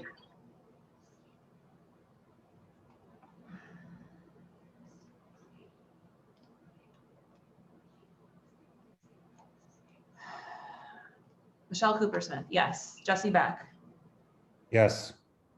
David Crane, Yes. Ellen Liu, No. Herman Hewitt, No. Paul Ciros. Yes. Okay, so the resolution passes 4-2. Let me just read the stipulations to you all quickly.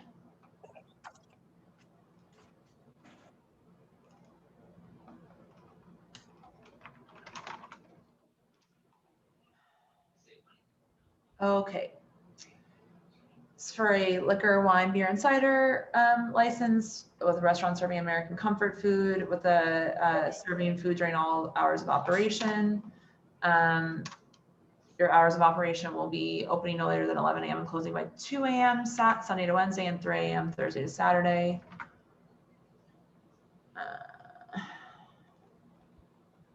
3 a.m. Thursday to Saturday. You'll employ a doorman security personnel from 6 p.m. to 3 a.m. Friday and Saturday. You currently have soundproofing. You will close any rear facade doors by 10 p.m. No live music, promoted events, event with the cover fee, scheduled performances. You may have ambient recorded music curated by a DJ. You'll play ambient recorded background music only. You will not apply for an alteration without coming back. You'll not participate in pub crawls, no boozy brunches or unlimited drink specials. You'll have a happy hour and by 7, no wait lines, staff person responsible for ensuring no loitering. You'll post the stipulation form besides your liquor license, and your number, Brendan, will be on here for anyone to contact you. Sound right? Yes. Okay, great. All right, thanks, guys. The office will get you the stipulations as soon as possible. Thank you. Yeah. Thanks for all your time tonight. It's Yeah, a late Frank, night. I thanks, appreciate Frank. it. Thanks, everyone. Thank you, Frank. Good night. Okay, committee, I'm very sorry, but we have to do district needs. I can't do it now. I just can't. So no, we don't have to do it? I can't. Always next week. Yeah, we're gonna have to look at it next week. I can't possibly do it now. Michelle looks so happy. All right, I'm glad I'm able to make somebody happy. I'll send it around. Yeah, I don't think. Well, yeah, I mean, next week, I don't think next week's gonna be any better, but. Actually, Thank you. this evening, Thank you as for we your were talking- opinion, Susan. I don't think I could do it. Yeah, as we were talking, Kayla's actually working on updating some of the complaint numbers and stuff tonight. So we'll try and get that to you. Okay, and hopefully it won't be that bad, honestly, because some of it, we're striking so much of it. So I'll send around a draft of it with like some ideas, and if everyone just wants to take a look at it. Let me I don't send, think the next week's gonna be any better, but we'll see. let me send you what her updated one for you to send everyone. Okay, okay. And then We'll I'll do send that it by Friday, so you have it for the weekend. Okay, okay, great. Okay, all right, well, sorry, I didn't say that was gonna be our final roll call vote. So we'll do another roll call vote. Michelle, present. Jesse Beck, Present. David Crane, Present. Herman, Present. Ellen Liu, present. Alex Maltano, not here. Paul Ciros. Present. Thank you guys so much. Thank you all. I know it was a long night. I'll see you all on Monday. Could before you signed off there, what's up? We have been calling names of a person and persons that hasn't been attending the committee meeting. How long are we going to keep the name going? Is there something the office has to do? So Alex is still on the board. I haven't removed her from the committee. So that's why I'm calling her. But okay. Yeah, that's the situation right now. I don't believe that she needs to be kept on the committee. There was once where we lost quorum because, well, we lost quorum. And if she hadn't been counted against quorum, we would not have lost quorum that night. No, I think that that's a very legitimate point. Something to consider now. It's been 6 months, so. Thank you for bringing it up, Herman. I appreciate it. Okay. All right. Thanks, everyone. Go to bed. Good night. Have a good night, guys.